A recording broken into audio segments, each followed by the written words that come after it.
Good morning, councillors, and all those who are present in the chambers and all those watching online. I'd like to declare the general meeting open on this day, the 18th of June, at 9:34 a.m. 9:34 a.m. I'd like to acknowledge the Quandamooka people, who are the traditional custodians of the land on which we meet, and I'd also like to pay respects to the traditional owners of this land on which we meet. I'd like to remind you all that this meeting is being recorded in audio and video, as well as being live streamed online. Councillors are reminded that parliamentary privilege does not extend to this chamber as it does for state and federal parliamentarians. You're reminded to be cognisant of this in any comments in which you make during the course of this meeting. I'd also like to remind councillors to use the microphone when speaking, and for any councillors or officers who are attending virtually to please use the mute button when not speaking. In the event of an evacuation, I'd ask that you remain calm and follow my directions. The emergency exit is through the gallery doors on your left and down the stairwell to exit onto Bloomfield Street. In relation to public conduct, all members of the public present at the meeting must, not without the prior approval of the chairperson, make any audio or video recording or take any photographs. Remain quiet and not disrupt the meeting in any way. Not bring into the meeting any signs, placards or items that may cause a hazard or interfere with any person present. Be suitably dressed and turn all mobile devices to silent mode. And leave the meeting to take any calls. As chairperson, it is my responsibility to warn a member of the public present at a meeting who is not complying with any of these requirements and may, with or without such warning, require the person to leave the meeting and not return for such period as the chairperson decides. This period may include future meetings. Moving to agenda item number 2. Actually, before I do that, I'll just remind everyone, councillors present, to be cognisant of time. Councillors are allowed 5 minutes, but I ask, given feedback in relation to the length of meetings recently, that to keep things succinct and precise. Item number 2, leave of absence. I've not been advised of any leave of absence. I'd now like to remind councillors to sign the attendance sheet for today's general meeting, which can be found in diligent boards. This must be completed before the meeting concludes. I'll move to agenda item number 3, which is the devotional segment, and I'd like to invite Pastor Az Hamilton from Beacon Church to lead council in a brief devotional segment. Thank you. Thank you so much, Mayor and councillors. It's great to be back here again, and I just wanted to share a bit of encouragement today. I don't know about you, but just recently I found myself watching the 1971 Willy Wonka and the Chocolate Factory movie again. The best one, right, with Gene Wilder. It was the best one, and I found myself laughing a lot about all the moments where the kids, they kind of fall with their character throughout the movie, and there's a moment with Veruca Salt, and I don't know if you remember the scene, but she just demands that her daddy give her a golden goose. And then it turns out very badly and she gets flushed down with all the bad eggs. And as I was watching the movie again, it just reminded me, because we give these kids a hard time, don't we, in regards to their character flaws. But actually at our church, at Beacon Church, we've been looking at the spiritual disciplines and spiritual things in our life that overflow from us. And one of those things is patience. This idea of patience or waiting and not rushing things. I want it now, and not actually taking the time out just to slow down and maybe rushing things to get the mediocre instead of slowing down and getting something magnificent. And today I just want to challenge you in your own life. Maybe you're waiting for something in your own life. You're waiting for something to change. Maybe you're really desperate for something to happen and it just isn't happening in your time. One of the things I've been reminded of as a follower of Jesus for the last 20 plus years is that every time I think something should happen right now, it never does. But it always works out in the end. He makes everything beautiful in his time. In fact, one of the most famous kings in the Bible, Solomon, wrote this incredible passage about time. And I want to read it. It says there's a time for everything. There is a time for everything and a season for every activity under the heavens. A time to be born and a time to die. A time to plant and a time to uproot. A time to kill and a time to heal. A time to tear down and a time to build. A time to weep and a time to laugh. a time to mourn and a time to dance, a time to scatter stones and a time to gather them up, a time to embrace and a time to refrain from embracing, a time to search and a time to give up, a time to keep and a time to throw away, a time to tear and a time to mend, a time to be silent and a time to speak, a time to love and a time to hate, a time for war and a time for peace. What do workers gain from their toil? I have seen the burden God has laid on the human race. He has made everything beautiful in its time. He has also set eternity in the hearts of humans, yet no one can fathom what God has done from beginning to the end. I just want to read that out. He's made everything beautiful in its time. I really don't know what you're going through, but what I do know is every time I meet someone, it might be a teenager in my community, it might be someone in their over 50s. In fact, yesterday I was talking about patience with an old guy who literally said, I almost lost it at my cafe yesterday. I had to wait 20 minutes for my coffee. And he said, but I learned I have to be patient. And he just sort of displayed this sort of, you know what, I want to do better at this. I want to slow down. And I don't know what you're waiting for, but I do know this, after 20 years of this, as I put my trust in Jesus and God, he does work it together for good. His timing is perfect and he makes things beautiful in its time. And I'd just like to pray a blessing over you, if that's okay, just to wrap up. And whatever you're going through, whatever you're waiting for, that in its perfect time, it'll be made beautiful. So God, we thank you for this council. We thank you for this incredible city of the Redlands. We thank you for our mayor. God, we know that sometimes we need things done now, but we have to wait. And God, we know that you will make everything beautiful in its time because you love us, you love this council, and you love our mayor. In Jesus' name, amen. Thanks so much for having me. Amen. Thank you very much.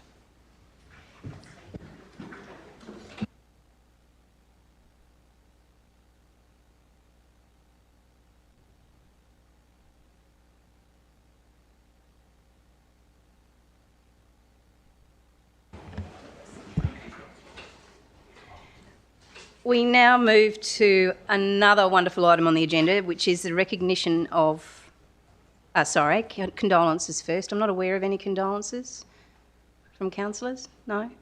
Thank you. We're moving to agenda item number 4, which is another wonderful segment. So we have 2 recognitions of achievement that I would like to present today, and I'll move through them one at a time. So the first one is related to Yit Perwu, who is at the back of the room. And Yit began his career with Redland Shire Council in 1985 as a labourer working on the water board. Soon after gaining his truck licence and playing a key role with the installation of the original water and sewer infrastructure, including the network, throughout parts of the city, including North Stradbroke Island. And over time, Yit's experience with the sewer network saw him become an essential team member of the sewer crew. Yit is famous amongst his team for bringing in traditional Balinese cuisine, spending his free time actively maintaining peak physical fitness, leveraging his dedication to weightlifting and circuit training to achieve success in local competitions, and travelling around the Redlands in his Volkswagen Beetle. So, will I do this in order, or we do the presentations together at the end? I think. So, wonderful. Thank you very much for being here, Yit, and thank you very much for your incredible service. 40 years, I believe, to Redland City Council and to the residents of Redlands. So, a round of applause.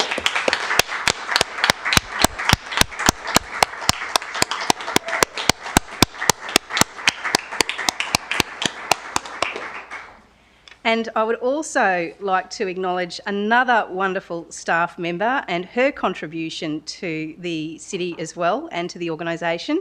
And this is Tracy Hunter. And it's my pleasure today to acknowledge and celebrate another truly remarkable milestone. So this is 30 years of service to Council by one of the Council's dedicated team members, Tracy Hunter. Since beginning her journey with Council in 1995, Tracy has contributed across an impressive range of roles and departments, consistently demonstrating professionalism, commitment and care in everything that she does. From her early years as in the customer contact team, Tracy quickly established herself as someone who builds strong and lasting relationships with both colleagues and the community. Her career path reflects her versatility and adaptability from business support officer and team leader in customer service to key roles across facilities services, including planning and scheduling and coordinating roles. She also supported senior leaders as a personal assistant and served in a variety of project and administrative leadership roles. Over the last 3 decades, and particularly in her current position as Project and Research Officer within City Operations, Tracy has become known for her impressive attention to detail and organisational strength. What stands out most is her unwavering support of her team, and Tracy is someone who will quietly go above and beyond, always willing to step in, lend a hand and ensure things get done to the highest standard. Tracy, on behalf of Council, thank you for your extraordinary contribution as well over the last 30 years. Your legacy of dedication and teamwork is something to be incredibly proud of, and we're all grateful for the passion and integrity you bring to your work, and congratulations to you as well.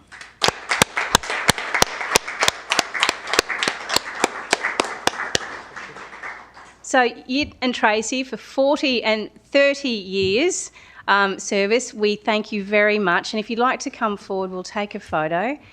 And I know that for everyone watching online, this is just 2 wonderful members of the Redland City Council team, and this amount of time and dedication to both the organisation and the community is an amazing feat.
Two amazing members of the team. And now we move on to agenda item number 5, which is receipt and confirmation of minutes. May I have a mover and seconder that the minutes of the general meeting held on the 21st of May 2025 be confirmed. Councillor Bishop, seconded by Councillor Hughes. Those in favour? Oh, sorry. Are there any comments of correctness into the minutes? No. Councillor Bishop, would you like to say anything in relation to that? No? No, thank you. Right, those in favour? It's Councillor Boglari, Mitchell, Golay, Hewlett, Rendles, Tolte, McKenzie, Hughes, Colley, Bishop and myself. That's carried unanimously. Moving to agenda item number 6, declarations of prescribed conflict of interest and declarable conflict of interest. Councillors are reminded of their responsibilities in relation to a councillor's prescribed conflict of interest and declarable conflict of interest at a meeting. Details of these responsibilities are also outlined in the agenda. Please be reminded that all interests need to be declared at a statutory meeting of council. This means any prescribed or declarable conflict of interest relating to an item being discussed at a non-statutory meeting needs to be declared at the general or special meeting preceding the non-statutory meeting or workshop. A potential list of items to be discussed at all non-statutory meetings are made available to councillors with each workshop agenda before the preceding general meeting so that this can be achieved. These declarations can also be made at any time throughout the meeting. Does anyone need to declare any conflict of interest? No, thank you. Agenda item number 7, matters outstanding from the previous general meeting. The CEO will now give an update on the matters outstanding from the previous general meeting. Over to you, CEO. Thank you, Mayor, and good morning, councillors and members of the public. There are a few items that are outstanding from previous general meetings. Item number 7.1, the draft Birkdale Community Precinct Local Government Infrastructure Designation Consultation Report. A report will come to a future meeting of council, noting that a briefing is organised for councillors in July. 7.2, the service review and restructure. A report will be brought to a future meeting of council. Officers have prepared a draft scope and terms of reference that is currently under review. Item 7.3, the Birkdale Community Precinct. A report will come to a future meeting of council. Item 7.4, benchmarking with the North Queensland Councils on vegetation policies. Councillors, we had a workshop on that for councillors and a briefing earlier this week, but a report will come to a future meeting of council. Item 7.5, the indoor sports facilities planning. A report will come to a future meeting of council with a workshop scheduled for you in July, councillors. Item 7.6, the petition for Councillor Shane Randell's request for council to reverse the full cost recovery policy for Moreton Bay Marine Facilities. The report will come to a future meeting of council. Item 7.7, Tropical Cyclone Alfred event. We will be looking at a report coming to July meeting that covers off a lot of the work that has happened with the cyclone recovery. I do note that while everyone might think the cyclone is well and truly past, there has been significant work that is still ongoing by council officers in the recovery across the city. Item 7.8 from Councillor Peter Mitchell, the progression of the Cleveland Town Centre Revitalisation Project. A report will come to a future meeting of council, noting the resolution requires that by the end of July. And item 7.9, the community engagement framework, which was a matter from the May general meeting. That item is laying on the table and will be considered by council when we get to item 11 for the order of business. Thank you, Mayor. Thank you, CEO. Moving to agenda item number 8, mayoral minute. There are no mayoral minutes for today's meeting. Moving to agenda item number 9, which is public participation. In accordance with section 6.10 Council Meeting Standing Orders, a period of 15 minutes may be made available by resolution to permit members of the public to address the local government on matters of public interest relating to the local government. We have 2 residents who would like to speak today, so we need a motion to suspend the standing orders. Can I have a mover and seconder that the meeting standing orders be suspended for a 5-minute participation segment to allow members of the public to address council on matters of public interest relating to the local government? Moved by Councillor Bishop. So it's only 1 resident? So just correcting the record, we've got 1, not 2 residents speaking. Moved by Councillor Bishop, seconded by Councillor Boglari. Those in favour? Councillors Boglari, Mitchell, Golay, Hewlett, Rendles, Tolte, McKenzie, Hughes, Colley, Bishop and myself. The motion is carried unanimously. All right, you may have noticed the signage in the chambers regarding public participation at meetings. It is council's usual practice to require any person wishing to address the meeting to state their name and suburb or organisation that they represent and the subject they wish to speak about. This information is recorded in the minutes of the meeting, which is a public document available for inspection at council's administration building and published on council's website.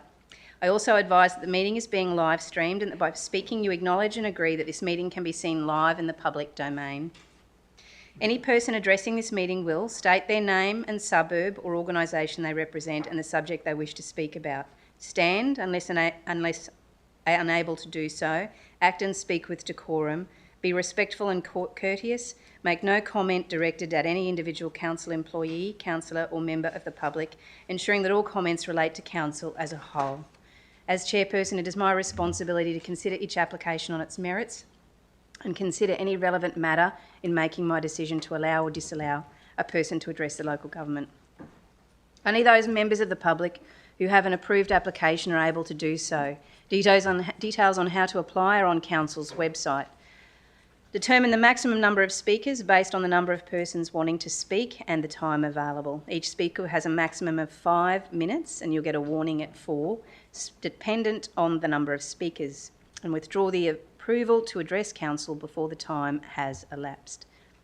Debate or discussion cannot be entered into at this time. And we have 1 speaker, as I corrected, as I said, Mrs. Norma Forrest, resident of Victoria Point, regarding the Treaty for the Prohibition of Nuclear Weapons. If you'd like to come forward, Mrs. Forrest.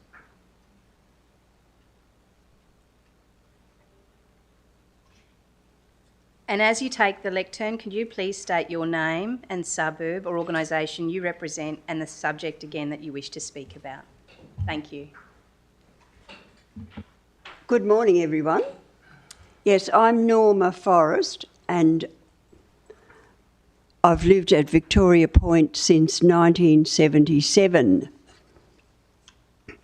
and I taught at Thornland School until 1994 when I retired. I've been a member of the Women's International League for Peace and Freedom for about 30 years, and the group is also a member of the International Campaign to Abolish Nuclear Weapons, which is one reason I'm here today, the main reason I'm here today. Has anybody heard of the International Campaign to Abolish Nuclear Weapons? Hands up if you have. Okay, a few people have. This August marks 80 years since the atomic bombings of Hiroshima and Nagasaki, a searing reminder of the catastrophic power of the nuclear weapons.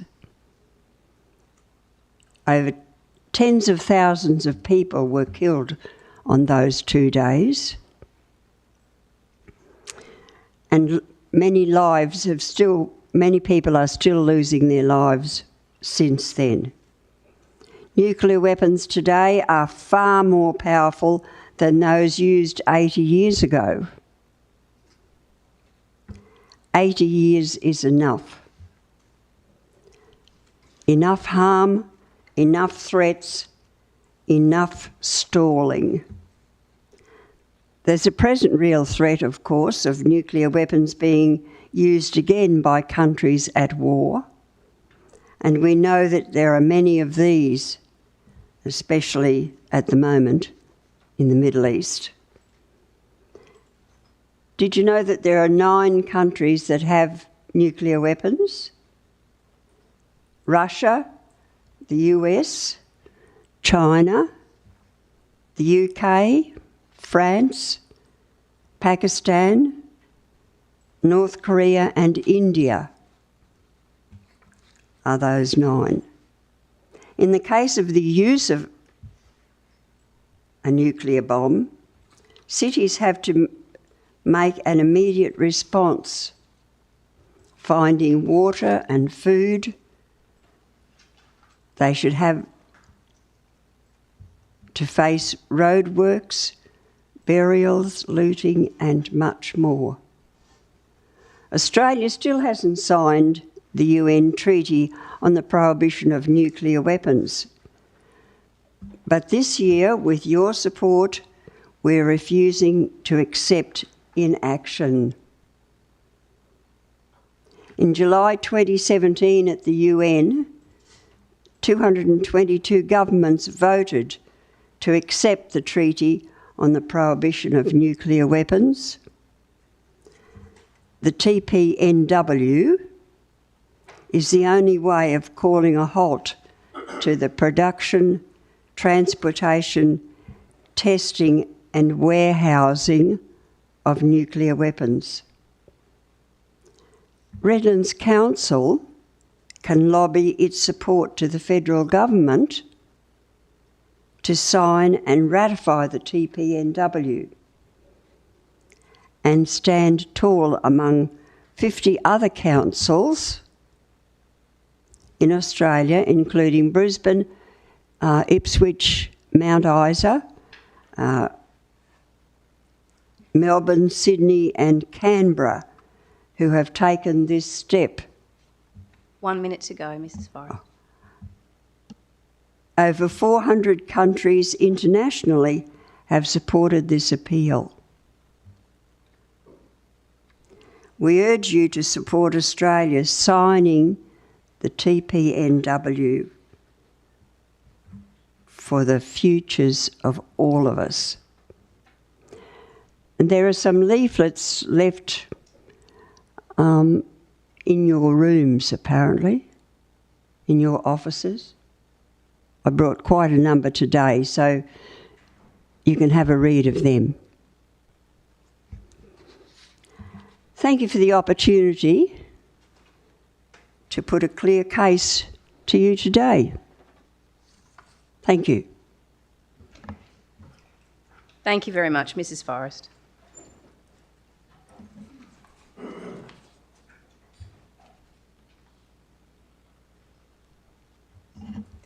Can I have a mover and seconder that the meeting standing orders resume? Moved by Councillor Bishop, seconded by Councillor Colley. Those in favour?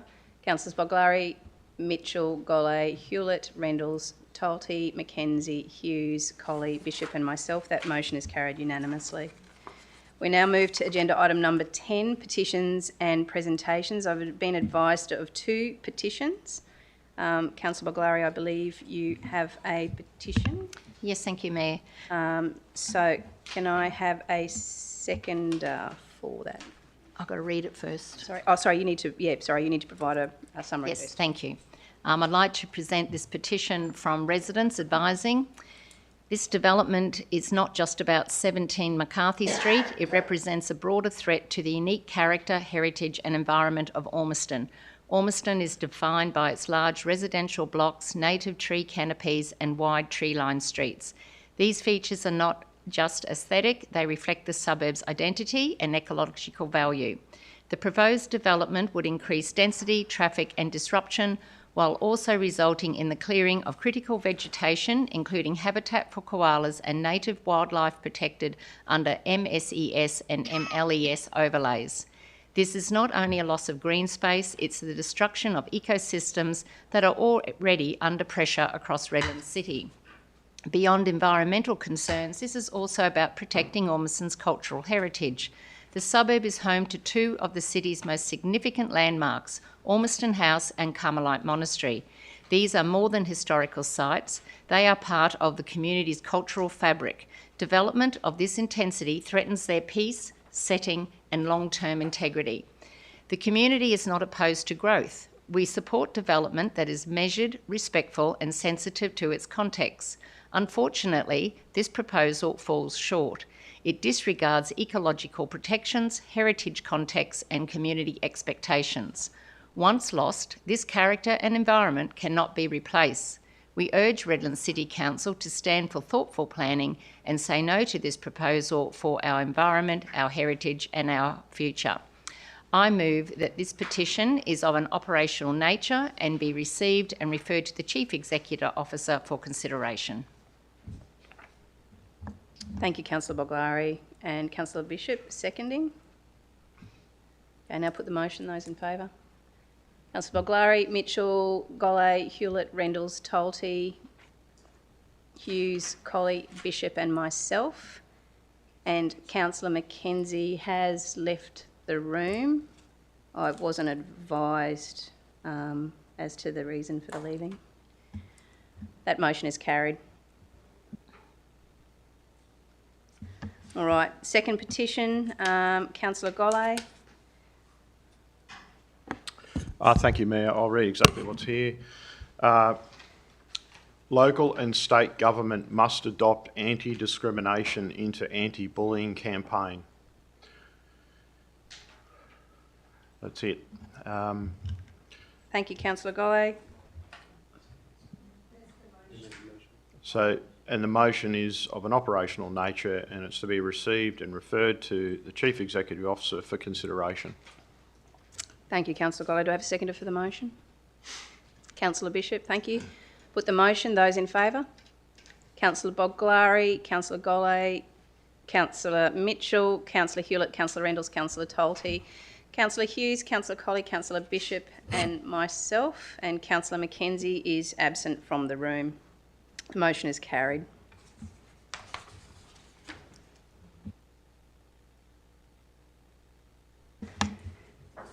And we now move on to presentations, and I've been advised of a presentation from Councillor Rendles on his attendance at the Housing Solutions Summit in Melbourne on the 1st of April 2025. Councillor Rendles. Thank you, Mayor. The report has been circulated, so it is on everyone's desk. So I'll keep this very brief. Essentially, the key focus was options in terms of development and the provision of increased housing and affordable housing to meet the demand for housing across Australia. There was a range of presenters there, both from industry and government. In respect to council, some of the key issues that we might wish to focus on and consider is that Number one is a result of changing politics, particularly with regards to the United States, that there was evidence presented about a withdrawal of capital from the capital markets flowing to the United States.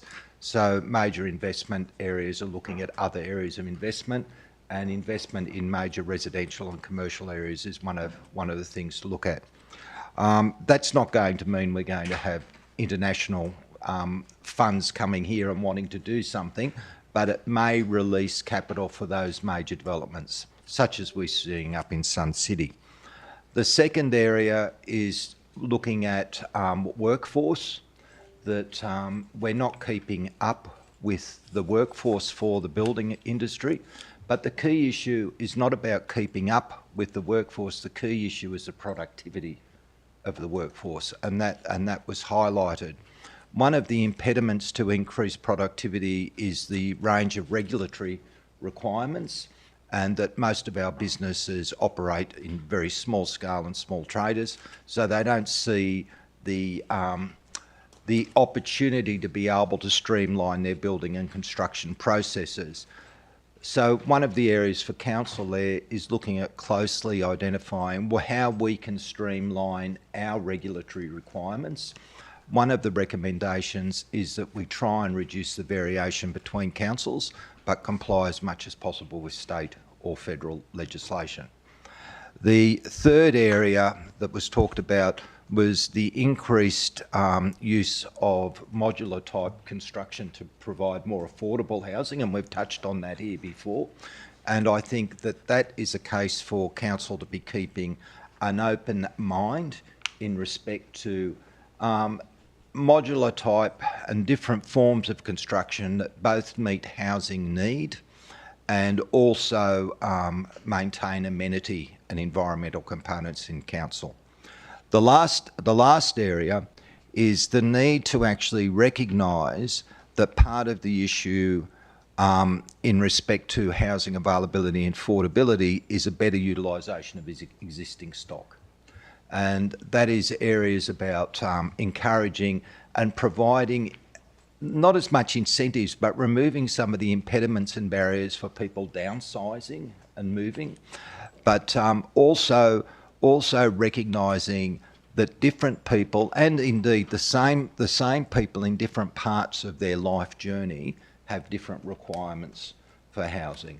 And that means rethinking some of our attitudes towards that medium density development, particularly when it's in urban areas that are not as constrained by transport and traffic.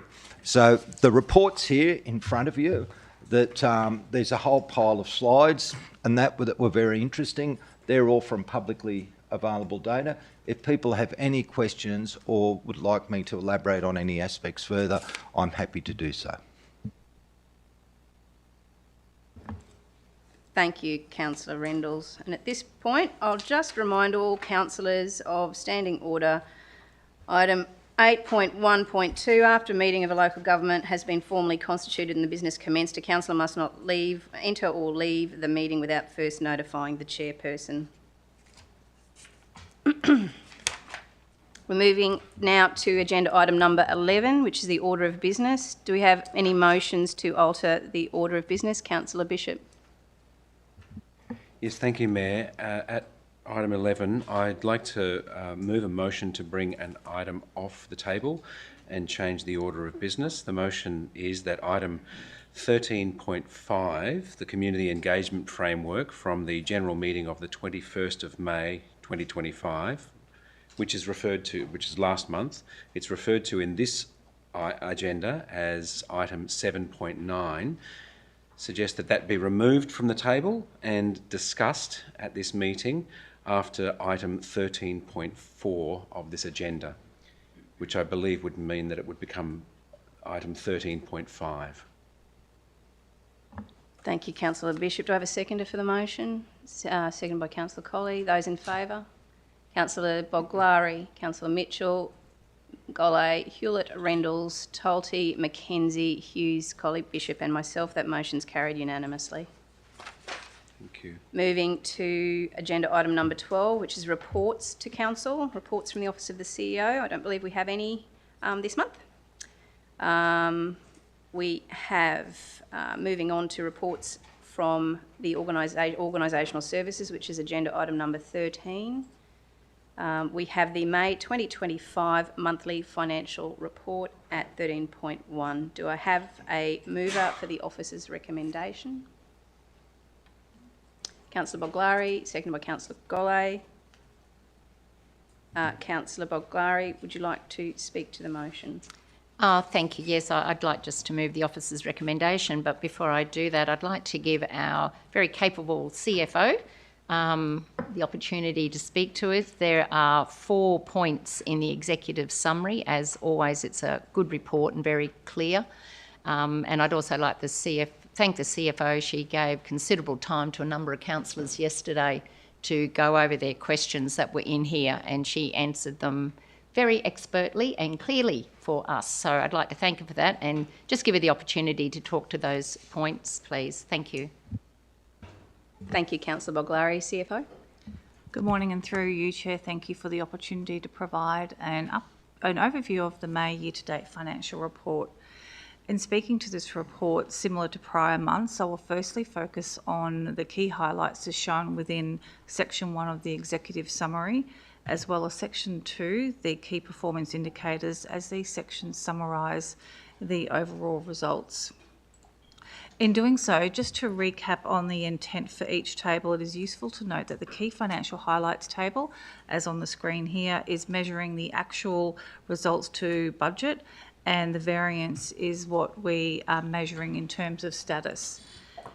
In Section 2, the reporting is of the 10 financial sustainability measures and reflects the actual position for the point in time report rather than comparing to a budgeted outcome. I would also like to note these reports reflect the recent second budget review adopted in the May general meeting. Looking at the Section 1 key performance indicators, the key financial highlight results, Council has achieved a favourable status with the exception for a current expense and therefore operating surplus deficit. And these results are mainly due to the unfavourable variances in employee benefits and materials and services, with those costs associated with Tropical Cyclone Alfred being the main factor driving this. Officers do continue to work hard to submit claims with the Queensland Reconstruction Authority. However, given the nature of the process, it does take some time to work through and have the final determination of the outcome of that funding. The other major reason for the variance in the operating surplus and deficit and the recurrent expenditure is depreciation, as we have spoken about previously, and we should expect to see this to more closely align as the second budget review timing of that we took up extra depreciation in May, and we'll see the timing of this come into effect for the June reporting. Moving to Section 2, the key performance indicators, that is the 10 financial sustainability measures. We continue to achieve all of these with the exception of the asset sustainability ratio. Although there has been a 4.15% improvement from the April year-to-date reporting to achieve the 43.12%, this ratio does remain under the 60% target. This is driven by the capital spend profile. And further in the report, you can see that as at year-to-date May reporting, capital underspend is $44.9 million, which is a slight improvement from the April year-to-date variance. This variance remains mainly due to the ongoing compounding impacts of a number of significant wet weather days, estimated to be around 87 working days this financial year, and that rediversion of efforts to the preparedness response and recovery for Tropical Cyclone Alfred. There are a number of significant commitments in our system of over $45 million in place across the program, and that is in addition to what is reported as the spend in the report before us. With that, through you, Chair, thank you again for the opportunity to talk to the May year-to-date financial reports. Thank you, CFO. And I'd like to thank you very much for the summaries that you provide, and also thank you for your time yesterday. It was greatly appreciated. And do recognise the significant impact that not only Tropical Cyclone had, but the subsequent weather had on the impact of slowing capital expenditure down. Does anyone wish to speak against? No? Sorry, any questions? Councillor Bishop? Thank you, Chair, and through to CFO. Thank you for the time yesterday. When we were in discussion, you mentioned that the follow-up of the fallout and costs associated with ex-tropical cyclone Alfred and the recouping of funds from the QRA will take some time, and it will probably not reconcile at the end of this financial capital closeout, but will probably roll into next year. Do we have any idea on the timing of that? Because I think it's just important that we get some understanding of the magnitude. It may be a question to another officer, but I really appreciate that it won't be reconciled this year. There will be an ongoing issue that we need to manage.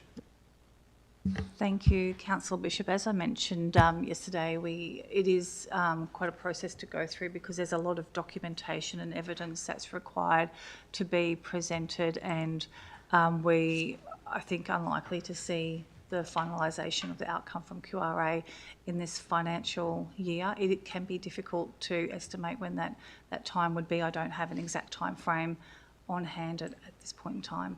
Appreciate that, but I just think it's important to note the magnitude of that and the impact on the city is something we're all bearing in mind. Thank you. Thanks. Thank you. Any other questions? Councillor Rendels. Thank you, Mayor. If I may direct a question to the CFO, that in page 42 of the report, Appendix 11, where we have the chart of FTE employees, I'm just seeking some clarification that while we're seeing an increase in the number of administrative staff in the vicinity of 2% over that time, we're not seeing it in the outdoor staff, but I'm assuming, if I'm reading this correctly, and that's the question, that we wouldn't see a lot of that, particularly post-cyclone, because a lot of that clean-up work is being done by contractors. Is that correct?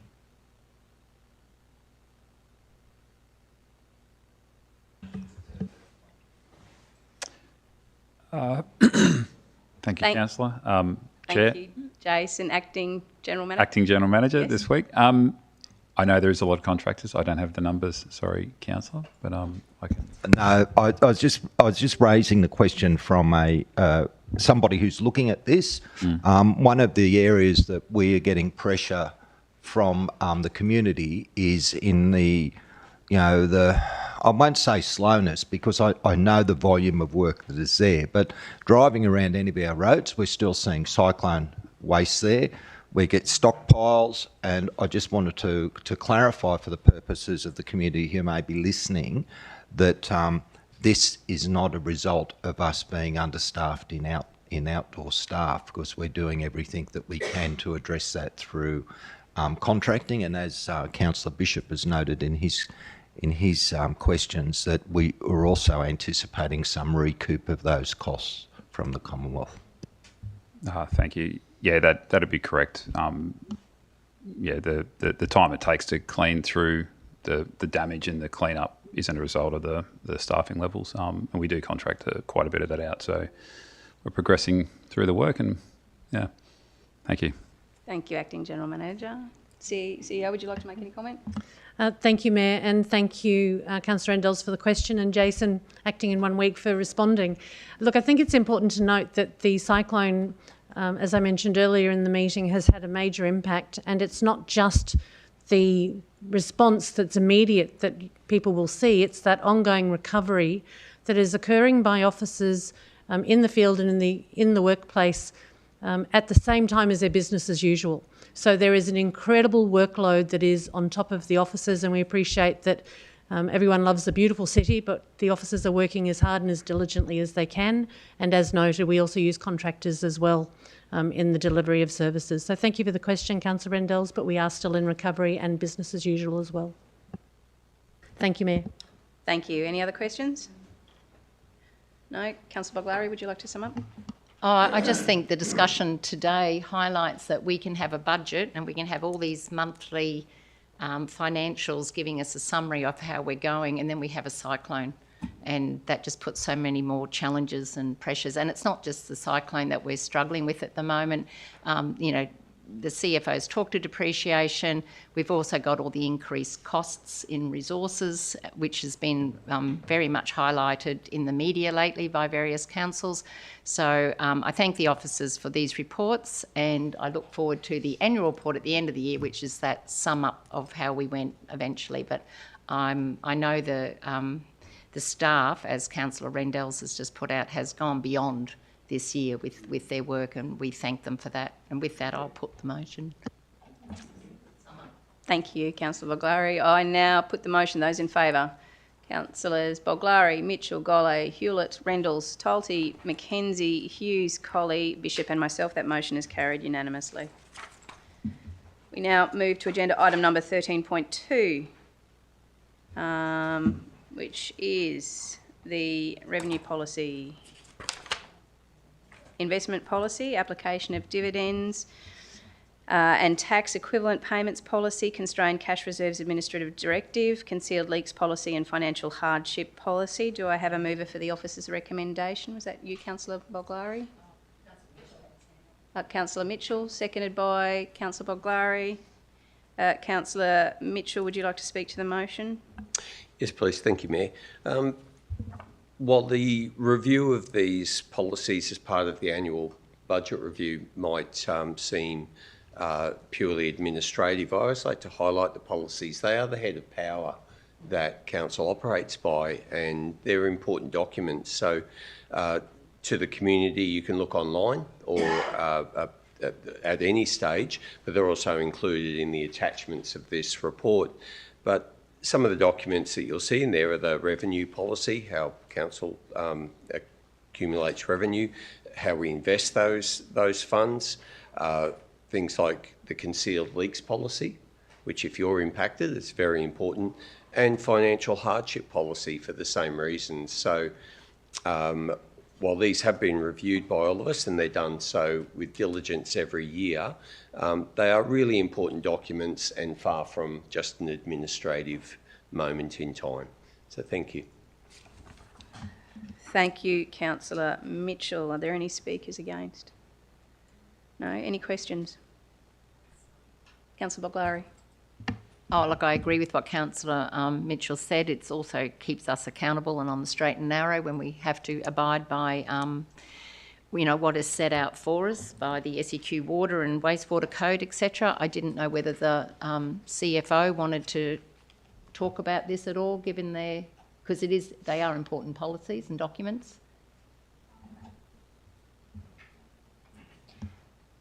Thank you, Councillor Boglari, CFO. Thank Just to you. show how they stand in the hierarchy. Thank you, and through you, Chair, Councillor Boglari, absolutely correct.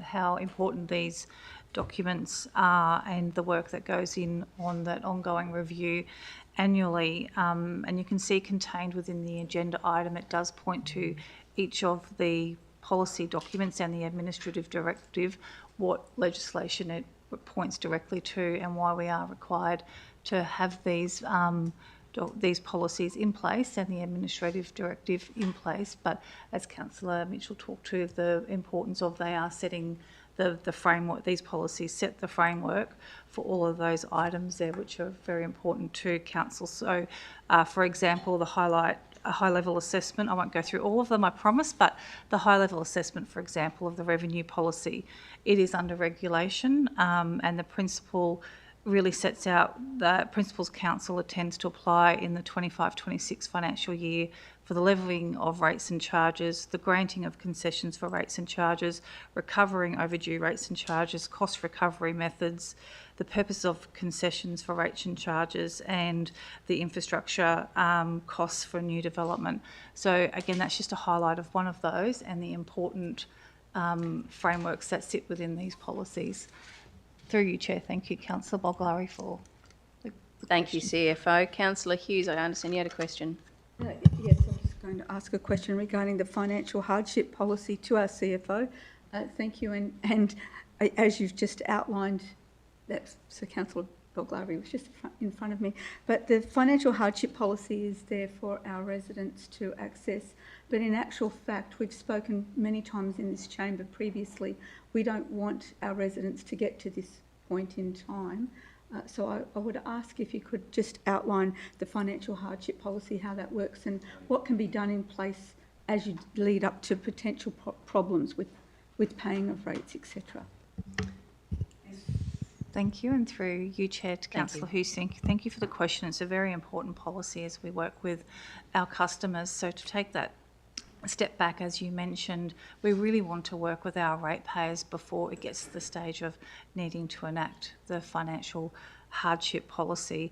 So a lot of the work that goes into that is our officers do have that a very standardised approach around managing when we do know customers are falling behind. They do contact customers. We proactively encourage customers, our ratepayers, to contact us if they know that they're coming into some financial distress, so that we can negotiate payment plans with those customers to really try and help smooth the payments for them within the financial hardship policy. As well, when we do have those payment plans entered into, that we've agreed with the ratepayer, we do suspend charging of interest. So it really is that customer-focused approach to help our ratepayers with managing when they do become, do have to come into financial hardship, and like you mentioned, trying to really get in early with them and work with them to work through their rates outstanding amounts. Thank you, Councillor. Thank you, CFO, and thank you, Councillor Hughes, for the question. Very important to highlight the early contact, early intervention, and for residents who are struggling with hardship to get in contact with the organisation, because there is assistance available. So it's a point that we do want to stress, particularly in the current financial climate. Thank you. Any other questions? No, Councillor Mitchell, would you like to sum up? Very briefly, Mayor, thank you to all the councillors for their comments, Councillor Boglari, Councillor Hughes, and to the CFO. And again, just to state, these are really important policies. They are at the heart of our care for the community and its finances. And thank all the councillors for their attention to them over the course of the year. Thank you. Thank you, Councillor Mitchell. I now put the motion. Those in favour? Councillors Boglari, Mitchell, Golay, Hewlett, Rendles, Tolte, McKenzie, Hughes, Colley, Bishop and myself. That motion is carried unanimously. Moving to agenda item number 13.3, the QPP Privacy Policy. Councillors, the officers have amended this recommendation slightly as displayed on the screen, on your screens as well. So as you can see, the motion now reads that Council resolves to adopt policy GOV-024-P, Queensland Privacy Principles Privacy Policy, attached to this report. Can I have an explanation? There's been a question.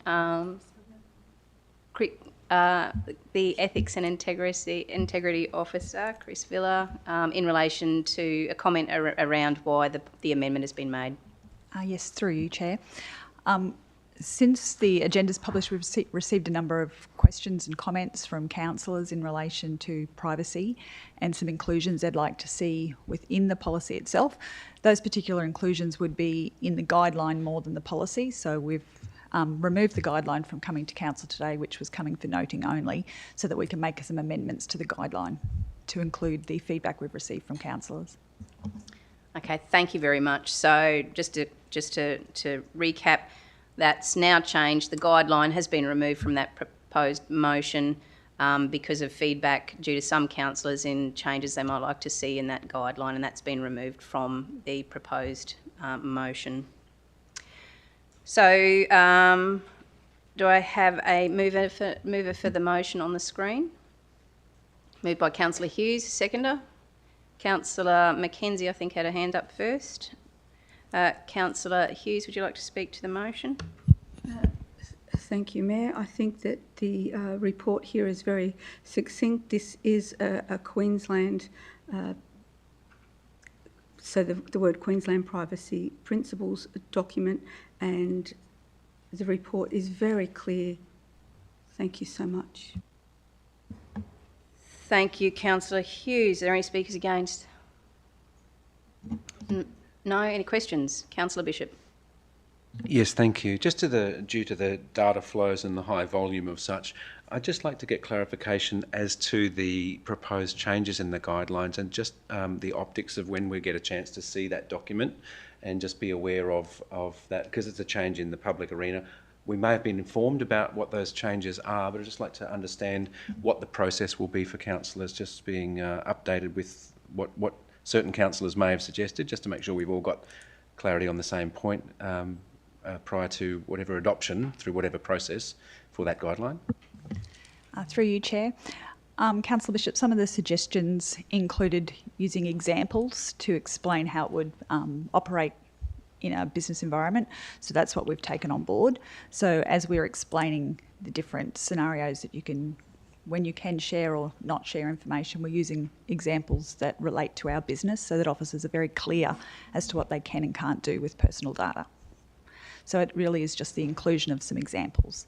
It is a document that would be approved internally through our policy framework, so it wouldn't come back to councillors for adopting, but we're certainly open to bringing it to a workshop so that councillors can have a view of that guideline when it's completed. Councillor Bishop. And again, if I can, through the chair, do we have an idea on time frame for that, just so we can be aware of it? Obviously, at the point that the officers have come up with what they're happy with. The guideline will be completed probably within the next week to 2 weeks, but we wouldn't be able to get it in front of a councillor workshop probably until towards the end of July. Thank you. Okay, the CEO would like to make a comment. Thank you. Thank you, Mayor. Through you. Councillors, it is in the council domain to approve policy position, and the policy position is reflecting changes at the state level. The guidelines are guidelines for officers and are operational guidelines, but we don't have to bring that back through a council meeting, but we can certainly circulate it to you. If there's no workshops available, we can get that sent to you via other means, for example, email, so that you can have some visibility of it, but there's no requirement for council to approve that guideline as it's an operational document for officers' use. Thank you. Thank you. Councillor Boglari, I believe you had your hand up. I was just going to say, for assurance though, any guideline still has to be representing of the intent of the QPP, doesn't it? There can't be any change to the intent of the Queensland policy. Thank you, Yeah. Councillor. Thank you. Thank you, Councillor Boglari, CEO. Thank you, Mayor. Yes, Councillor Boglari, we would be following the policy position that's set by Council that is informed by the state legislation. Thank you. Councillor Colley, you had a question. Thank you, Mayor, and through you to the officer. I was just wondering if you could speak to assure the community that the adoption of this policy doesn't have any material change to the importance that we place on managing personal information of our residents and customers. This is something that we have a long-standing we've placed importance on this for a long time. This is just an adoption due to the state government requirements. Is that correctly? Through you, Chair. That is correct, Councillor Colley. So this document just reaffirms Council's commitment to maintaining, the highest level of confidentiality on the personal data that we collect, we use, how we store it and how we disclose it. So it again is just reaffirming our commitment to maintain that data for our customers. Thank you. Councillor Tolty. Thank you, Mayor. Have we skipped for and against? I thought I asked before if there are any speakers against, and no one raised their hand. Oh, sorry, I didn't hear that. If I can speak against? Yes. Oh, thank you. I'm going to not support. I believe this has support to go through today. However, I've asked a number of times over a number of months about some information on how we treat the way we collect information, and officers have committed to bring back some legal information on that, but I'd like to wait until we have that information before this is approved. So today I'll vote against. Thank you. All right, thank you. Now that Councillor Tolly has spoken against, another speaker for. Any speakers for? No? All questions been answered? Councillor Boglari. Given that we're talking about the privacy of residents' information, and this is an important, especially today, in today's minefield of the way we get all the gathering happening with emails, text messages, phone calls, and so many people have access to things these days. I'm concerned if Councillor Tolty has a concern that's of the gravity that she doesn't want to adopt this today. Is that something we all should be aware of? And because, as she said, this is going to go through, probably, because I wasn't aware of anybody not being in support of it, but I'm concerned if there is something that you feel is of such a nature. Through you, I'd like to ask Councillor Tolty if we need to know this and pause it for the time being. Thank you, Councillor Boglari. Question to Councillor Tolty. Councillor Tolty, would you like to provide an answer? Madam Mayor, this is completely outside standing orders. I've asked my questions in workshop. All the councillors were present who attended workshops. So there is no need to take up time with this right now. I'm sorry. All right, so for the record, okay, there's a question been asked, and Councillor Tolty's does not provide an answer. It's okay. So any other, where are we up to now? Any other questions in relation to agenda item number 13.3? No? Councillor Hughes, would you like to sum up? Look, as I said in the opening, actually, this was a pretty basic business as usual for us to review, to have a look, to take on board with the state government, the Queensland government updates. So there's no summing up further to that. Thank you very much. All right, thank you, Councillor Hughes. I now put the motion. Those in favour? Councillor Boglari, Mitchell, Golay, Hewlett, Rendalls, Mackenzie, Hughes, Colley, Bishop and myself. Those against? Those against? Councillor Tolty. The motion is carried. Moving to agenda item 13.4, which is the Queensland Audit Office Interim Management Report 2024-2025. Do I have a mover for the officer's recommendation? Thank you, Councillor Boglari. And a seconder? Councillor Colley. Councillor Boglari, would you like to speak to it? Oh, yes, thank you, because this is a good news report. I've just written some words here. This is a good news report because it is showing that officers are implementing the recommendations previously given to us by the QAO, and there are no new recommendations. So well done to the officers. It also demonstrates that the strong environment and control with accountability and transparency for those areas that are audited by the QAO. But the officers certainly have worked, they have really monitored these, and so has the audit, monitored these recommendations, and the officers have worked extremely diligently through them, so well done to them. Thank you, Councillor Boglari. Now, is there anything for the CFO to add? I've just got a note here. No? I think you've made comment. No? Are there any speakers against? No? Any questions? No? Councillor Boglari, you have anything else to add? No, just well done to our staff for getting through the recommendations. And thank you to everyone then for the work that's been achieved. All right, I now put the motion. Those in favour? Councillor Boglari, Mitchell, Golay, Hewlett, Rendalls, Tolty, Mackenzie, Hughes, Colley, Bishop and myself. The motion's carried unanimously. Now we move to agenda item 13.5, and councillors, this item was removed from the table at item 11 earlier this morning.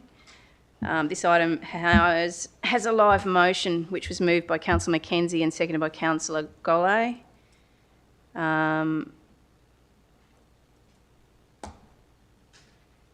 Councillor Mackenzie, did you want to speak to the motion? Although, Councillor Bishop, I understand you've got an amendment. He's brought it off. Do we speak? Yeah, Mackenzie, Councillor Mackenzie, I you'd like don't to need speak? to speak to it. We had the debate last month. All right, thank you. Councillor Bishop, I understand you have a motion, and a proposed amendment to the motion? Yes, Mayor, I would like to propose an amendment that, a motion that resolves as follows, that Council adopt the Redland City Council Community Engagement Framework as per the motion which is live, with the addition that Council undertakes a review of the framework in 12 months with a report back to Council by August 2026. Thank you. So that's moved by Councillor Bishop. The proposed amendment is up on the screen. That states that Council undertake a review of the framework in 12 months with a report back to Council by August 2026. Do I have a seconder for that motion? Councillor Golay. Excuse me, Mayor, can I have a question on standing orders and procedure, please? Councillor Mackenzie. The councillor has proposed an amended motion. Is the procedure now to ask the mover of the original motion whether they accept that amendment? Yep. Microphone. So, yes, Councillor Mackenzie. No, I don't accept that amendment. I'm happy for it to state that Council undertakes a review of the framework in 12 months with a briefing provided to councillors in a workshop. Councillor Bishop.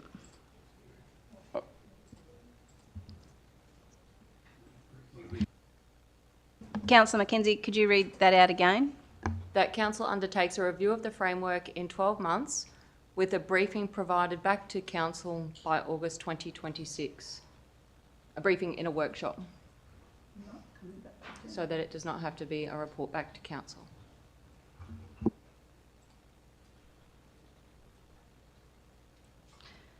So we have another proposed, a proposed change to the proposed amendment. So instead of a report back to Council, it's a briefing provided to a workshop. Councillor Bishop. Can I seek clarity on the proposal for amendment, because that seems to be an amendment of the original motion. I was proposing an amendment. I'd just like to seek clarity on whether my proposal can be put forward and then discussed and debated. Thank you, Councillor Bishop.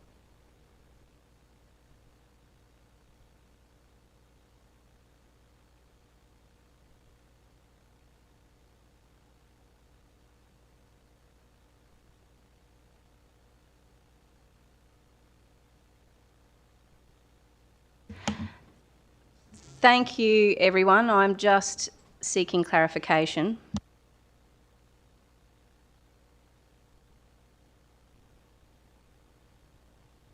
Okay. So just for clarity, before Councillor Mackenzie made comment on the record, we had Councillor Bishop had moved the motion and Councillor Golay had raised his hand to second the motion. So in that case, in terms of procedure and under advice I've just received, that then became the live amendment. So you can speak to that. Thank you very much, councillors. I want to thank you and acknowledge that last month I did not support the adoption of the community engagement framework. At the time, I believed we could and should do better, and I want to thank Councillor Golay, who suggested we lay the item on the table. We agreed, and that pause has given us time and space to reflect, and so I want to thank you for that. Since then, I've met twice with the CEO, and thank you for doing so. It's given me a chance to speak with you and to many colleagues individually and collectively. We've had a workshop, and I thank officers for that, in which we've had feedback from officers, and it's clear that there is a shared desire for us to do better on how we engage with our community, which is encouraging. This framework is a start on that journey, and I now believe that by adopting it today is an important step forward. Point of order, Madam Mayor. Are we not debating the amendment, not the matter? Should the councillor not be speaking to the reason for the amendment? That's correct, Councillor Bishop. I'm speaking to the amendment because I believe that... So the amendment is to bring it back in 12 months with a report to council. Yeah. So the councillor is speaking to the need for a framework, not the reason he feels he needs a report back in 12 months. Thank you, Councillor Tolte. So I guess that narrows the parameter down in terms of... I was of the view that I had 5 minutes to prosecute my argument, and I'm in the process of doing that. And so what I'd like to suggest is that this framework does outline key principles and defines parameters with the IAP2 standards. It sets the stage for strengthening our practice over time. But as we know, meaningful community engagement is a fundamental principle for local government. It's also embedded in our corporate plan, and it needs to remain a key focus, a stretch target as we proceed. By adding this amendment, we allow it to be a stretch target that we see that is reported back to us. So if we integrate our engagement well, it builds trust, it engenders respect and improves project outcomes. It also ensures that our decisions reflect the values and needs of the people we serve. We've got many city-shaping initiatives coming up on the horizon, and getting this right and reporting back on meaningful community engagement, which is not just a motherhood statement, it's actually not about ticking a box or running a survey, it's about best practice engagement. It's an evolving process about continual improvement, and if we can get a report back that builds mutual understanding and confidence and accountability, it assists us with preparedness, strategic planning and project success. And I think we all want to move in that direction. So that's why I support adopting the framework with a commitment to a 12-month review as a constructive mechanism for reflection and ongoing continuous improvement. Such a review can evaluate how the framework has been implemented. It can reflect on the feedback that we've received from stakeholders. It can also identify actions taken in response to community and stakeholder input. It can explore ways to strengthen diversity and inclusion so we're not just hearing the loud voices, but all the important ones. It also helps us to consider the development of performance indicators and operational tools that support consistent best practice engagement across council. A report after 12 months will demonstrate our commitment to progress. There is more work to do, and once officers embed this framework into practice, we get it and we back it with ongoing training, internal processes and strategic intent that the officers have got planned. It'll help council to avoid any shocks and surprises. It'll mitigate risk and help us to build confidence across a range of sectors in our city. Ultimately, meaningful engagement doesn't slow us down. It makes us more effective and efficient. So a report back will help us to do this. I support the officer's recommendation with the additional commitment that council receive a report in 12 months evaluating how the implementation is progressing and feedback on what we've learned. So I hope that we can support that. I think the transparency to our community, this is an internal facing document. By a report back, we can see how it's going and we can continue to move in a direction toward best practice. I think that's something that we all want, and that's certainly the direction I would like us to proceed on. This is a step, and a report back will see us continue in that direction. I hope you can support this amendment. Thank you. Thank you, Councillor Bishop. Any speakers against? Councillor Tolte. Thank you, Mayor. So the only phrase I heard in Councillor Bishop's presentation as to why we need a report back to council over a review back through a workshop, which still allows a report to council if there is anything to bring back, was that it helps us.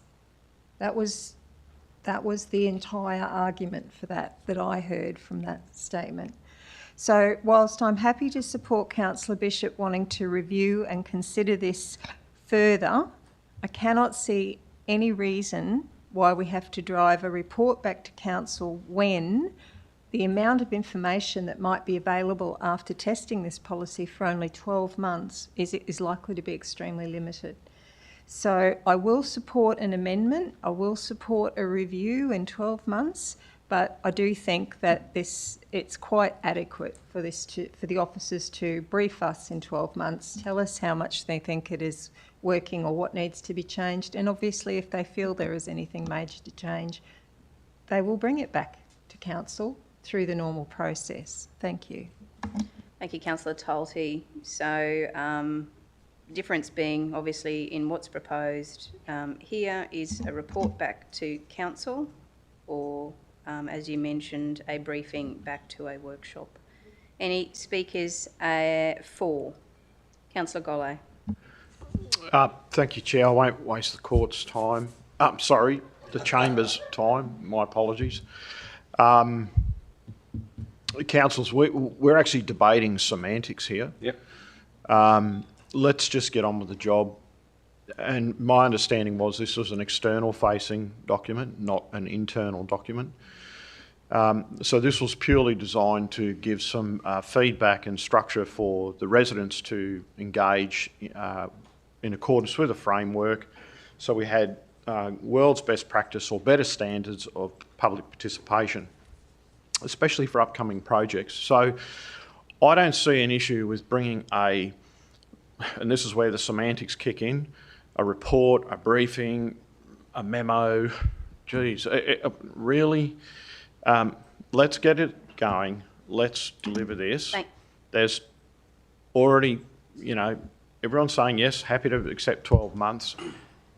Whether it's a report, so are we talking about a report where it's got to come back to a general meeting for further validation, or are we talking about a briefing? Either way, if it goes to a workshop, there's going to be some type of documentation in some type of format that's going to give councillors information. I do not see an issue with this. I think we just get on with it. Enough of the semantics and we keep moving forward. Thank you. Thank you, Councillor Gollay. Any speakers against? Councillor Mitchell. Thank you, Mayor.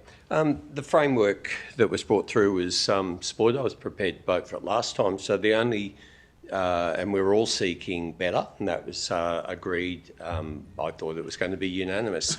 The delay in the implementation was by those that chose to lay it on the table. So we've had a month delay, not because I didn't want to vote for it, but because others chose that we needed something better or different. But that happened. The majority of councillors made that. So, and there were discussions amongst colleagues on how that would occur. And the colleagues agreed that there would be a review in 1 year. We agreed that among trust and collegial engagement. At the last minute then, the councillor has chosen to make another addition to bring a report back, an unnecessary report. So it will be I will not support this with an unnecessary report. I agreed to the 12-month review and I had requested, I believe we all had, that a report didn't come back. Not because we're worried about it, but it was an addition, cost and burden. So the delay's been a month because the councillor wanted it laying on the table. We'd already be a month down the track. Thank you, Councillor Mitchell. Any speakers? Have I run out of time there? Sorry, I'm concerned about the direction that you're taking against a particular councillor. If you'd like to keep your comments generic. Certainly. So the report's unnecessary. I'll support the review, and that's exactly what we had all discussed as a group of colleagues with great respect, transparency and trust. The report is a surprise. Thank you. So, Speaker 4, Councillor Boglari. I think the preacher summed it up this morning when he talked about delays. He talked about being patient to actually achieve something better. And yeah, just with those words that were just said, I just went straight back to that gentleman's words this morning. And I think that's what Councillor Bishop has tried to do here. We have a very passionate and very engaged community. So I do believe us getting our community consultation strategy engagement correct is imperative for this council, and I applaud the community for their involvement and their being accountable and transparent, and yes, the community is the backbone. So I agree with the report, because I agree with Councillor Gollay's words that it is an outward-facing document. So let's have a look with the community in 12 months' time. You know, we can do the review, bring a report back to council, because as Councillor Bishop said, we have got some big consultations coming up, especially the city plan. That's a massive one, and it will go for a number of years. So I support this. Again, it is, I think the report just adds to the accountability and transparency, and to have a review, the same amount of work would go into that anyway, and the report just adds that for the communities. Thank you, Councillor Boglari. Speak against? Councillor Rendels. There doesn't appear to be any concerns or hesitancy about the need for the community engagement framework. I think there is a unanimity about the support of that. My concern is over the last few months, we've been very cognizant of the budgetary pressures on council. And I think as councillors, we need to be aware that it is very easy to say we want to have a report back, but the cost imposed on council is doing that. And I think we need to be more diligent in thinking through, is this really required in this format, or is an internal review and a briefing much more suitable than the effort in putting a report? And I'll also note that even in this debate, we are seeing an escalation of effort. That what was talked about of being a review in the framework of 12 months and a briefing has now escalated up to being a report, and now is being talked about of a review of the engagement framework being undertaken in concert with the community. We need to be aware, if we're going to manage our costs, we really need to be having our council officers focusing on what we need and is important. We all agree this is important. We're all able to listen to and ask officers when they come back with their findings from it. I do not think that we need a formal report. Thank you, Councillor Rendels. Speaker 4, Councillor Colley. Thank you, Mayor. I commend Councillor Bishop for suggesting that we undertake a 12-month review of this important engagement framework. And I think that out of all the things that we discuss, the thing that we should put in front of our community and make visible for them is how we're going to do community engagement. And I think that in this instance, while I accept some concerns around budgetary limitations and that sort of thing, I think that if we are to move forward with an approach of reviewing our frameworks, reviewing our policies, reviewing our plans, this is the perfect starting point for us when we are talking about community engagement. So I commend Councillor Bishop, and I will be supporting this amendment. Thank you. Thank you, Councillor Colley. Speak against? Councillor Hughes. Thanks. I probably could have spoken either way. I just looking at the officer's recommendation at the top, if this motion is to go down, I'm just seeking clarity in speaking against that we would then go back to the council resolves simply just to adopt the report, the framework. And yes. Then if we were moving an alternate motion for a workshop, that would then come. How would that process be done if you wanted to move an amendment? Okay. So I'm concerned in speaking against that we lose our the intent. So I'm understanding speaking against that there is a lot of angst in how we nuance this. This is just a play on words, round and round. So if it goes down, I'm concerned. All right. It goes back to the original, okay, which is basically then there's no report at all. That's correct. Righto. All right, Speaker 4. Any questions? All right, thank you for everyone for your input on this matter. As we've heard, the amendment is outlined on the screen. The point is, reading it again, that Council undertake a review of the framework in 12 months with a report back to Council by August 2026. Councillor Bishop, would you now like to sum up the motion or the amendment, proposed amendment? Thank you, Mayor, and thank you, councillors, and I appreciate your various views and the general commitment to move in a direction toward best practice. Look, I don't understand why we wouldn't want to be transparent about exactly this very framework and just have a report back to council. We know that the local government principle number 3 is democratic representation. Point of order, Mayor. Councillor Tolty. It's just been implied that we don't want to be transparent. I think that is something that should be withdrawn. I'm sorry, Councillor Bishop, I didn't hear that comment. I retract any statement that says we don't wish to be transparent. I'm seeking that we are more transparent with a report back to council so that we can actually demonstrate our transparency and our commitment to exactly what it is we are intending to do with this framework.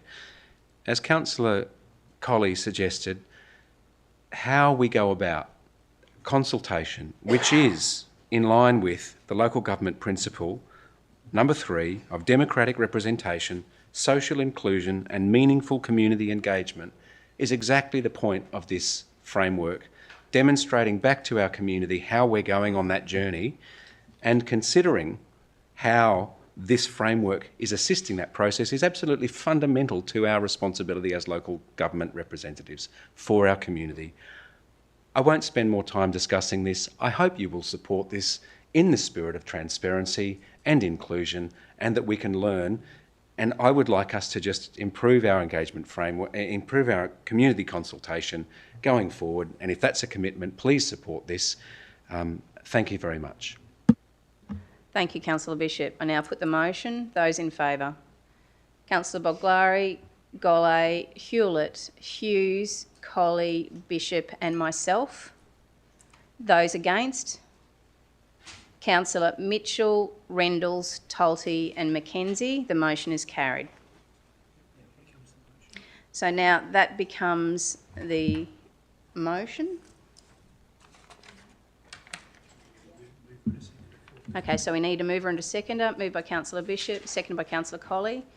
Councillor Bishop, did you have anything further to say? I don't feel as though I have anything further to say. I'd just like to Thank you very much. Support. I now put... No, sorry. No, actually, we'll just... Thank you. I do have clarification. Can we make sure it's the correct words? On the screen, we'll just make sure that we now have the complete motion on the screen. Thank you, Councillor Boglari.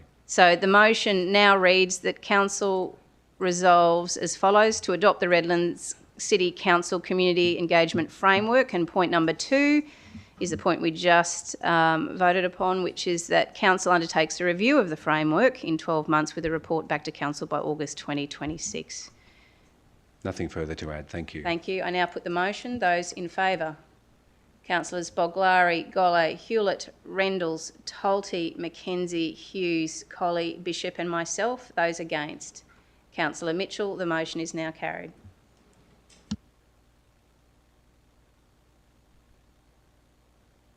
Moving to agenda item number 14, Advocacy, Major Projects and Economic Development. There are no reports from Advocacy, Major Projects and Economic Development this month. Moving to agenda item number 15, so reports from Community and Customer Services. 15.1, it is the new Lease Bay Islands Golf Club Incorporated. Do I have a mover for the officer's recommendation? Councillor Rendles.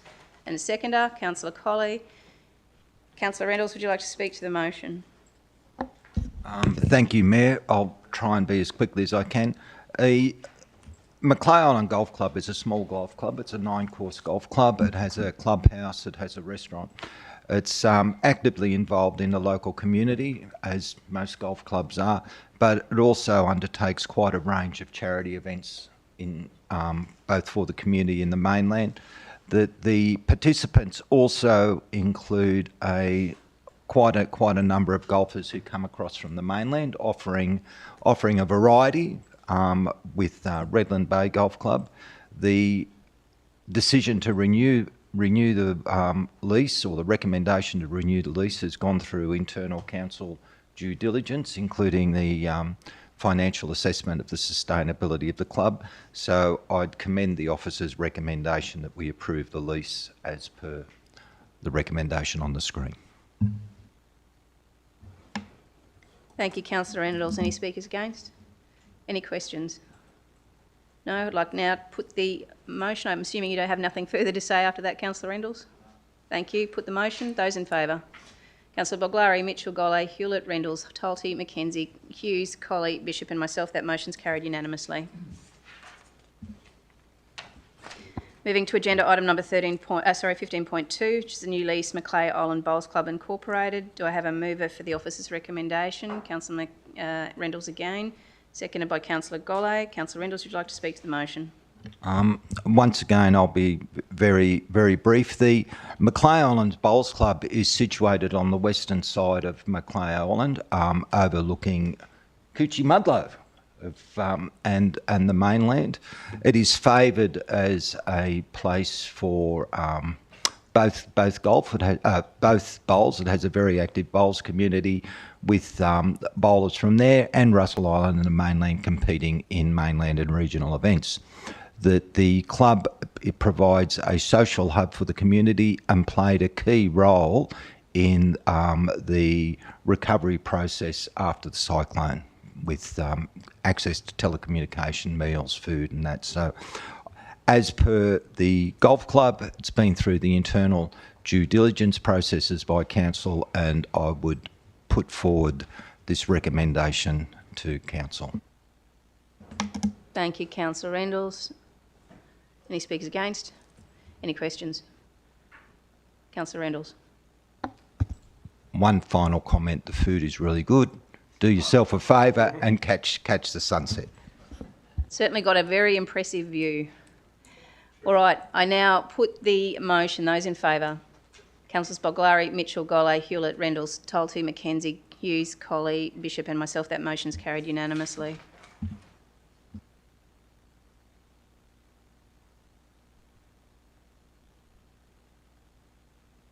We now move to agenda item number 15.3, it's a new lease for Maroondah Sports and Recreation Club Incorporated. Councillor Bishop, you'd like to move the officer's recommendation. Do I have a seconder? Councillor McKenzie.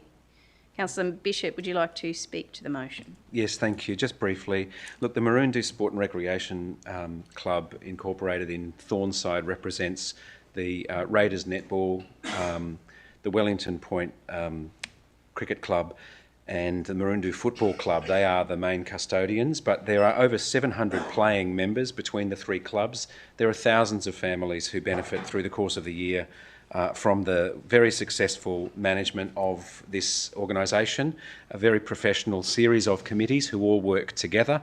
They actually have a combined strategic plan. They've been discussing with officers about future works. There is a proposal for some significant changes within the area and a new project looking at delivering a master plan for the precinct.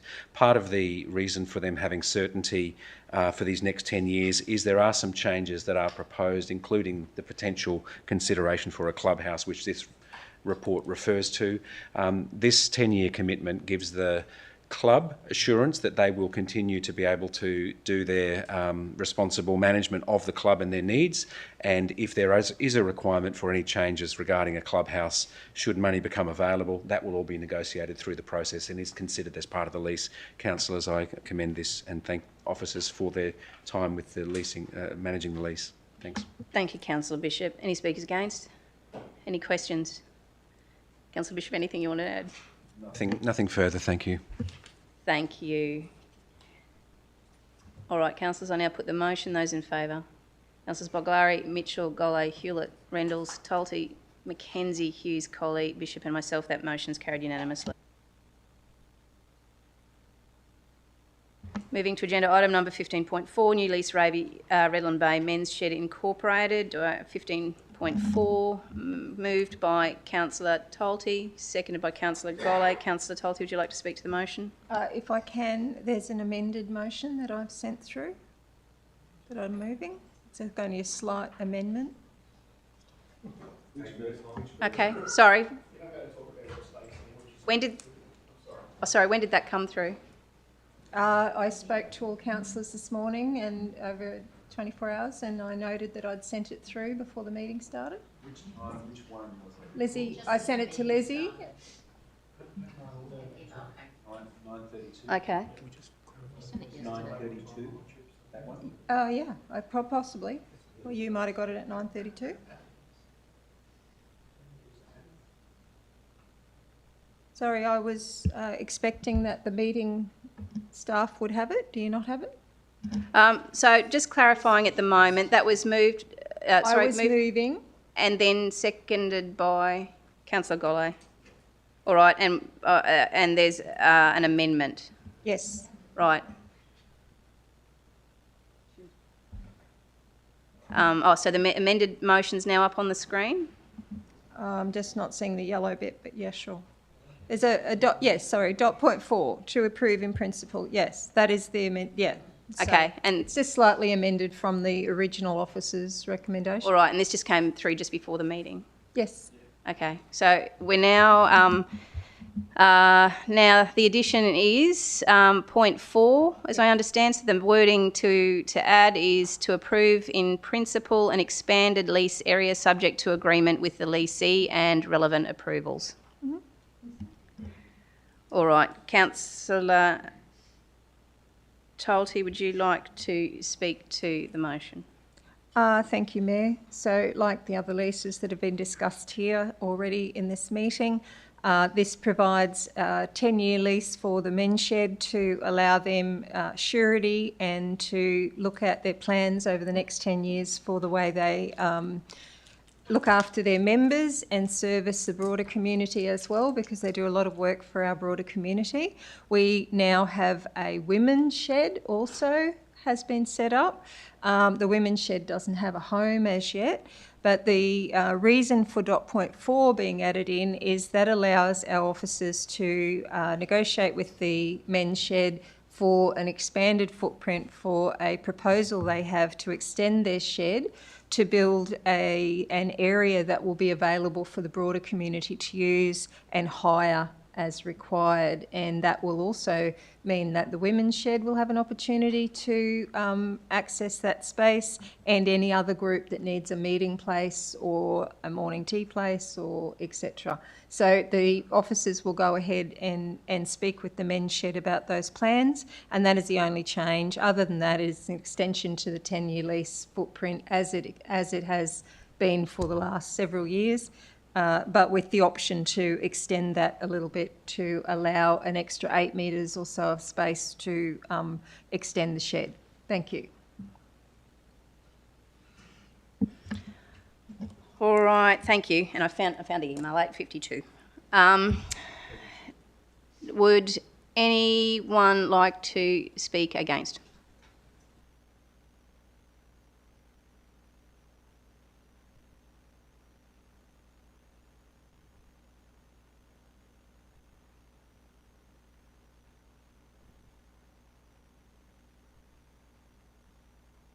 Actually, just in principle, whether we as councillors should get involved in the leasing process with the proposed expansion of foot.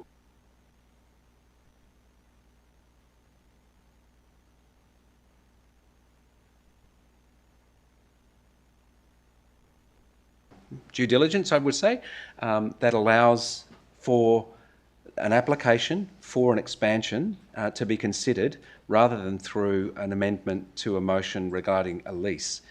That's my question, if I may, through the chair to the relevant officer, because we having obviously, I'd like to I appreciate Councillor Talty's intent, but I'm concerned if we go down this pathway, if it's not, I just want to make sure we've got a principle in place. Okay, so a question arising out of speaking against Acting General Manager David James. Thank you, Mayor. So through you to Councillor Bishop. So the group have already indicated they would like to expand their facility, and officers are already in discussions for that to occur. This resolution would simply flag and I guess give some certainty to the group that those negotiations can proceed. But the checks and balance to that is that the lessee has to agree the expanded area. It is subject to the approvals that have to be gained through state government and through, for example, a DA process. And the final lease would have to come back to council for approval. So there are safeguards in place. This just gives some certainty that negotiations can proceed. Thank you very much. And just if I can understand from officers' perspective, I appreciate the desire to move forward on behalf of the club and Councillor Tulty's request to do so. Are there any particular areas of concern that we need to be aware of at this stage that might be a concern? And if not, then if that will all come back as in accordance with what's expected, that's fine. So just to confirm, we would work through negotiations in the same way as we would for any lease process. Great. Okay. Thank you very much. That satisfies my outstanding questions. Happy to support. Thank you, Councillor Bishop. Any other speakers? Speakers for Councillor Hewlett. Thank you, Mayor. I just wanted to say that the Redland Bay Men's Shed is a true success story. They're a brilliant bunch of guys. They're probably one of the most successful men's sheds in the state from what I've seen of it. And I think it's wonderful that there's potential for them to expand even further and include women's shed. I believe in the Gold Coast they call them Sheila Shacks, which is... No, that's what they did call them. But yeah, I fully support it. I think it's great to see one of these organisations being that popular and that successful that they want to expand further. So I fully support it. Thank you, Councillor Hewlett. As I'm sure we all know, the importance of men's sheds and women's sheds, or whatever they may be called, but the connectivity that they provide, as well as learned skills and the bond that it provides many people, is fantastic, and it is good that we've got so many across Redlands that are successful in doing just that. Any questions? Any speakers against? Councillor Collo. Yeah, I'm fully supportive of a lease renewal for the Redland Bay Men's Shed, but I'm a little bit concerned about the principle of us endorsing this lease without a footprint. Every other lease that comes to us, we have a clearly defined footprint, which we are agreeing to give lease to.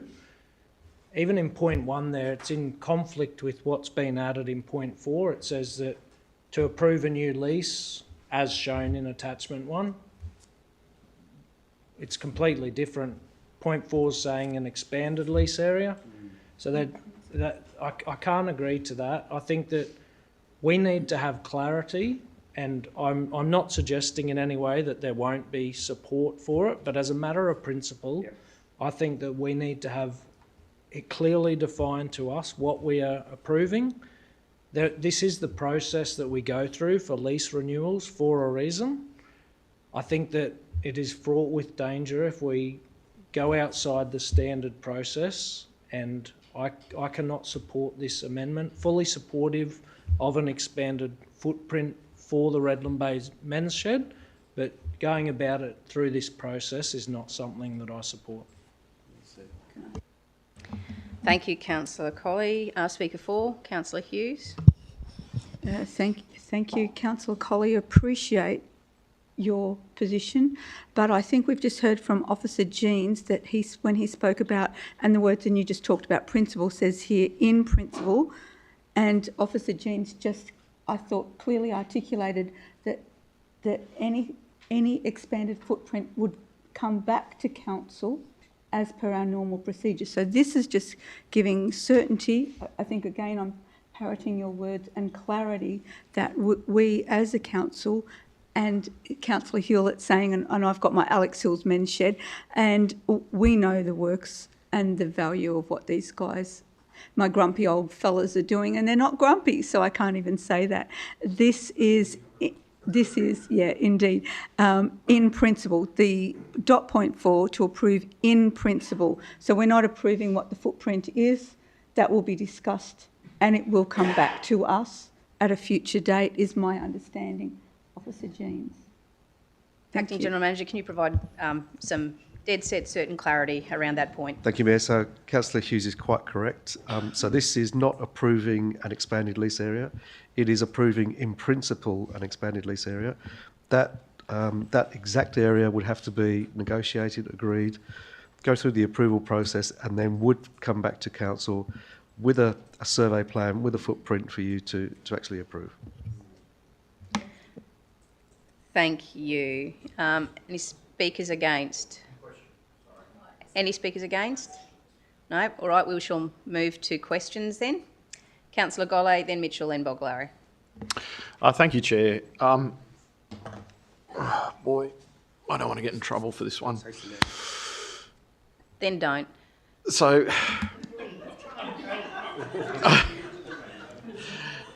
I just want to put a bit of context around my question first. So many years ago, when the Labor federal government had said every man has to have somewhere to go, because it was about mental health. Okay, so they come up with this concept of a men's shed, and that's where men go to work with tools and talk about their issues. We're now talking about a lease to expand into a women's shed, okay, or an area leasee for a women's shed. Is that correct? I was going to say, because why don't we just call it a shed?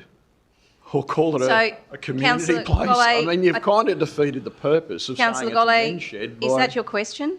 Yeah, like I'm trying to understand. Doesn't relate to the matter that we're... Well, I thought that's what the expansion was for, Chair, for a leasee and relevant approvals in conjunction of actually having a women's shed. How about we just So agenda the area, and call it a shed? the motion is, as you can read on the screen, doesn't make any particular reference to women's sheds. So it is as it appears on the screen. Sure, So do you have a question? That was a question asked and answered, I think. Oh, sorry, Chair, I thought that's what Councillor Tolty was saying that it was for. No. The expansion of a women's shed into, let's just call it a community hub. Thank you very much, Councillor Golay. You're right. Yep. Councillor Mitchell. Thank you, Mayor.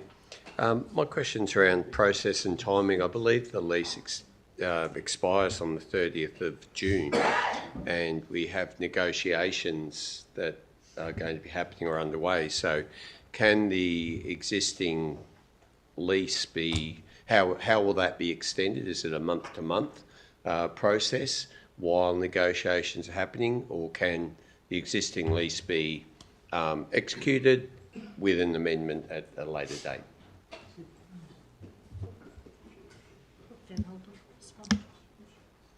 Okay, we'll just ask for Brooke Denholder to respond to the question from Councillor Mitchell. Thank you, Brooke.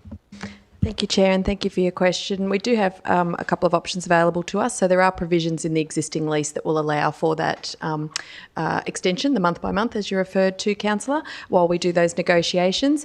If we get to a point where we think there's more time required for those negotiations, likewise we can lock in the current lease tenure or footprint to give some certainty to the group while we negotiate, and then we have a process to be able to vary that. So either way, there wouldn't be the impact to the group, but if we felt it would take more time, then we can give that certainty sooner and then look to do a variation. This particular resolution allows us to do both. Sorry, just to give that clarity. Thank you. Councillor Mitchell, does that answer your question? Thank you. Councillor Boglari. Oh, that was basically my question too. I wanted to support this, but I understood Councillor Colley's concerns. The men's sheds are such a valuable asset in our community. We all just love them for their various reasons. Some are music, some are woodwork, but they give back as well to the community all over our city. So with that surety I just got then, I'm happy to also support it. Thank you. Thank you. Any other questions? No? Councillor Tolty, would you like to sum up? Thank you, Mayor. For clarity, I simply referred to the fact that groups like the Women's Shed could also hire this space. That is the intent of the Men's Shed, and so could any other group that needed a space to do practical activities in. If it comes forward, if the footprint is extended, and if permissions through the planning applications can be gained. So with that, councillors, I believe any and all concerns that have been raised have been answered, and I would encourage everyone to support this, please. Thank you. Thank you, Councillor Talty. And with that, I now put the motion. Those in favour? Councillors Boglari, Mitchell, Golay, Hewlett, Rendles, Talty, Mackenzie, Hughes, Bishop and myself. Those against? Councillor Colley. Motion's carried. Moving to agenda item number 15.5, State Facilitated Development Proposal at 144 to 150 Broadwater Terrace, Redland Bay, revoked. Do I have a mover for the officer's recommendation? Councillor Rendles, seconded by Councillor Mackenzie. Councillor Rendles, would you like to speak to the motion? That in the closing days of the former state government, they brought in amendments to the Planning and Other Legislations Amendment Regulations Act, and there were 5 special development applications in Queensland. By chance, we were one of the locations in Broadwater Terrace, just opposite Woolworths in Redland Bay. Council and the community were given 15 days to comment on a proposed building that would have been 8 stories high, where everywhere else was 4 stories high, with 73 to 75 apartments in it. Total change in the streetscape. In that area that we were trying to create a pedestrian access around the bottom, with commercial at the bottom of the low-rise, medium-density residential. This provided no such thing. There were proposals to reduce from the standard provision of parking, which would have increased the demand on parking in an already heavily congested area. That there would have been issues with the volume of traffic coming in and out in terms of vehicle movements and pedestrian safety. We had a process of community consultation, which over 100 people turned up about. In terms of the development itself, a general view was that the development itself was quite good. It was a good building, but it was in the wrong spot. You know, it was totally the wrong spot. And I would commend council officers in the work that they did in a very short time frame, providing feedback to the government. And as a result, not just of the council position, but also of the extensive community feedback that came in, that planning proposal was not approved by the incoming Minister for Housing. So I would move with this motion, and I would like to expressly thank the officers who worked very, very hard in a very short time frame in preparing a comprehensive council response to the planning application. Thank you. Thank you, Councillor Rendles. Any speakers against? Any questions? Anything else to say, Councillor Rendles? All right, I now put the motion. Those in favour? Councillors Boglari, Mitchell, Golay, Hewlett, Rendles, Talty, Mackenzie, Hughes, Colley and myself. And I know, with advice, Councillor Bishop has left the room. That motion's carried.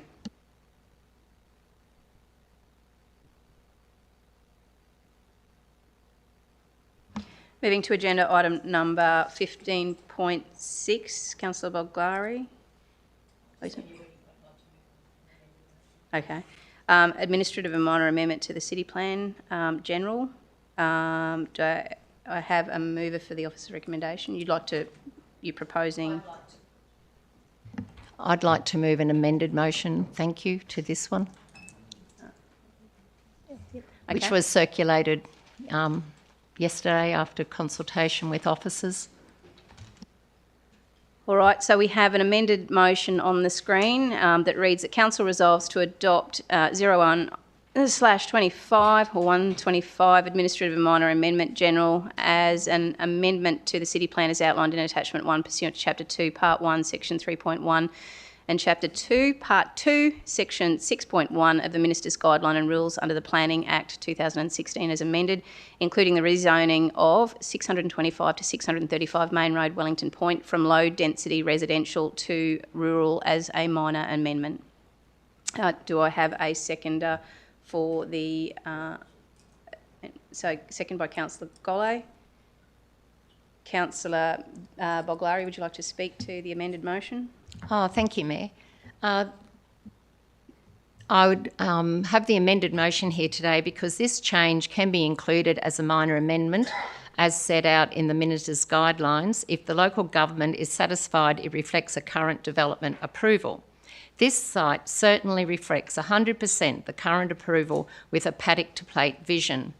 The approval, which encouraged and supported economic development and a desirable local tourism node for local residents and visitors, has been achieved, and to give the owners certainty and security for residents for the continuance of rural zone purposes, this change is applicable.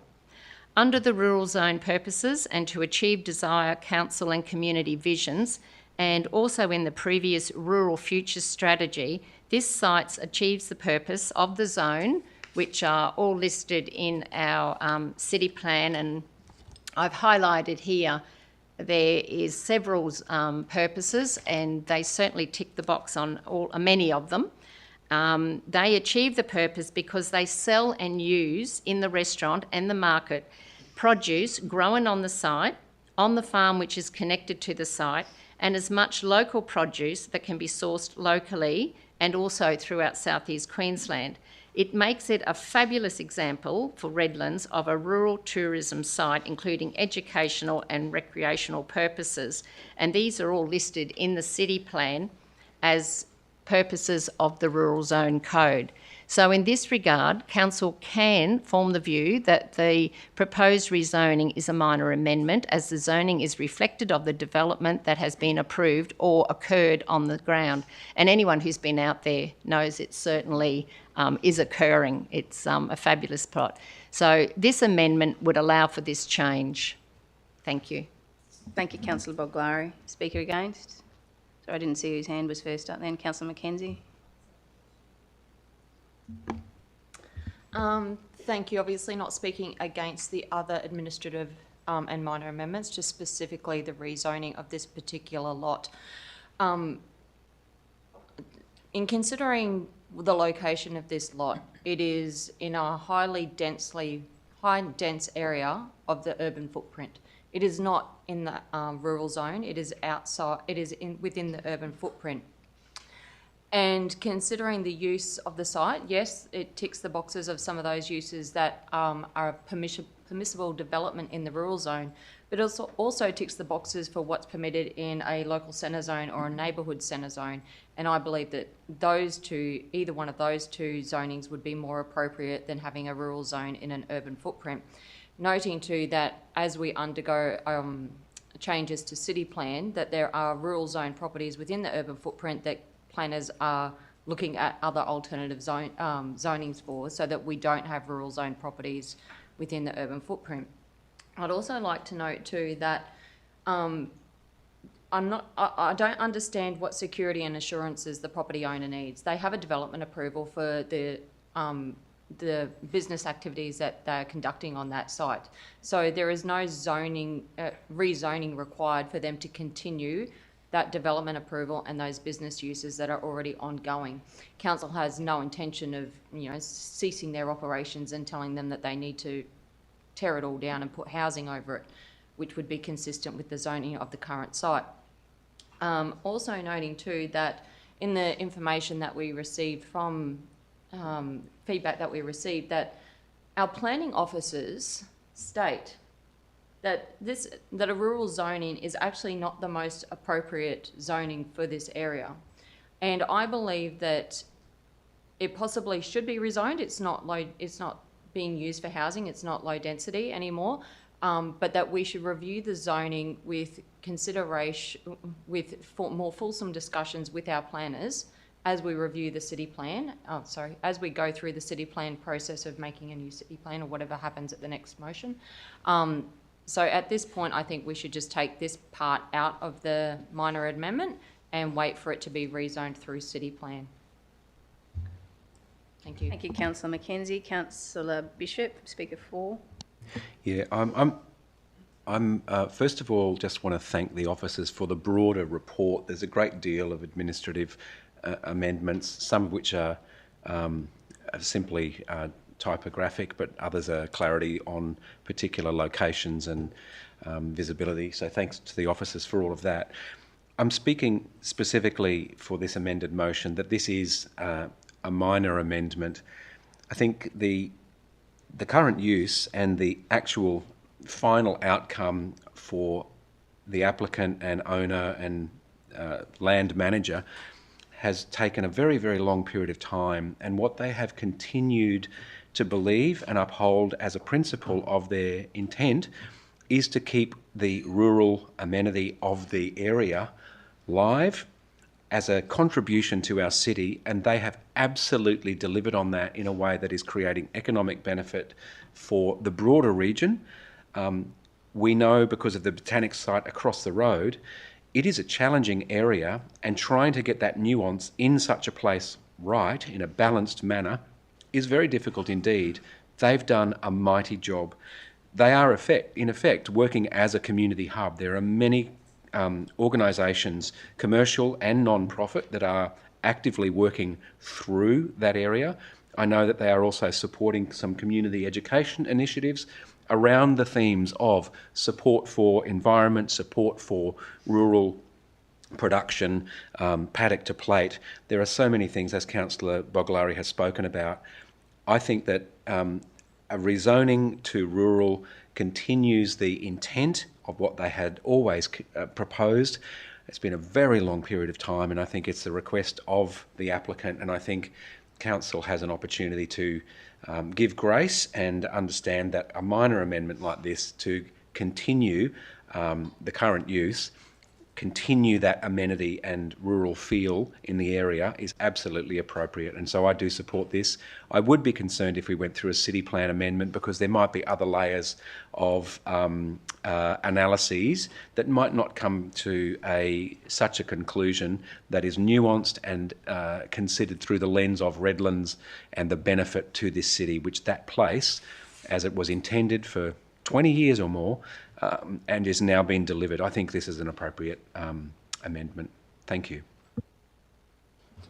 Thank you, Councillor Bishop. Speakers against. Councillor Hughes. Thank you. Councillor Bishop, great words. They've done a mighty job, and it's my local go-to, as is, I reckon, half the city. It's always busy. It's fabulous. I'm speaking against because I am a little concerned when we talk about going to a rural zone. The picture of the Wellington Point farm and the land around it, but what we're actually talking about when the officers presented the report is just the shop. And I'd like to seek council officers' support here to clarify what we're talking about is not the farmland, and I understand that farmland has development approval over it if that was to change, but what we're talking about here is actually just the shop site, and as such, having a shop site, which I love that shop, spend too much money there, but why would we put a shop and a cafe into a rural zone? I'm a little concerned about that. That's my worry. Thank you. Thank you, Councillor Hughes. Dean Butcher, Senior Planner, would you be able to provide some clarity and explanation around that point? Yep. Thanks, Councillor Hughes. So the first question was, which lot does this relate to? And the answer to that is, so it's the Wellington Point farmhouse, which is inclusive of, I guess, the retail outlet and the restaurant component. So it's not the broader land package. So the adjoining land holdings include the land which is currently, I guess, being used for agricultural purposes. So that answers the first question. Your next question was in why should council support it going into rural zone? So I just have to make clear, as Councillor Mackenzie noted, that the officer's recommendation is not for it to go into a rural zone. In fact, there's two elements to the officer's recommendation. Firstly, the officer's the analysis in the report is that the officer doesn't believe that this constitutes a minor amendment. And secondly, that they don't believe that the zone requested would be the most appropriate reflection of the existing uses that are on the ground. So that's the officer recommendation. Notwithstanding that, obviously Councillor Boglari has articulated reasons why a council could form an alternative view to the officer, and that's allowed for under the Minister's guidelines and rules. I guess as a council you just have to understand the potential implications of making that decision by making an island of rural which abuts a residential area. You're then allowing a suite of uses that exist that are essentially accepted or code-accessible in the rural zone against urban development, so you could have things like intensive horticulture, catteries and kennels and the like, and then the bigger question is, are they suitable uses in that context? Now, I know there's a lot of good faith being expressed by the landowner in going through this approval process, and it's not their intent to do that, but we must know as a council that circumstances change, the land holdings could change hands, and that intent could change. So I have to make you aware of those potential implications if council chooses to pursue this as a minor amendment. Councillor Hughes, another question? Thank you so much, Dean. With regard, just going back to the farmhouse, and which is the produce shop and the cafe, as you've just articulated, do we have room or scope for that building to go into a rural zone? It doesn't seem appropriate to have that built, because we're talking about just the building site, and it's already built. It's a very popular site as a rural zone. It just doesn't feel right to put an existing shop in. I'm just asking. It doesn't feel right. But do we have anything like that in a rural zone? I'm just struggling with that. Okay, so the question, just for clarity, Councillor Hughes, is you're wanting to know if there's another example of this anywhere. I'll notice. I think there's a service station on Quarry Road, which might be considered a commercial use that's in the rural zone. That's off the top of my head. But yeah, so just reiterating that the council officer's analysis sort of speaks to the suitability of the underlying zoning, and the officer's view is that they agree in principle that the existing zoning isn't reflective of the development on ground. However, the preliminary view was that it would be more appropriately zoned, probably a lower order centre zone, or potentially, for example, a specialised centre zone with nuanced assessment provisions, which sort of reflect the existing approval conditions. So that would be, if that would be the officer's recommendation.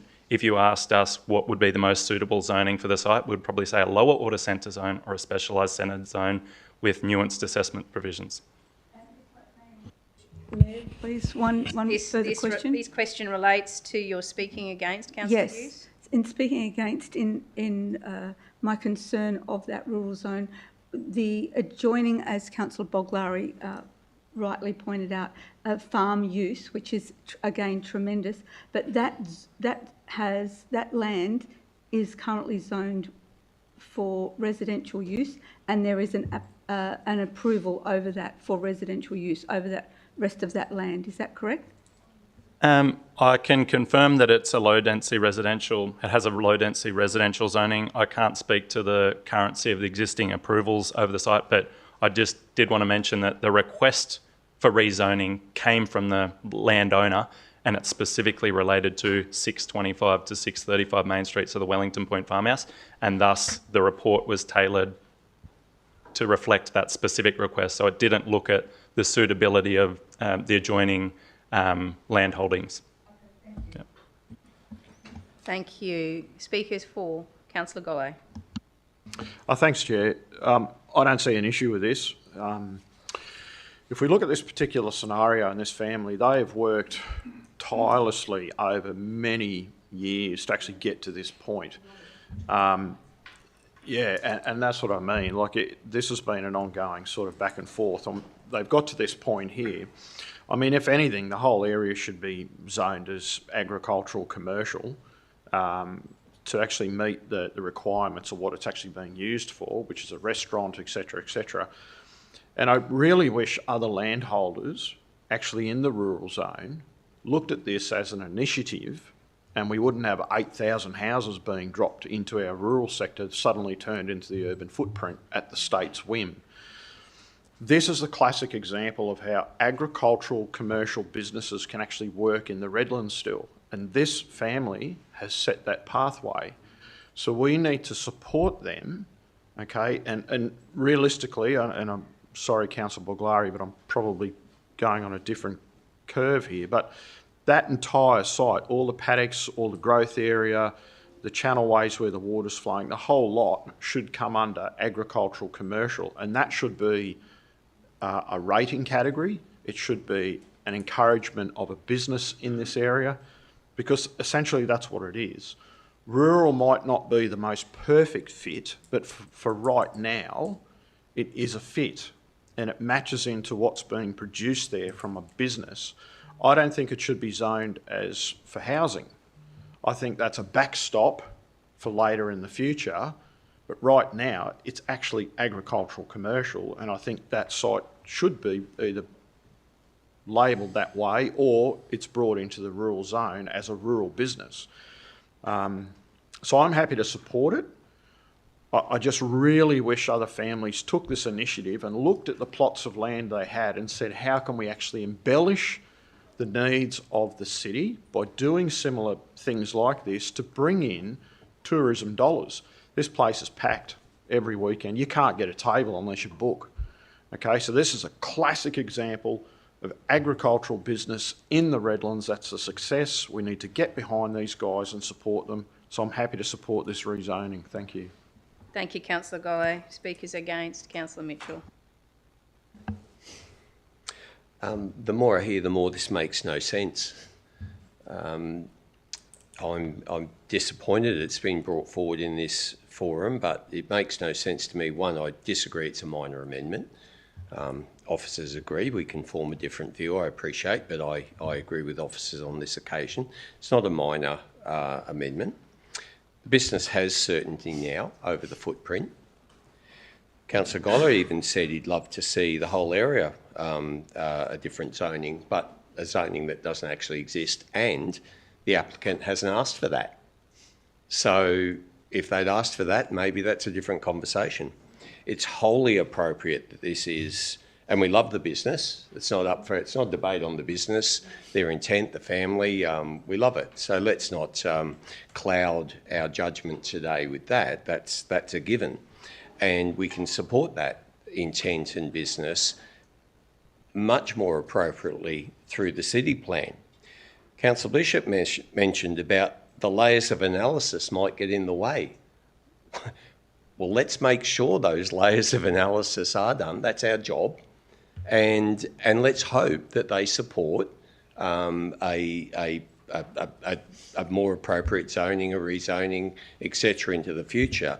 But that needs to be done with the full light of day upon it, not at the last minute attached as a limpet onto the side of a minor amendment. That's inappropriate. So for all those reasons, I don't support the amendment, but look forward to being able to support the original motion as it was. Thank you. Speakers for Councillor Tolte. Thank you, Mayor, and thank you to all the speakers that have previously declared their interests in the matter. And I agree with what has just been said. It's probably not the best way to bring forward a matter like this, having it on a broader suite of minor amendments. However, I am, along with Councillor Boglari, having been here a long time, aware of the very long history of this site with council and the issues between the development and council going back like 20 some years, like it was going on for like a decade before I came into council. So I can appreciate the frustrations and the desire to now support the owners through supporting what they have requested of council. I do have some questions, and I'll come to those as well with the indulgence of the Mayor. One of the things that has been brought up in general discussions in the preamble leading up to the meeting was concern about rating over the property and whether the rates that are paid on the property would be altered by a zone change. I don't believe that is the case. I don't believe zone determines the rates. It is it does for residential rates, but can I ask at the end of my points if we can have some clarification on that? I believe the use that is over the site currently will determine the rating, not the zone, whether it be rural or residential, which are neither of those, as has been discussed, reflect the use. The other thing that the officer raised was that they don't believe that a rural zone is the most appropriate zone, and it opens up things like animal keeping and so forth. However, we have a very successful, very modern approval for a business on this site now. So I would like to confirm through the officers that there is no use such as a kennel which could come forward on this site regardless of zone without a full application process, which would then deal with any conflict with the residential zone next door. I don't believe there's any risk to council in regard to Councillor Bulgari's proposal. Whether it's considered minor or major, the officers can work that out, and I'm sure they'll bring it back if there's some issue. There are pre-existing use rights with regard to what Councillor Gollet raised. This motion is not about the farmland that expands around this area. It is about the minor changes to the planning scheme across many different aspects of the planning scheme, and Councillor Boglari is asking to add one more issue to that long list. The area that has been zoned since the 2006 planning scheme, I believe, as low-density residential and which is currently farmed, is not subject to this, as was raised, and has a pre-existing use right because it has been farmed for many, many decades. And so that, as long as it continues for a period of at least 4 years, it isn't ceased for 4 years, then they maintain that pre-existing use right, and has been noted that they can go to their low-density residential zone at any time, regardless of what minor amendments are made here.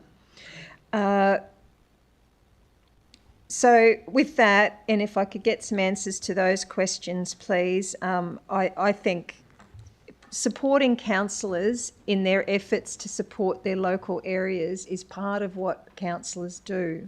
Councillor Boglari is the local area councillor. She's aware of the very long history and all of the implications and tensions that have come through this site. And if she's asking for this, I'm happy to support it. Thank you. Thank you, Dean. If you could answer, I think there were 2 questions and maybe some confirmations, some points raised there. So there were 2 questions. Thanks, Madam Mayor. The first question related to, does it affect the rating? And I might get Sandra to potentially step in here, but it's my understanding when I looked at the rating categories, that's based on the existing use that occurs on the site. It does not have regard to the zone. So if you look at it in that simple lens, then you might say, no, it doesn't affect the rating. But actually rating, those rating categories use a multiplier based on your underlying value of the land. And that underlying value of the land is determined by the valuer general. And the valuer general is probably going to place a lesser value on a land zoned for rural than it would for low-density residentials. So I think it's pretty fair to say that higher land values are assigned to residential zonings because the development potential is higher. So that may have an implication for the rating, and I might just throw across to Sandra, maybe if she has any additional context that she wants to add.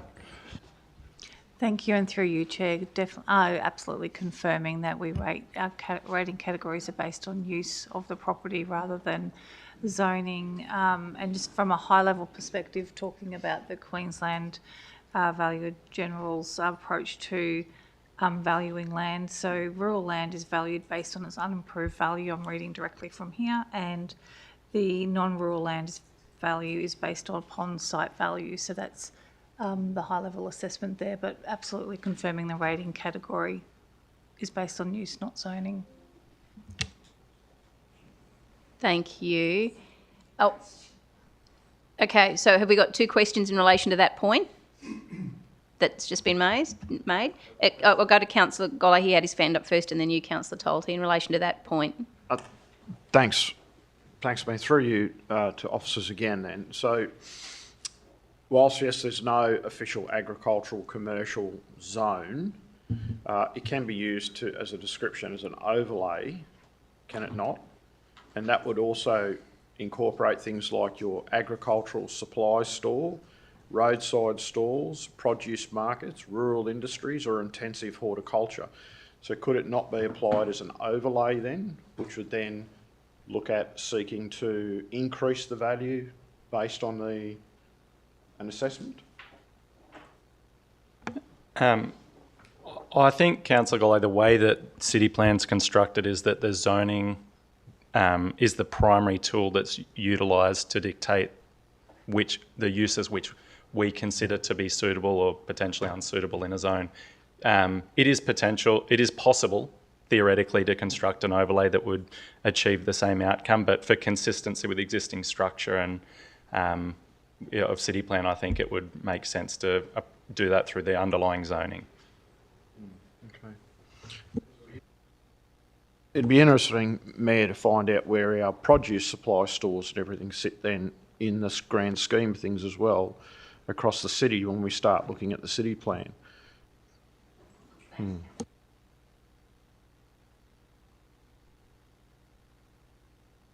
Sorry, Councillor Tolte, and thanks, Councillor Goller. Yeah, so just on that, my understanding, and this is all conjecture, how a valuer will value something, but that the valuer takes into consideration the use on the site.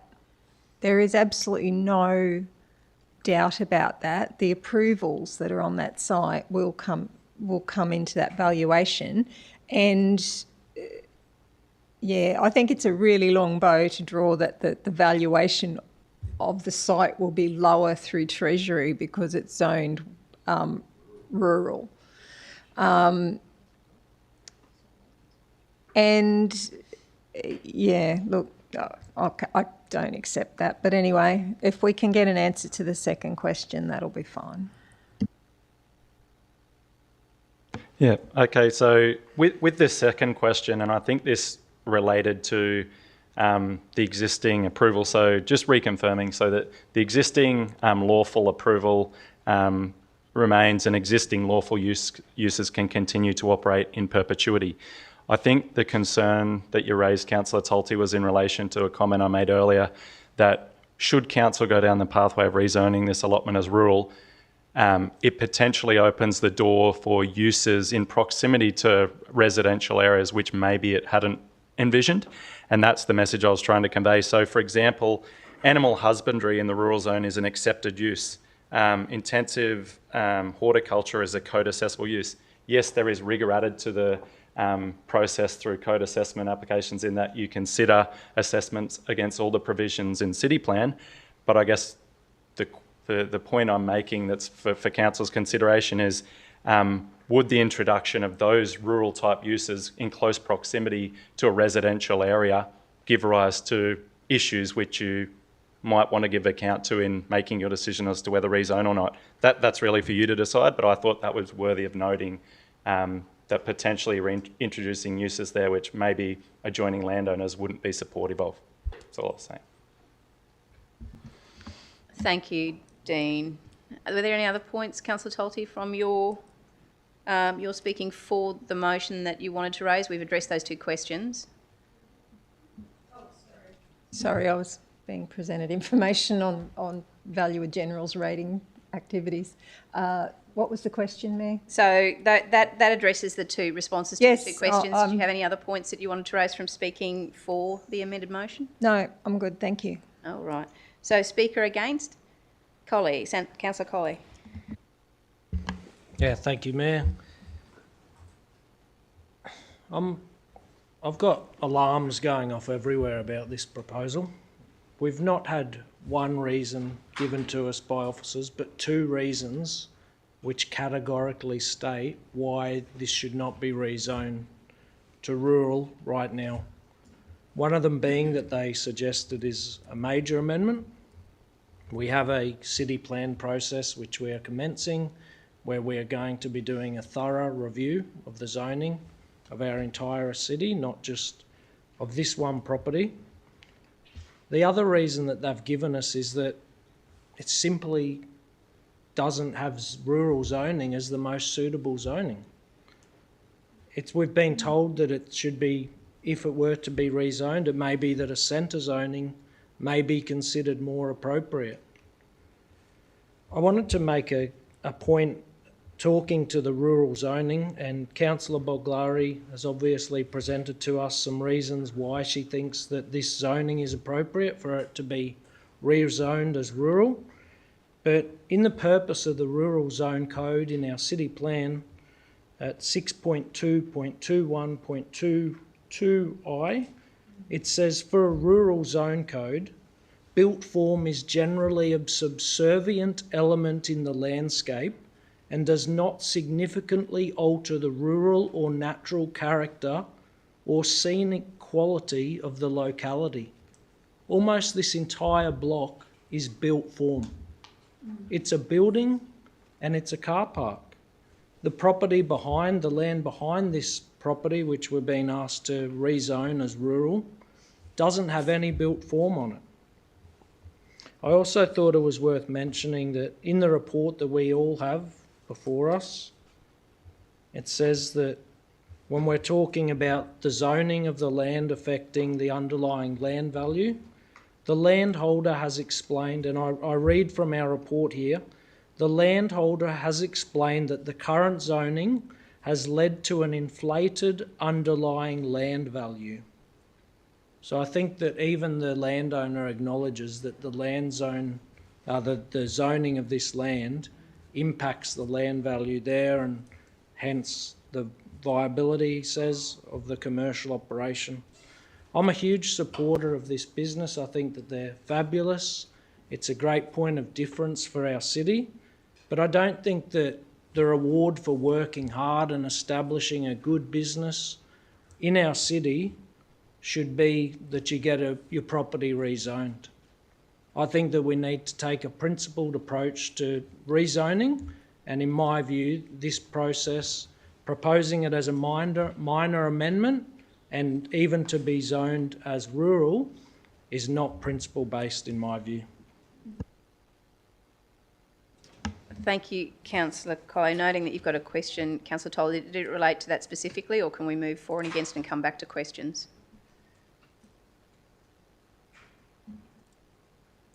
It's about the zoning of the land, the answers that have been given. Up to you, Mayor. All right. Do you mind if we just we'll proceed then through for and against, and I've got some questions that I'm holding over till the end too. Yep. Speaker 4? No, we'll move into questions then, Councillor Tolte. Thank you, Mayor.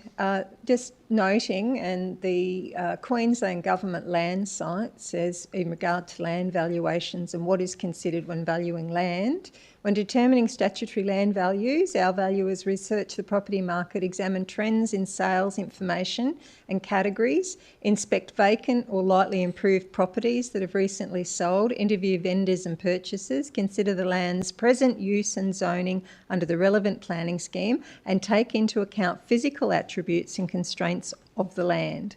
So the physical attributes of this land are fairly not able to be argued. It's quite clear. But I would, on the comments made by Councillor Coley, I would like to ask the officers, my recollection is that the current approval was given before the land was rezoned, and the land was actually zoned rural when the current approvals were made.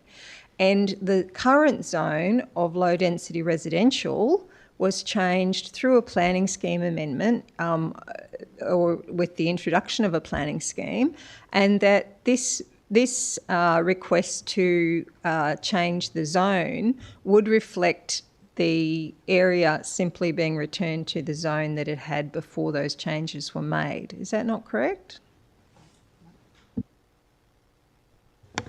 Thank you, Councillor. I don't believe that was correct. I think it was residential. It was low-density residential. It's an impact assessable development application to approve it, and we covered that in the report when we talk about, obviously, it was considered as residential being appropriate in that particular location in that zone at the time. In 2008, I think it was? As I wasn't at council at that point. However, I understand that was the case. Fair enough. Thank you, Michael. Acting General Manager, Movement. Through the Mayor, so could you provide clarity? yes, this was approved in 2011. I recall I was here. It was Christmas Eve, 2011, and it was zoned residential at the time. It was slightly contentious because it was a commercial type use in a residential zone. There was a long history to it, but on merit, it was approved by officers under delegation, but it was zoned residential. All right, thank you. Councillor Guy and then Councillor McKenzie. Thank you, Mayor. Through you to officers, you may be able to answer this. Because we are focusing on what is essentially that commercial aspect and considering putting it back to rural, the fact that it's a commercial site and no one's actually living in it, would land tax apply to that particular site? And that could be a possible reason why they're trying to get it rezoned back to rural. Like, what are some of the financial implications there as well? Because of that, if we're sort of being seen to be assisting somebody try to rezone. Sorry, Councillor, if I can respond to that point and to similar points that have been made today. Yeah. I mean, we're obviously a planning department, and planning operates in the public interest, not in a private interest. Matters of taxation, etc., probably irrelevant to the consideration from amending a land use or planning instrument. So we're looking at obviously the existing established use, looking at the relevant planning instruments that are relevant to it, and whether or not the zoning change to rural is appropriate. Now, officers have made that recommendation in our report based on those matters that we don't believe that it is.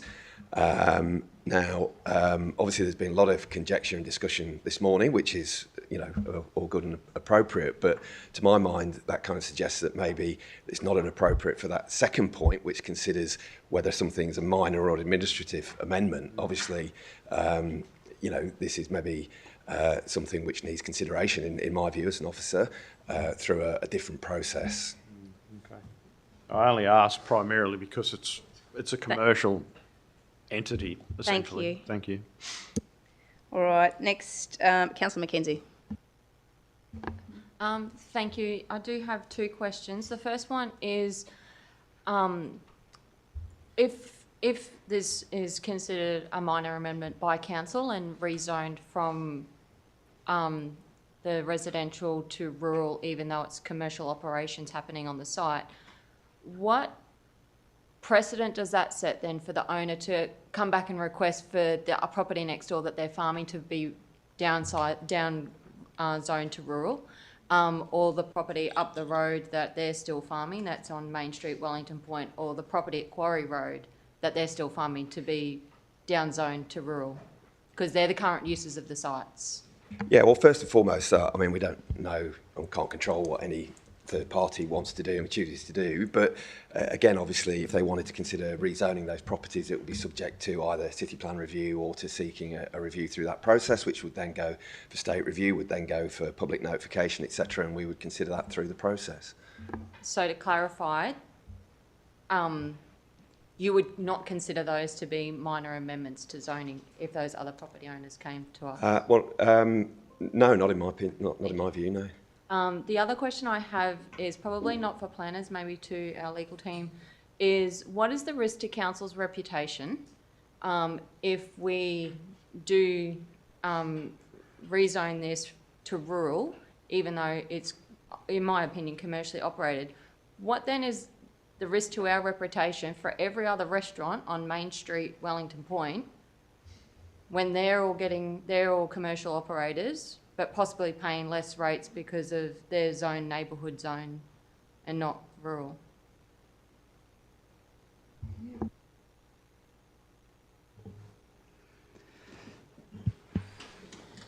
Through you, Chair.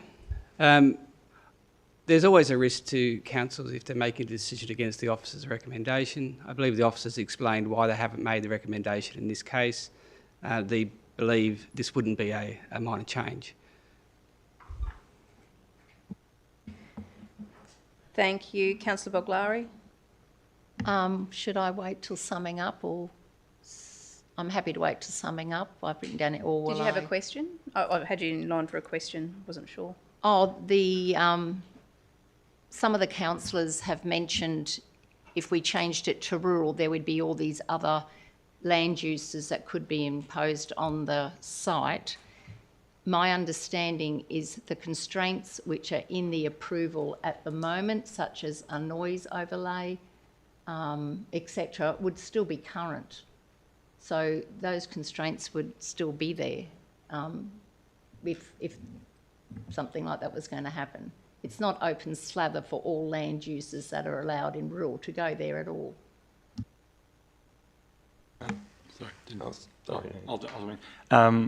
Sorry.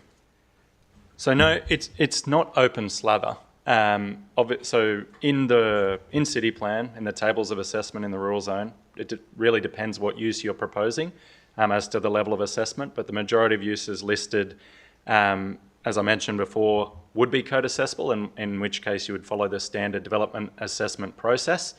But there are uses there, such as animal husbandry, which in the rural zone are accepted uses. So they are uses which could potentially occur on the site. I know that's not the landowner's intent, but I have to articulate that should the landowner change their intent, or should it change holdings and the future landowner have different ambitions for the site, that they could potentially conduct those operations without requiring a planning approval, and that may give rise to reverse amenity impacts on the adjoining residential development. That was really what I was trying to convey. That there is a noise boundary put in there. So I don't believe animal husbandry would be allowed on that site, given the constraints which are on the existing approval now. Sorry, I should have clarified this, Councillor Boglari. So the existing approval, that's obviously with land, a landowner can change their intent for that land, and they can lodge a subsequent application to have the use change. Or in this case, if rural were to take effect, say today, the landowner tomorrow could undertake animal husbandry as an accepted use in the rural zone without... With an application to council? No, so animal husbandry, so I'll just lost it off my screen, but animal husbandry in the rural zone is an accepted use. So that's an example of one use, which if you change the zoning today, the landowner could commence tomorrow without requiring a planning approval.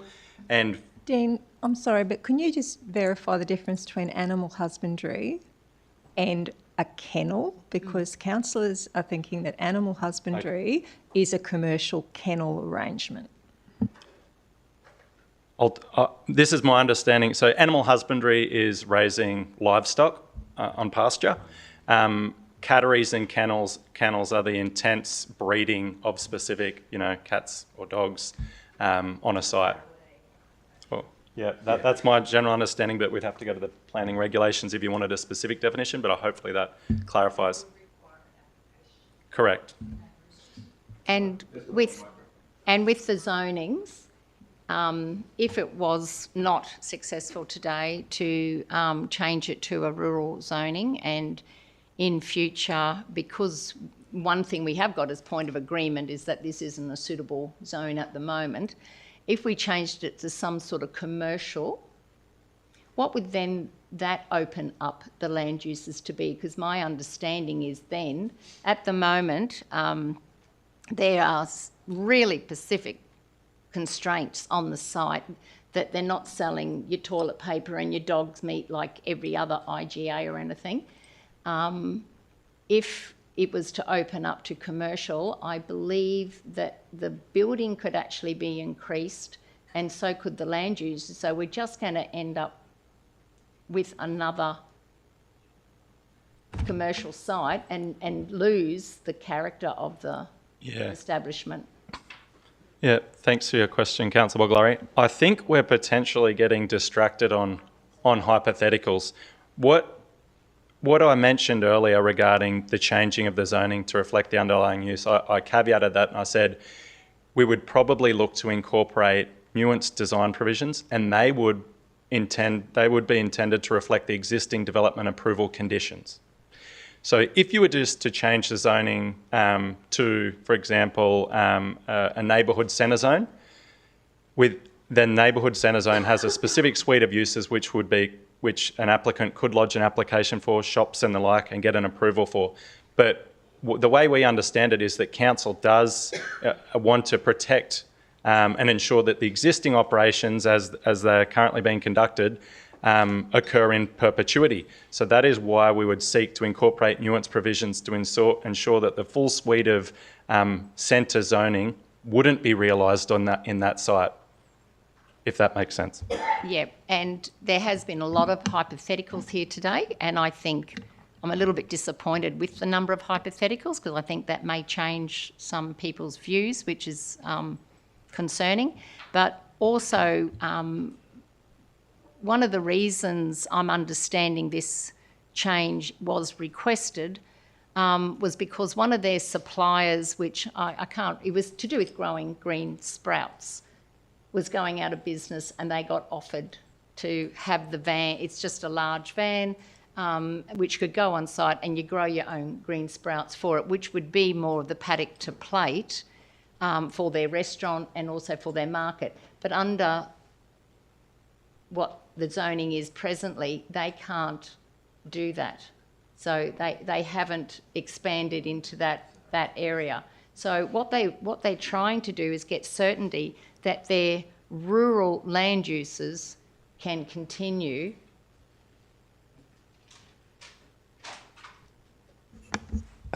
Sorry. I don't really understand why that would be the case. I mean, they've obviously got their existing farm, but they own land adjacent, which is currently farmed. So I'm not quite sure how relevant. Well, on this particular site.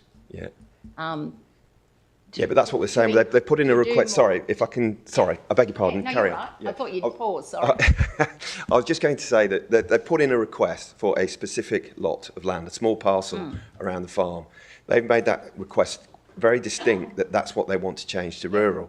So that site is developed with a car park, with various, the other existing uses on there, the restaurant, the cafe, and the kitchen, the shop, and everything else. So I can't quite understand. The grassed area near the restaurant was where they were considering doing the green sprouts, but then they had advice that it's against. I'm not quite sure. So they didn't go ahead with it. So this is where the I'm not quite sure whether that's necessarily a point of question for the actual development approval. I don't think it's relevant to the consideration of the zoning change. I think it's probably nuances that we don't know that are currently here. If I can, have you finished, Councillor Bulgari, you still got any more questions? No, I'm right. I'm just writing down what other people's concerns were so I can address them in my summing up. Okay, thank you. Councillor Colley, I had you next, and then Councillor Tolte. Thank you, Mayor. I have a question for Councillor Bulgari through you. I understand that the property owner has requested that this be zoned rural, and you have proposed this amendment today requesting that rezoning take place to rural, which is in conflict to officer's recommendation. Why did you propose rural and not a centre zoning, which the officers have suggested would be more palatable? Even recently with the Botanic site, I voted against it because that was going to be because of the centre part. What we've got there now is just, it protects the legacy of the red soil. It is a tourist destination. It is educational. It is recreational. It's got produce growing there. It's got all those purposes under a rural zone. If it goes to commercial, I'm very protective over the Horizon Shopping Centre and the Wellington Point Village. We don't have a centres management strategy in our city plan, and I don't want more springing up centres which are going to impact on them. This is a centre that actually attracts people to the area with tourism. It's different, as I said before, to your toilet paper and your dog meat and your normal centre. So if it's a centre, my fear would be in future it might go to your normal, shopping precinct type thing, whereas I want to protect what we've got there. In a previous planning scheme, the one that was initially in here when I was in, that was an inter-urban break. We had these inter-urban breaks throughout Redlands. Thornland's inter-urban break now is under concrete. This one, this resident, this family have, in my opinion, forgone a lot to keep that inter-urban break. It was over on the Botanic site as well, but that will now disappear. And this is red soil. It is exactly what, for the 17 years I've been in here, I have heard from residents that we want. We want to be able to recognise Redlands. This does that, and I just think allowing a minor amendment to rural gives certainty not only to the owners that they can continue with what they're doing there now, but it also gives certainty to the local residents that it's an ongoing concern and we're going to be able to enjoy the sunflowers, enjoy going out the back where they've got a herb garden and the children are going there from the local school. They walk down, they get to pick the mint, they get to pick the parsley, and they're then now what they're going to start doing is showing them, well, chop it up and let's make a pizza. That educational part of it is continuing, and they're all purposes of a rural zone.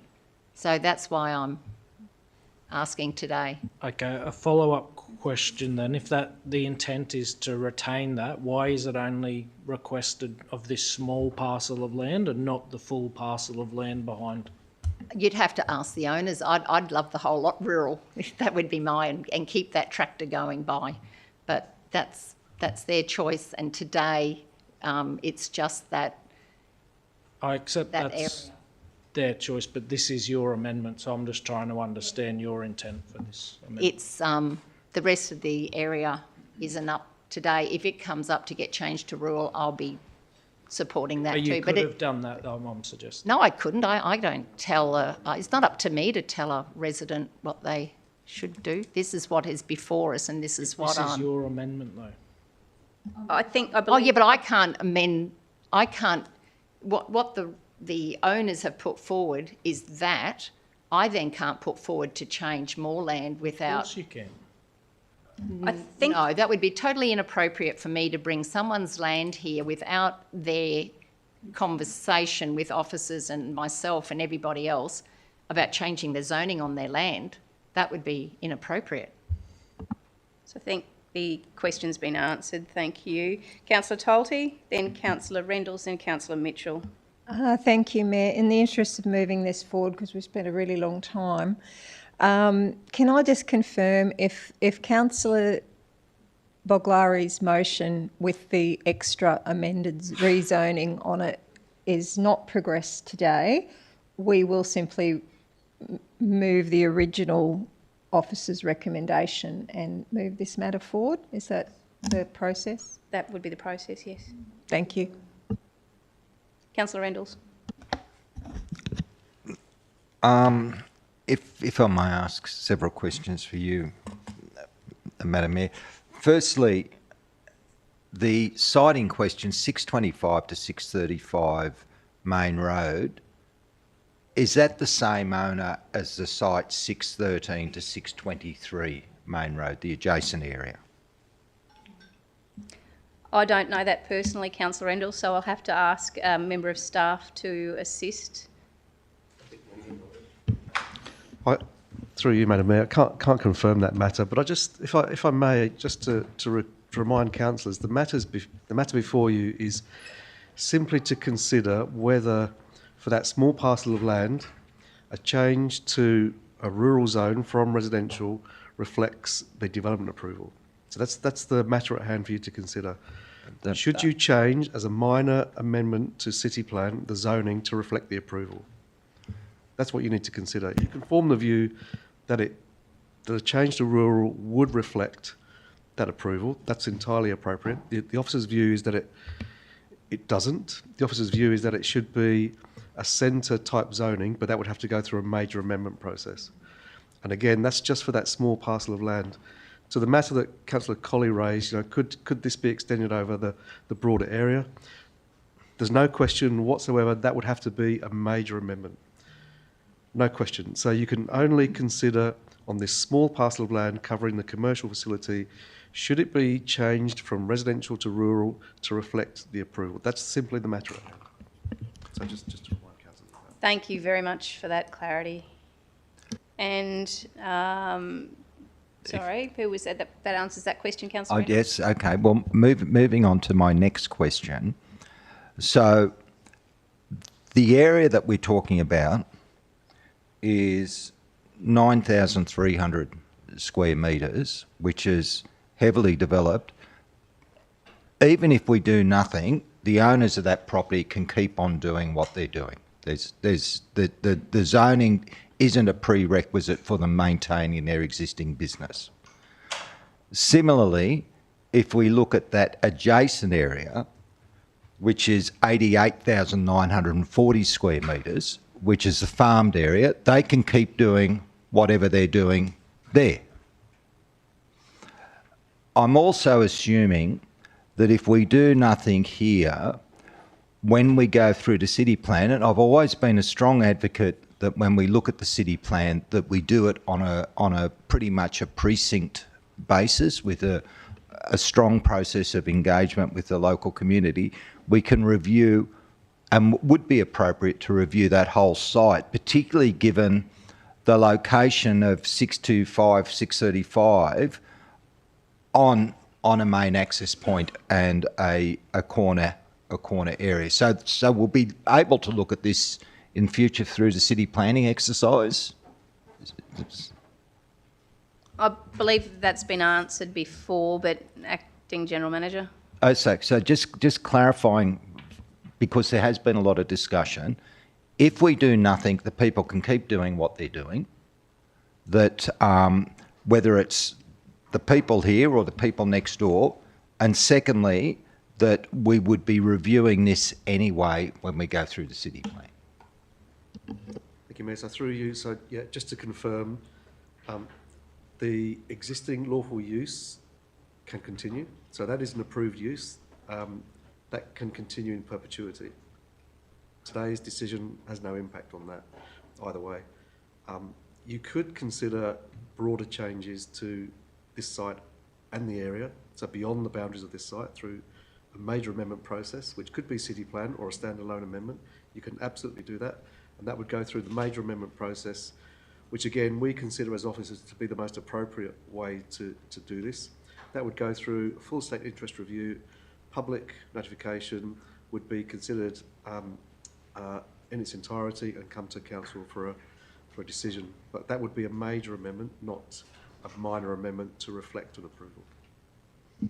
Acting General Manager, just a follow-up question. If we're looking, I know the next agenda item is a review of the city plan.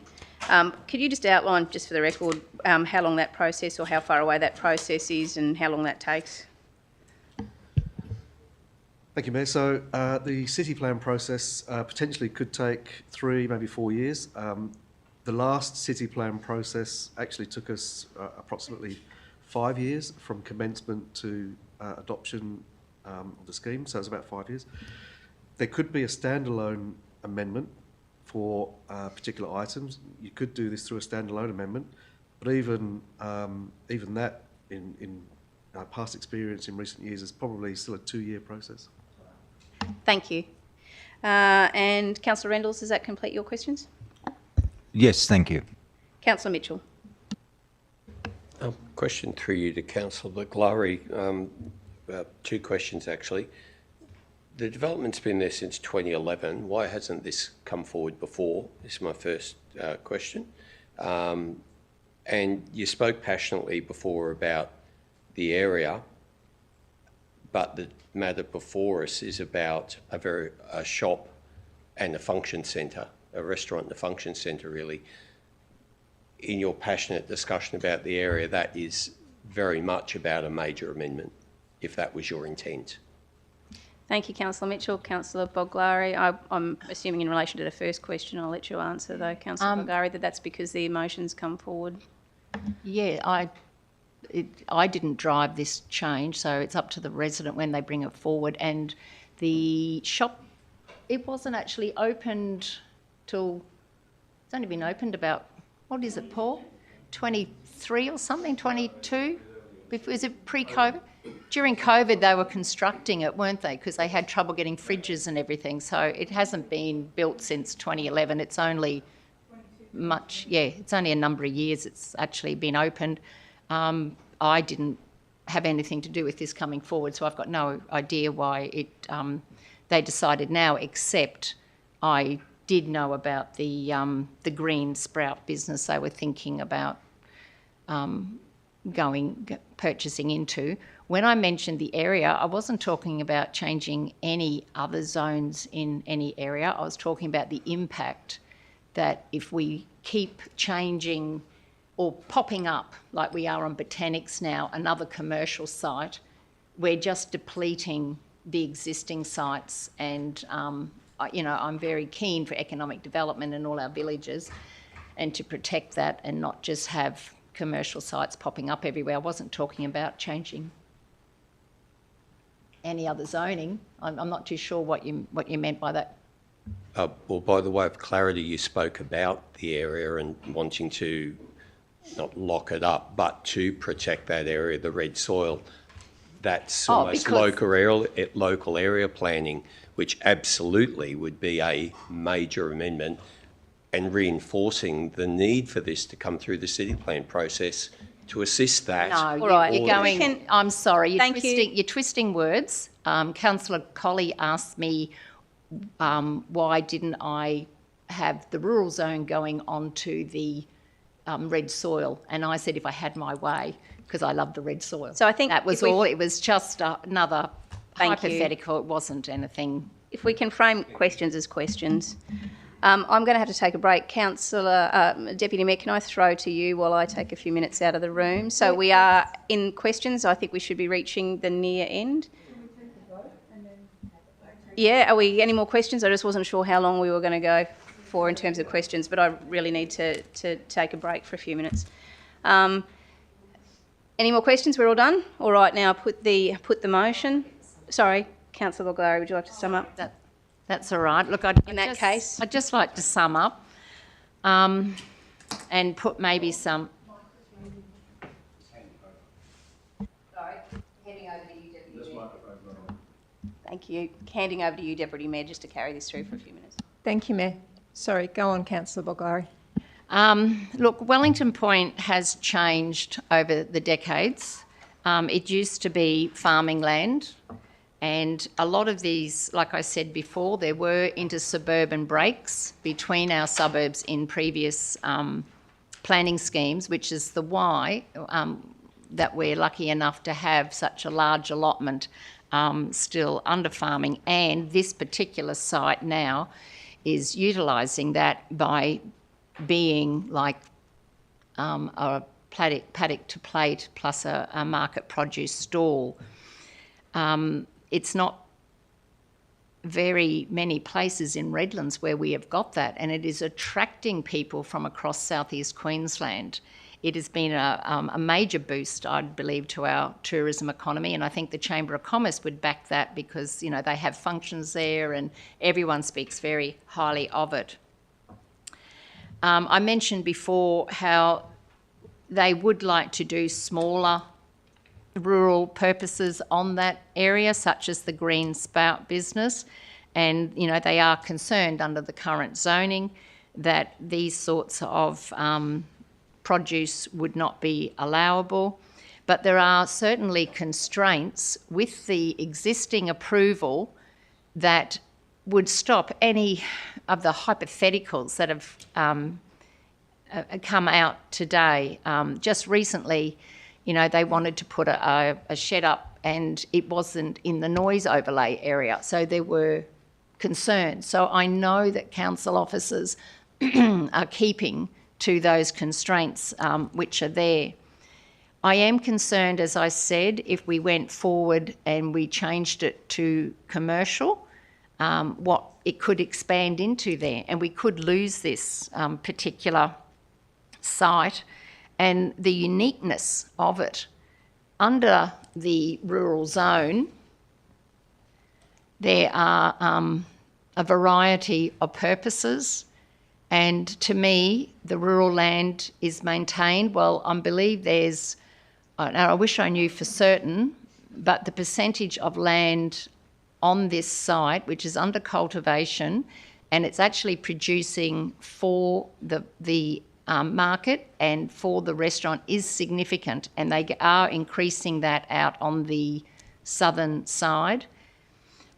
Educational, recreational and tourism uses are accommodated. Well, they tick the box for all of them, especially with the educational, and help me out, Councillor Bishop, they've just become involved with Grub Girl. Dirt Girl, sorry, apologies, Dirt Girl. And this is what they're actually paying for, but it actually is going to be available to local schools. So they are definitely ticking the box for educational plus giving back to our local community. It says garden centre here. Well, they do sell flowers, they do sell plants as well, which have been growing on the site. They are not going to do everything here because it's not suitable for this. One of the things is also that it, you know, won't be subdivided for, subdivision does not occur. Well, definitely securing it that that's not going to happen if we do it as rural. It is a significant character spot in Wellington Point, and it's actually across the city because sometimes I'm a little bit annoying and I go up there on the weekends and I explain who I am and I ask people where they're from. And it's amazing, Councillor Rendels, how many people from your area are coming up. And I say amazing because I know down there are rural areas and farmland, yet they're coming up here. Just reaching the time frame, Councillor, if you could. Okay, thank you. And it talks about minimising impacts on the natural environment. And they have done that with the amount of vegetation they've planted along the southern side as a barrier to the houses. I just think we have an opportunity today to support a local family-owned business that is keeping a local legacy alive. They're cultivating the red soil, which we all love, Redlands. They're employing local people. They've got over 30 people there, including youth. There are many local people there from the local high schools and university. They have built a valued tourism site. They're educating local people, school children and the busload of visitors that come. And I just think they are delivering the purposes of the rural zone. So I'd encourage you to support this change today because it is the vision that I've heard that the Redlands want for 20 years now. So I just encourage you to support this local business, please. Thank you, councillors. With that, if I can put the vote, please.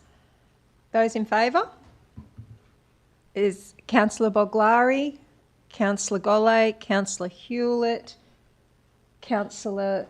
I just... 1, 2, 3, 4, 5...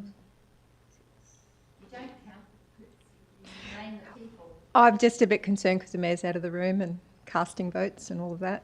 I'd just like to be sure where we're going.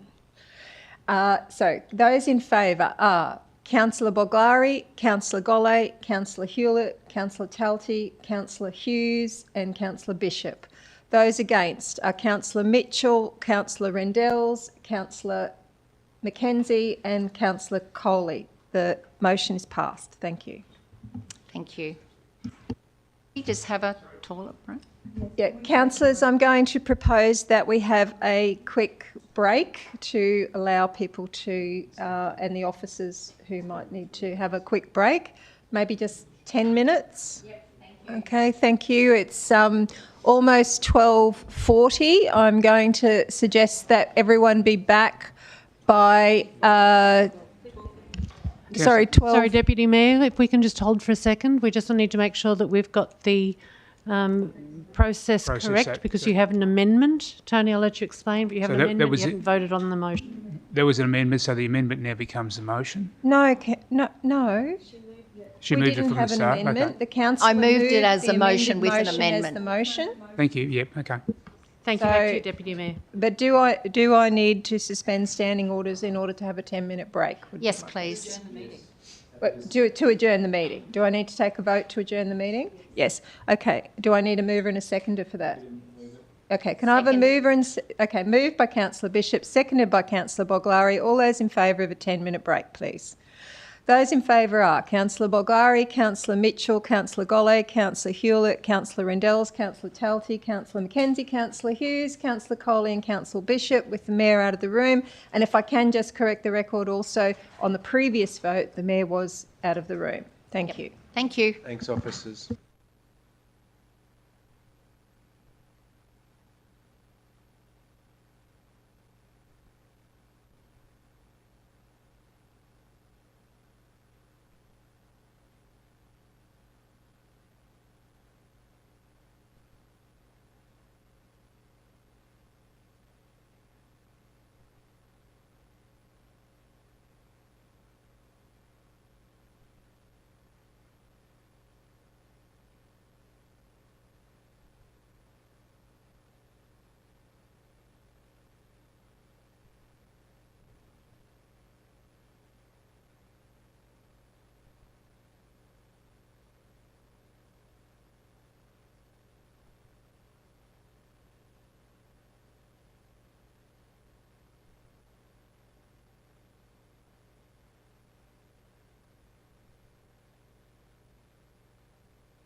Yes, we're back on, okay. All right, councillors, if I could have a motion, please, to resume the meeting and standing orders. Moved Councillor Boglari, seconded, I think, did you? No? Councillor Bishop. All those in favour? All those in favour are Councillor Boglari, Mitchell, Golay, Hewlett, Rendells, McKenzie. Councillor Hughes is out of the room. Councillor Coley, Councillor Bishop, myself and Mayor Mitchell is out of the room. And now, councillors, just to formally let you know that the Mayor has been taken unwell, so she's going to dial in if she can to listen to proceedings, but we have to give her a permission to dial in. So if I can have a mover and a seconder to allow Mayor Mitchell to dial in should she wish to, or she can. Moved by Councillor Boglari, seconded by Councillor Bishop. All those in favour? Councillor Boglari, Councillor Mitchell, Councillor Golay, Councillor Hewlett, Councillor Rendells, Councillor McKenzie, Councillor Hughes is out of the room, Councillor Coley, Councillor Bishop and myself. Thank you everyone very much. Pardon? And the Mayor as well, so but it's something she's not up to this stage. Oh, okay. Did I not say that? Okay. And the Mayor was out of the room for that vote. Mayor was online a moment ago, but she has had to log off again. Okay. If I just take a moment, we are up to 15.7. Councillors, if I can have a mover, Councillor McKenzie for 15.7 and a seconder. Councillor Boglari's hand went up first. Councillor McKenzie, would you like to speak to the matter 15.7? Thank you, Deputy Mayor. The report that we're looking at today has been prepared to present the findings and recommendations from a statutory review of the City Plan 2018 and to seek Council's direction on what to do next, whether to start work on a new City Plan, make changes to the current one, or decide that no further action is needed at this time. Under Queensland's Planning Act 2016, all local governments are required to formally review their planning schemes at least once every 10 years. This review is not just a box-ticking exercise, it's a chance to look at how well the City Plan is performing, whether it still reflects the latest state and regional planning priorities, and if it continues to align with Redland City's growth, needs, growths and goals. A formal report like this one must be completed as part of the process, and then from here, Council must decide on the next step. When Council chooses not to amend or replace the plan, it must explain that decision in writing to the state government. City Plan came into effect on the 8th of October 2019 under previous planning legislation, the Sustainable Planning Act 2009. And since then, there's been a lot of changes across the region. New local and regional plans, strategies and priorities have emerged. Some of these have already been incorporated into City Plan through various amendments. The most recent version being number 12 came into effect in November 24. However, there are still several key changes that have either not been included yet or are still waiting approval at the state level. This review is a valuable chance to step back and consider the bigger picture to see how well City Plan is working and whether it's time for a fresh start. The review followed a clear methodology based on state guidelines and involved a number of steps, including looking at how well the plan lines up with legislation, Council's current strategies and goals, and broader state and regional planning frameworks like Shaping South East Queensland. The review also involved input from Council staff, elected members and planning professionals, along with a technical audit of the City Plan itself. Over the life of the City Plan, Council has made many amendments to try and keep it up to date. However, several proposed changes have been stuck in the process for years, waiting on state government input or approval. This has created significant delays and made it increasingly difficult to keep the plan current. In some cases, these delays are so long that starting work on a completely new City Plan might actually be faster than continuing with individual amendments. Based on all the findings, this report recommends that Council begin preparing a new City Plan. This would help better reflect Redland's current and future planning needs, align with state and local strategies, and improve the way planning decisions are made for the community. And we do have in the room our project manager for the city plan review, Chris Weiss, and I believe councillors have requested that he present on this report as well. Thank you. Thank you, Councillor Mackenzie. Is Chris in the... Oh, I couldn't see him there. Chris, if you would like to come up and tell us about the statutory review.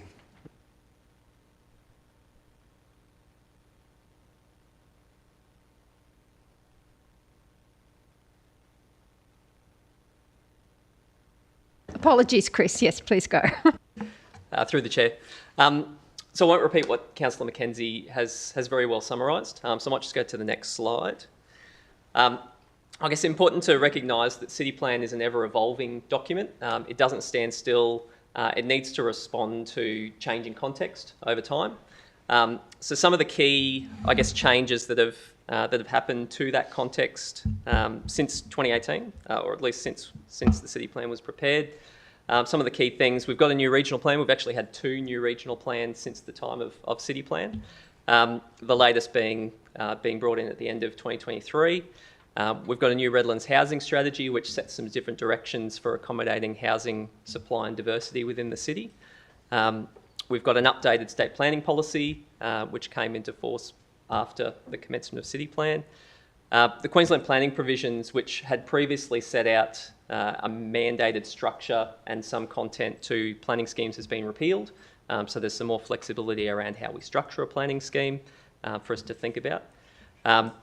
We're currently going through the process of preparing a new corporate plan, with our current corporate plan expiring next year.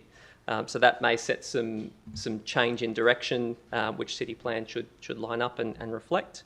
Housing affordability in general has diminished. Construction and the cost to deliver infrastructure has increased, in some cases quite substantially.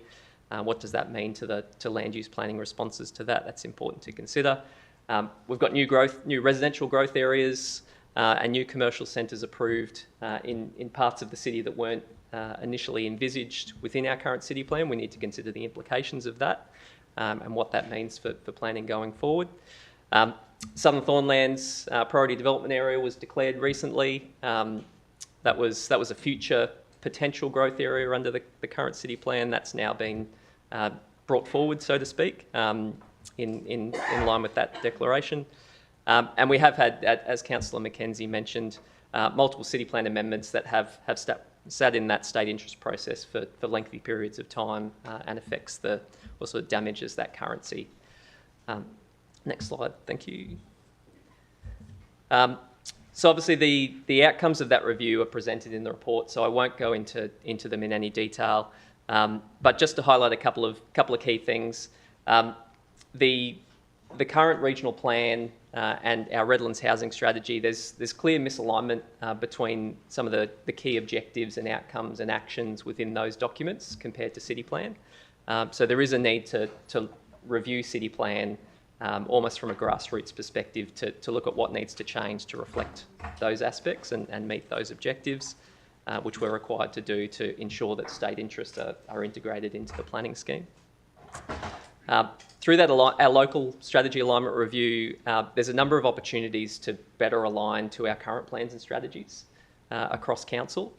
As the City Plan it's really a vehicle to achieve the realisation of those strategies, that sort of direction of Redlands Coast, and there's some opportunities there.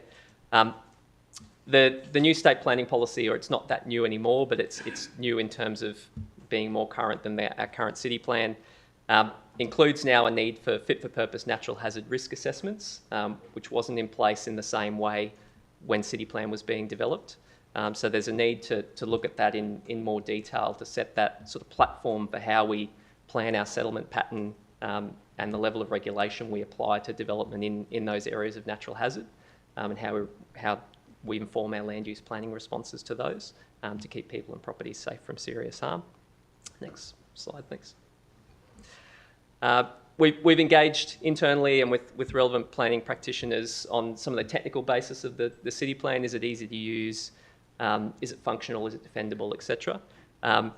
some of the sort of broad sentiments are that it's generally easy to use and interpret, apply to development assessment, but it does lack some nuance, some localised planning response, some more descriptive criteria, use of images and graphics to explain concepts and explain expected outcomes could be improved through city plan, and that it's not necessarily kept pace with its context and with change that's happening around it, and it's not contemporary. Thanks.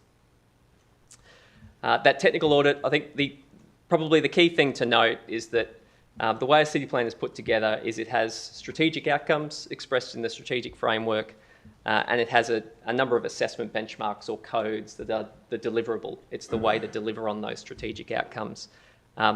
We've done a line of sight review to look at how are those strategic outcomes reflected through the assessment benchmarks, and there's a number of areas of misalignment where those benchmarks are not necessarily ensuring the delivery of the strategic outcomes that we identify in the strategic framework. So there's a need to improve there to make sure that the outcomes we see on the ground reflect our vision or the community's vision. Also within the assessment benchmarks, the way they're constructed with a number of different outcome levels, and each one informs the other one, there's areas of misalignment through that process which risks perverse or unintended outcomes at the development assessment phase. So there's some opportunities to relook at those, improve those areas of misalignment, possibly deliver some structural change to reduce the extent of conflict or the potential for conflict, and also to include those additional graphics and explanatory information, and respond to local planning needs and circumstances. Thanks. And so based on the overall review, which I've only touched on a couple of things, the report goes into that in much more detail. Officers do recommend commencing the preparation of a new planning scheme.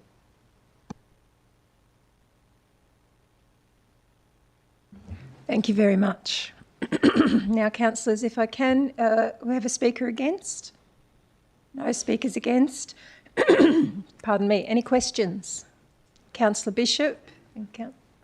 Yeah, thank you very much, and thanks very much, Chris, for the comprehensive review and analysis of the story so far and the current trajectory and where we need to go. Through the chair, if I may, some other really big matters relating to this city that's changed since the commencement and adoption of City Plan 2018 is the identification of the 335 kilometres of coastline that we've got and those critical ports that we have and the transport interface where there are some big tensions.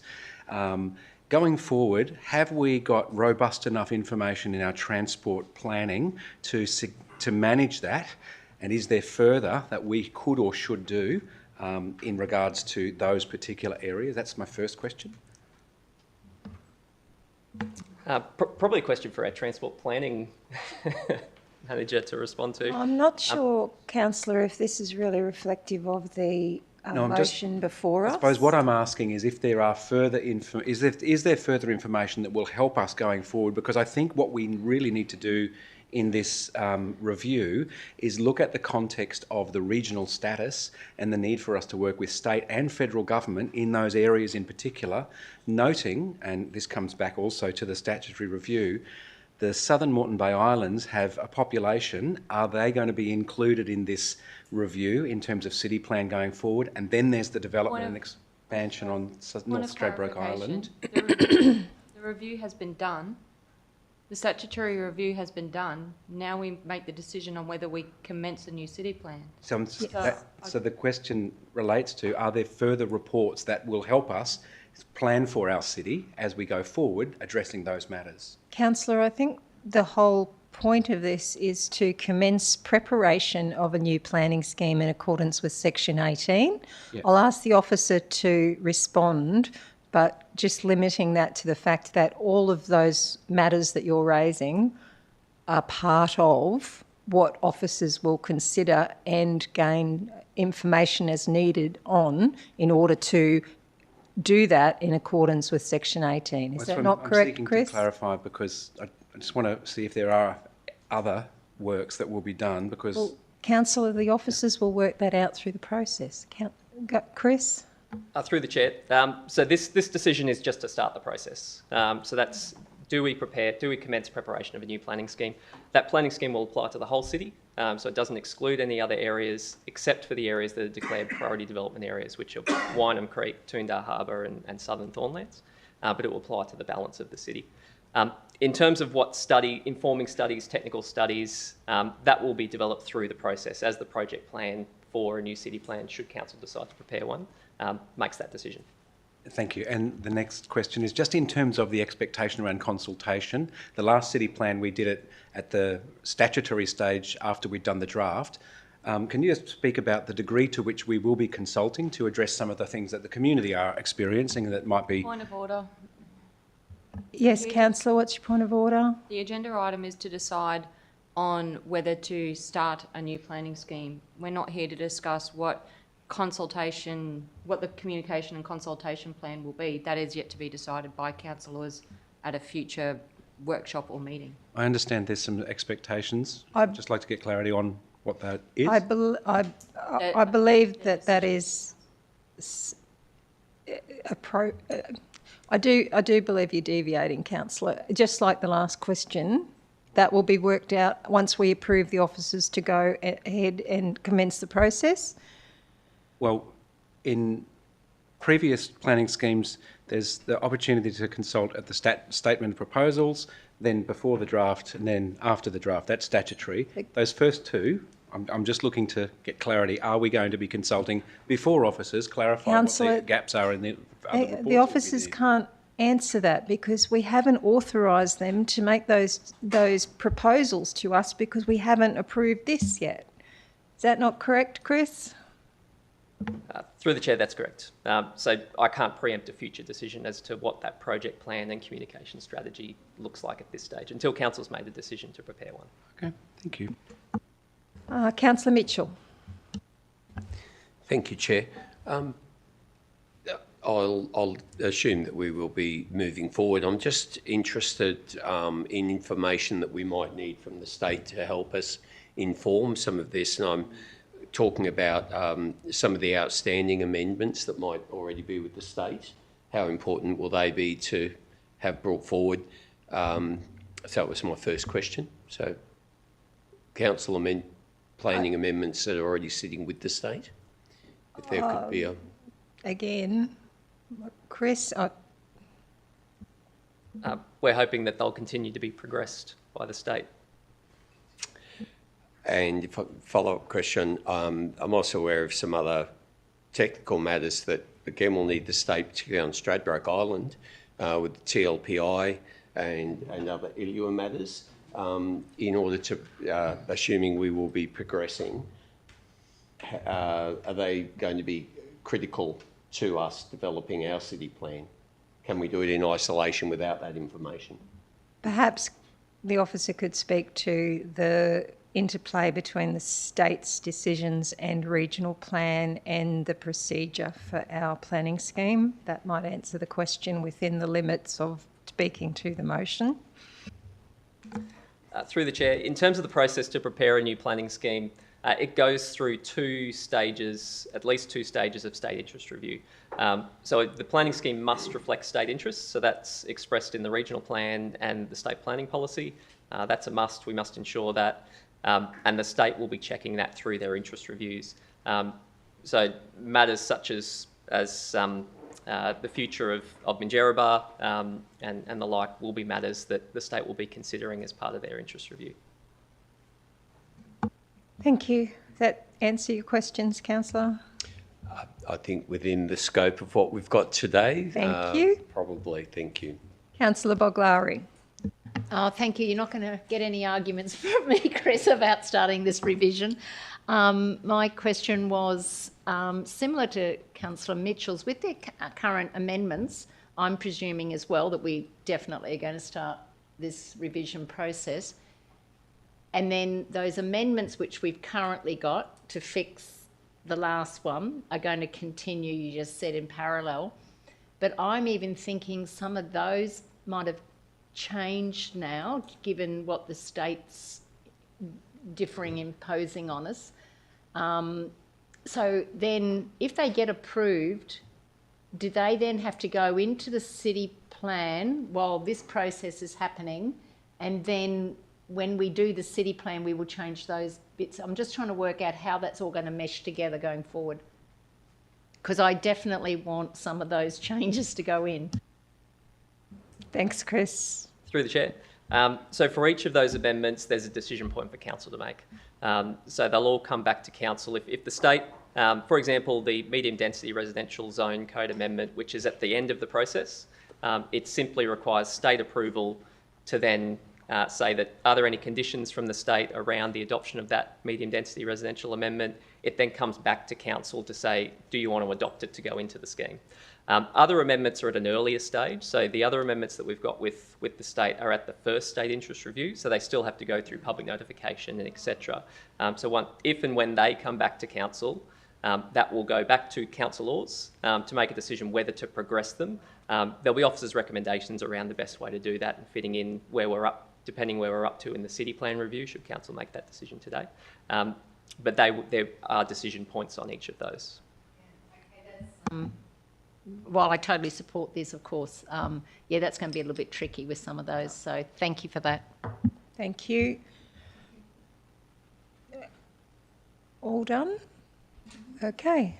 Councillor Mackenzie, did you want to sum up? No, thank you. With that, I put the motion. Those in favour? Councillor Bogari, Councillor Mitchell, Councillor Gollo, Councillor Hewlett, Councillor Mackenzie. Did I miss Councillor Rendell? Sorry. Councillor Rendell's, Councillor Mackenzie, Councillor Hughes, Councillor Coley, Councillor Bishop and myself, and the Mayor is currently out of the meeting.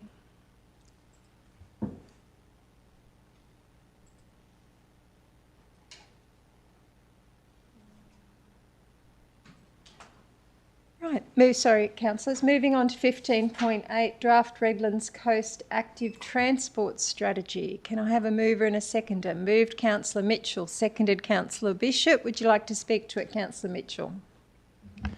Yes, please, Chair. Thank you very much. The active transport strategy and draft that's before us today is we're going to be seeking endorsement for community and stakeholder consultation. Councillors and to the city, 100% of us are pedestrians every day. We walk, ride, roll in wheelchairs, on wheelie walkers, on scooters, and we use a growing array of personal mobility devices. The use and growth is astronomical. Our population already loves our pathways, connecting communities to each other, to shopping and professional services, to recreation opportunities, to public transport, to schools. Our city has done better than many in embedding this into our planning, our budgets, and finally to construction. So I thank prior councils and councillors for embedding this in our city's DNA. We should be proud that in recent years, council has become known across Queensland as one of the progressive leaders in the field, and that continues to grow. Recently, we've established the Active Transport Reference Group with community and industry experts. We're adopting the vision for a safer, cleaner, more connected city into our corporate plan. We already have done that. And we've essentially increased financial investment to reflect our intentions, such as the additional budget last few years for the Footpath Gap program. We have a more livable city as a result, and this offers our residents of all ages, from children to the elderly, safer, cheaper, and more enjoyable transportation choices. Despite these efforts and the overwhelming scientific evidence that supports active travel, we're seeing a decline in active travel as the first choice for travel options. School trips are a shadow of historic levels, down some 75%, I believe. Overall, in our city, only 3% of all journeys are active. So something's not going right, despite our efforts. So we owe it to our community to do better. And the draft active transport strategy before us seeks to address some of the barriers and the underlying causes for the decline. It builds on our proud foundations and offers a chance for further clarity and consolidation of the community benefits and Council's strategic intentions. The strategy will generally tackle the inequity of safety, the infrastructure, and some awareness and education deficits. Change is urgent and will need all levels of government involved. To highlight just some of the safety issues that the report talks to, without seeking to a root cause or blame, pedestrian deaths rose from 156 to 167 between 2023 and 2024. An average of 37 cyclists are killed every year. Scooters and personal mobility device users is growing by 20% a year. The risk, the reality of serious injury and death is also increasing at around the same rate. So in conclusion, Council's continued strategic focus and effort in active travel are crucial for our community's well-being, not only in transportation, but it's for the health and social connectivity and the economic prosperity of our city. So if endorsed today, this draft strategy will then proceed out to community consultation for further refinement and validation, and I'm hoping we can all support this draft report today and commend it to the community. Thank you. Thank you, Councillor. Do we have any speakers against? No? Questions? Okay, we're all full of questions today. Please make sure they are. Okay, please make sure they are a question. Councillor Bishop. Yes, thank you. Support this, and just note that the trend is not our friend at the moment, and there is a lot of work to do, and this is part behavioural change as well.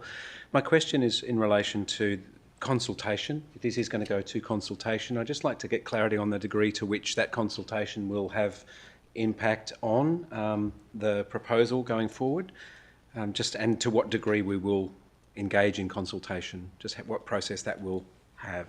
Okay. It's mentioned toward the end of the report, but just not clear. Right. Well, I don't think, Councillor, firstly, I don't think officers can tell you how much it might change the report when they haven't got the consultation back yet. But I will ask them to give you some information on the process they intend to follow. Yeah, thanks. Is there anyone here that can answer that?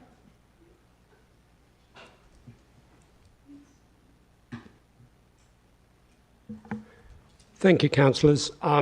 Yeah, we're still formulating the consultation program for that, but we certainly will be doing the standard consultation, plus we'll be engaging with the Active Travel Reference Group. We'll also be targeting various different sectors in the community, such as people with disabilities, schools, elderly and so forth. So, yeah, the details are still to be finalised, but yeah, we are very actively working on that at this point in time. Thank you. Hopefully that framework will assist in that process. Thank you. And secondly, just the degree to which I sought clarification yesterday with regards to the GAP program and future project prioritisation framework, just to identify how much that will be adjusted, because there's some mention of some specific projects in terms of ranking order, in terms of which gaps, how are we going forward meaningfully update those to make sure we reflect the current needs and the growing emerging needs. Yep. Thank you for that question, councillor. What's going to follow this, and the work's already started, is what's called an active transport network plan. And that plan is required for a whole range of reasons, but that will identify gaps in the network.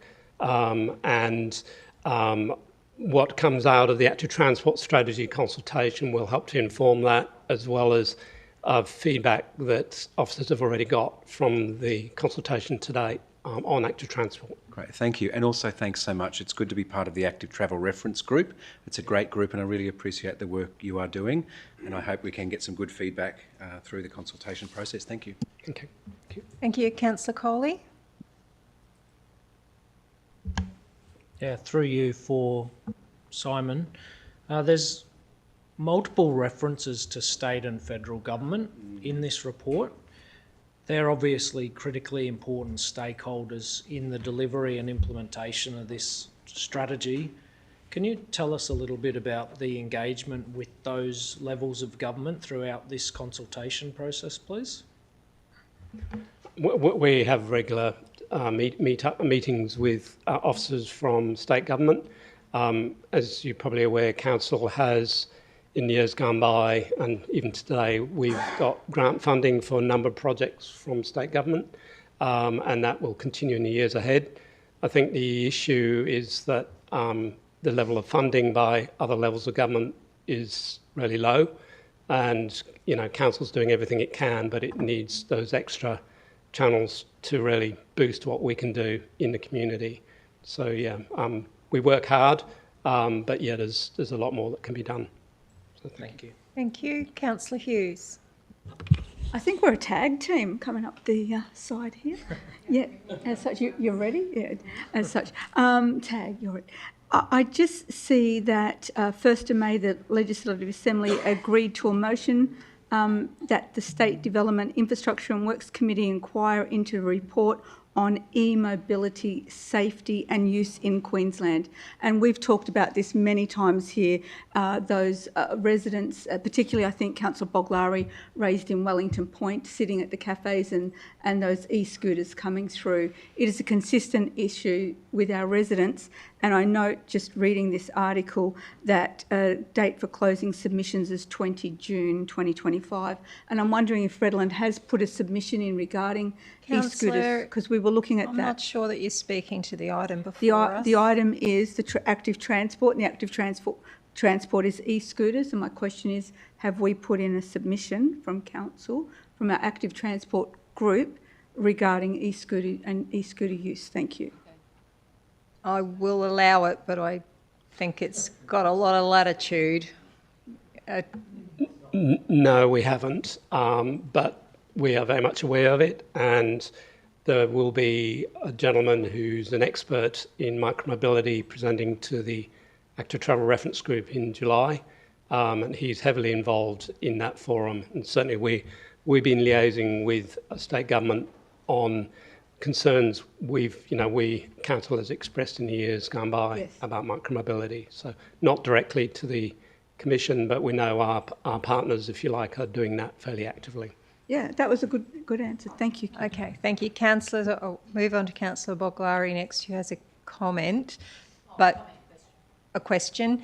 But can I just remind everybody it's 1:30 and we do not want to keep the officers here till 7 o'clock tonight. So if it's a question that is not direct and can be asked offline, please discipline yourselves. Thank you. Please go ahead, Councillor Boglari. Well, that means none of us should speak from now on, probably. I will be tough. The community's probably cheering out there. Yeah, look, I was just going to say along the lines of the state government as well, because there's those little things they can do with getting our connections to the train stations and our bus stops and everything more user-friendly while we do footpaths. They also, the destination at our QR stations and that, there's nowhere to leave your bikes in some of them and things like that. So there's a lot they can do. It's a great report, and I'm really happy to see that the older suburbs and the gaps is mentioned, but also the Wellington Street up here roundabout, because the state government again has not wanted to work on that at any advocacy we've done over the years. And then going back to getting that community feedback, how can we help you? Because with crossing there, my Ormiston State School students, year 6, they leave, they go to Cleveland High, they can't safely get across there. So the schools, I think, I'd like to have involved, and also just with that roundabout, the retirement village, which is next door to it, they have a hell of a time getting down to Cleveland on their scooters, etc. So can we help you when you're formulating this? Because I'm presuming it will be adopted and you're going to go out to consultation. If you could give us something that we can help you with by taking it to the schools so that they can have input, and the retirement homes, if that's possible, I'd be more than happy to help with that. Okay, Councillor, I suspect that's more of a statement than something the officer can ask. Well, or it's going to, answer. I think they're going to need help with the consultation because a lot of the gaps in that we won't pick up unless we have that local knowledge. Yes, and you'll be able to facilitate that without the need to discuss it right now, if we can. If they go away and start it and they don't know we're here to help them. Okay. I was just... Can I assume that you are well aware councillors would like to be involved as much as possible? Yep. Okay. Thank you. You good? Is that all right? Okay. All right, councillors, if there are no more questions, now I've got to remember who moved it. Sorry. Councillor Mitchell, would you like to sum up? Yes, thank you. Thanks for your strong support I'm hearing around the room, councillors, for the draft strategy. Just reminding us all that despite the great work that we've done as a city and together, the trend is down and safety matters and other things are still, there are serious risks out there. As Councillor Baglari said and Councillor Bishop and myself and everyone saying, the state and federal government is where the game-changing investment and interventions will come. But that doesn't mean that we should sit on our hands and not act. So this strategy will continue our leading the way. We mentioned the integration of public transport with methods of active travel. That's essential in my view.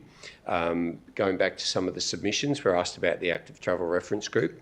That hadn't, but I know for a fact that our members, Queensland Walks, Bicycle Queensland and others have been active in this space, and no one wants better regulation and more safety than all the people who are sharing the active travel journey, whether you walk, roll or stroll. Through the officers, I think every councillor in this room will be enthusiastic to help with the advocacy, and also then out through to the state and federal members, because unless that appalling financial investment from the feds and the state changes, then we're going to stay with the trend, which is more deaths, more congestion, less safety, and so we do need the state and feds to invest. But I'm really proud of what this council's doing, so thank you. Thank you. With that, I'll put the vote. Those in favour? Councillor Baglari, Councillor Mitchell, Councillor Golle, Councillor Hewlett, Councillor Rendells, Councillor McKenzie, Councillor Hughes, Councillor Coley, Councillor Bishop and Councillor Talty, with Mayor Mitchell out of the room. Moving on to 15.9, Draft Redlands Coast Access and Parking Strategy. Can I have a mover and a seconder? Moved by Councillor Rendells, seconded Councillor McKenzie. Would you like to speak to it, Councillor Rendells? Briefly, that before I start, I think it is really important to acknowledge the high level of work that council officers have put into the preparation of this strategy, and indeed the other two transport-related strategies that are before us today. So thank you for that. That I also note that the endorsement of the draft strategy will then go out for consultation, and I'd foreshadow that the consultation processes around that will be similar to those which we've discussed in depth already. I'd also point out, wearing my hat as a portfolio lead for transport, these things are not in isolation. Parking, active transport, roads, Cleveland transport, they all need to be considered as a whole, and I think the portfolio structure gives us a great opportunity to do that. And I've already reached out both to Councillor Mitchell and Councillor Bishop for briefings, and we've had a briefing around the active transport strategy. That the state member for Redlands, Rebecca Young, has convened Redlands Road Transport Group. The initial meeting of that's taken place. It's also being expanded to include active transport, parking, and the MP will be taking that out to the member for Capalaba as well. So we'll see that state engagement. In terms of parking, one of the big things to note is that it's a bit of a misnomer, because it's not actually a parking strategy, it's an access strategy. And that's one of the things that they make really, really clear, that 20% of the population doesn't drive. They're either too young or too old, or they've never had a licence. And it's about addressing the over-reliance on the car as well. So in that sense, it is very leaning in towards active transport and public transport, because it's how you provide equitable access to locations you want to get to. And the choke points in terms of parking here are our ferry terminals and our CBD. So that's obviously a commencement point. But it's about the affordability, it's about equity in different groups of people being able to access, it's about efficiency, it's about the livability of our communities, and it's about the visual amenity. So I'd encourage people to have a close look at it, promote it through to their community, and engage with officers as we go through the consultation process. Thank you. Any speakers against? No? Questions? Councillor Bishop? Oh, then I'll go Coley and then Hewlett. Thank you. Yeah, thank you. I have a question and a comment, if I may.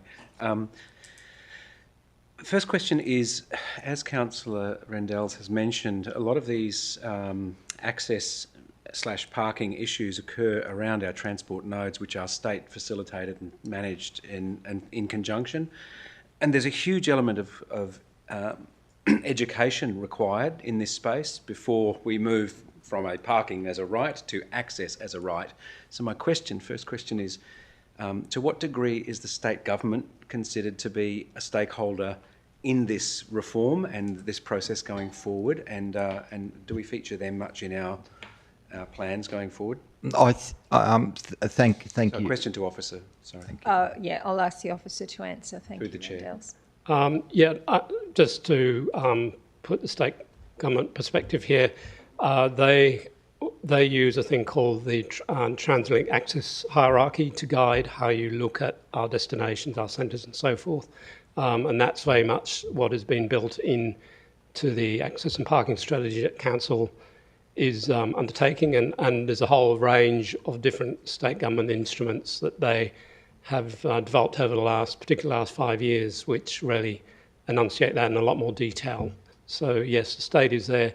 I guess, funding, we look at Warnham Creek, the state government's made a commitment to fund extra parking in that area, but that creates an opportunity for the Warnham Creeks of the world to really reconfigure what goes on in that area. Long term, we should end up with a much more effective, more accessible location in that context. Thank you. Yeah, I highly encourage the consultation to involve an element of education as well, because there's a long way for us to go in this space. And if we don't get that right, the pain point in the transition is something that we will all feel, and residents will certainly let us know about. So I do hope that up front, this is my comment, that the consultation can consider particularly those stakeholders in those areas, and also look at the diversity and access needs of those marginalised members of our community who, in some of those areas, probably need an extra layer of support in access that might not be there if we just leave it to the market or the standards. So I think some of our islands and things are a case in point. Thank you, Councillor. Thank you. Councillor Coley. Thank you, Deputy Mayor. Pretty much the same as my question for the last item, and following on from Councillor Bishop's comments, this is obviously what we're endorsing here is the community and stakeholder engagement. What is the process with the state government, again, as a stakeholder, an important stakeholder and also a partner to deliver some of these solutions? What is the engagement with them? What does that look like? We've been in contact with them. We work, as we do with other projects, we work over time with state government. We're setting up a special forum with state government officers in the next month or so, where we run through this and the other strategies that are being presented today. so that we can really build in their feedback into this, but also a lot of stuff is to do with advocacy, so we'll be making it clear what we think our position is and what we want the state government to do. So yeah, very, very strongly there with officers. Yeah. Great, thank you. Thank you. Councillor Hewlett, sorry. Thank you, Chair. I had a read through it. I found it interesting in that transport study. It mentioned work from home, which is something I'm a big advocate for because I think it will take a lot of vehicles off the road. I think council are doing it 1 day a week, it said in the report, where I think it needs to be further increased. Many private enterprises are going into hot desks. They don't have their own desk in the office anymore. When the staff come in, they use a hot desk, they go do their business and go. I mean, with technology, I just don't think it's the best way to go is to build bigger buildings so you can house more staff. It's to reduce the size of your buildings and let people work at home. Because unfortunately, I'll go back some years ago, I went to a meeting at the RSL when the Bureau of Statistics were doing a presentation, and they said that the Redlands people's use of vehicles will continue to increase over years because Australians are wed to their vehicles. Public transport doesn't go where you want it to go when you need to go there. Compared to other cities in the world, we're relatively small. We've got to think more broadly of what's the community is going to accept.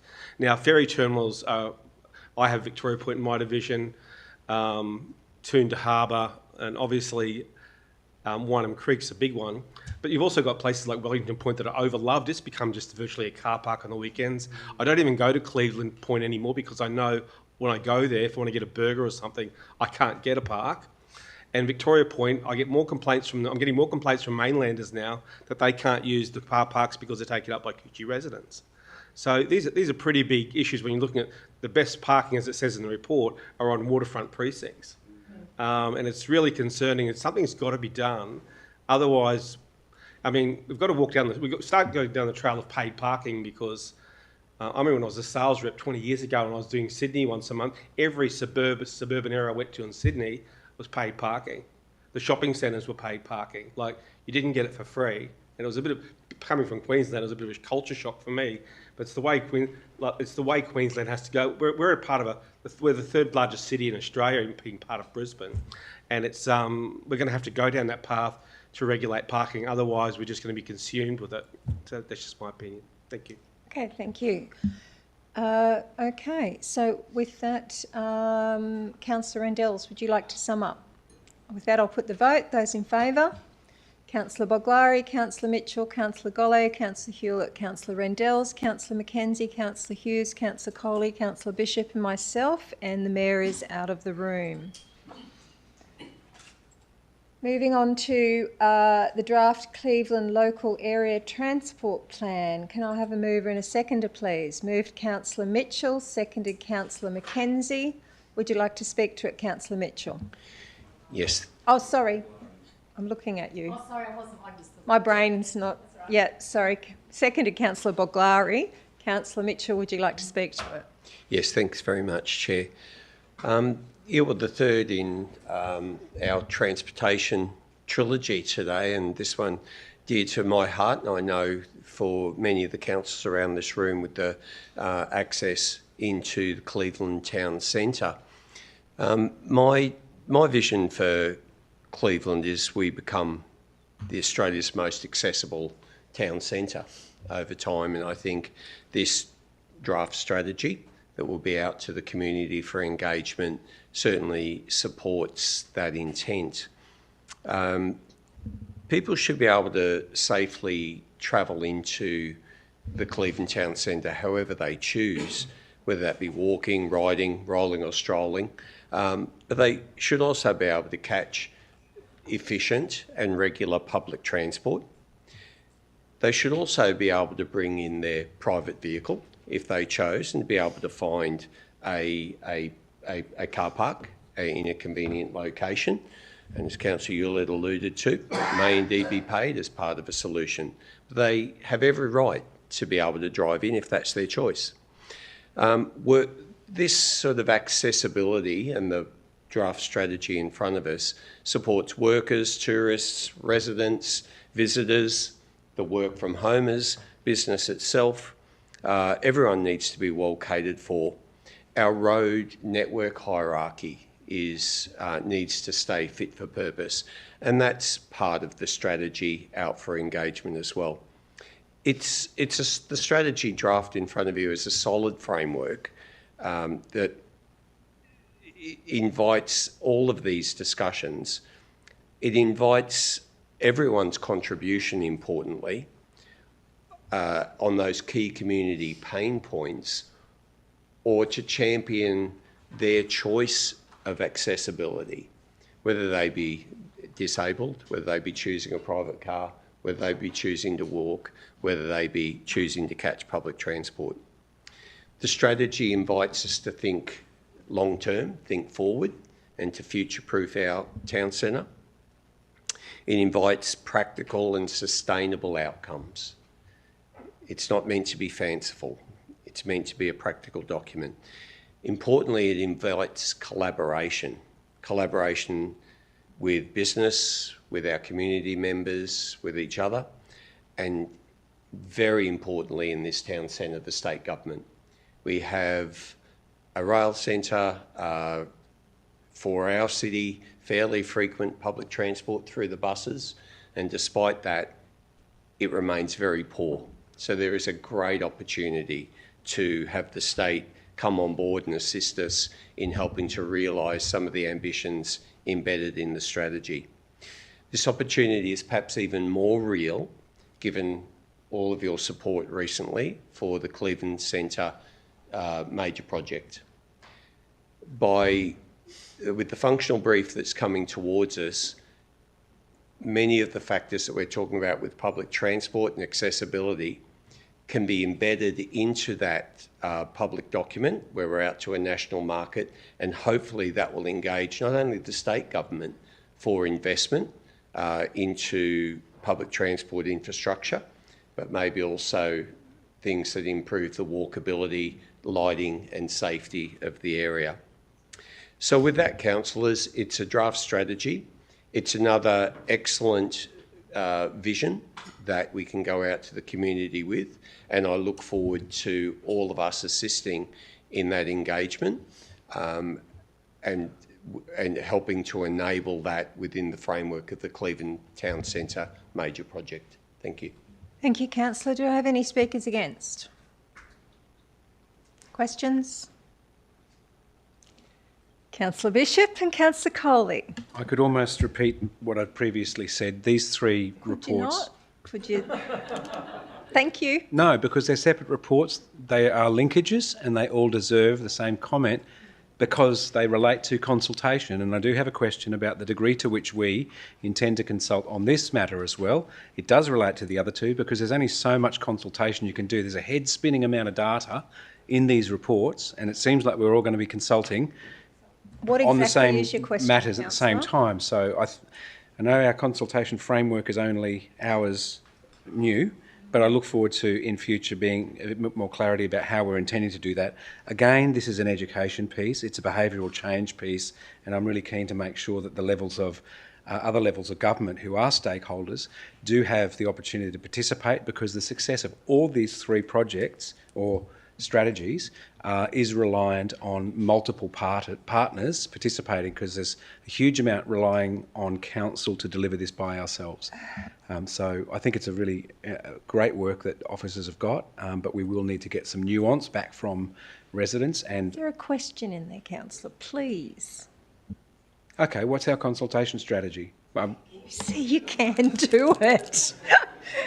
What's the consultation strategy, please? Pretty much the same as the active transport strategy. I mean, we're going out to the community at the same time on those two. We'll be going a month later on the access and parking strategy. But yeah, we'll be able to do some combined work as part of that. So pretty much the same. Thank you. Thank you, councillor. And councillor Colley, I'm applying the same warning to you. I'm going to use slightly different words so I don't incur your wrath. We have three obviously very important transport-related strategies here. They are somewhat related, but they're also very unique in what the focus of them is.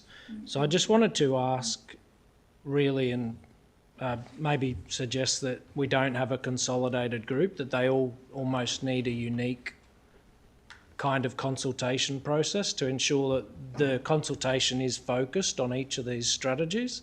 Is that the intention for the consultation with some of those key stakeholders like the state and potentially federal government, or is the intention that there be a single focus group which maybe is more broad in nature, or will the consultation be quite focused?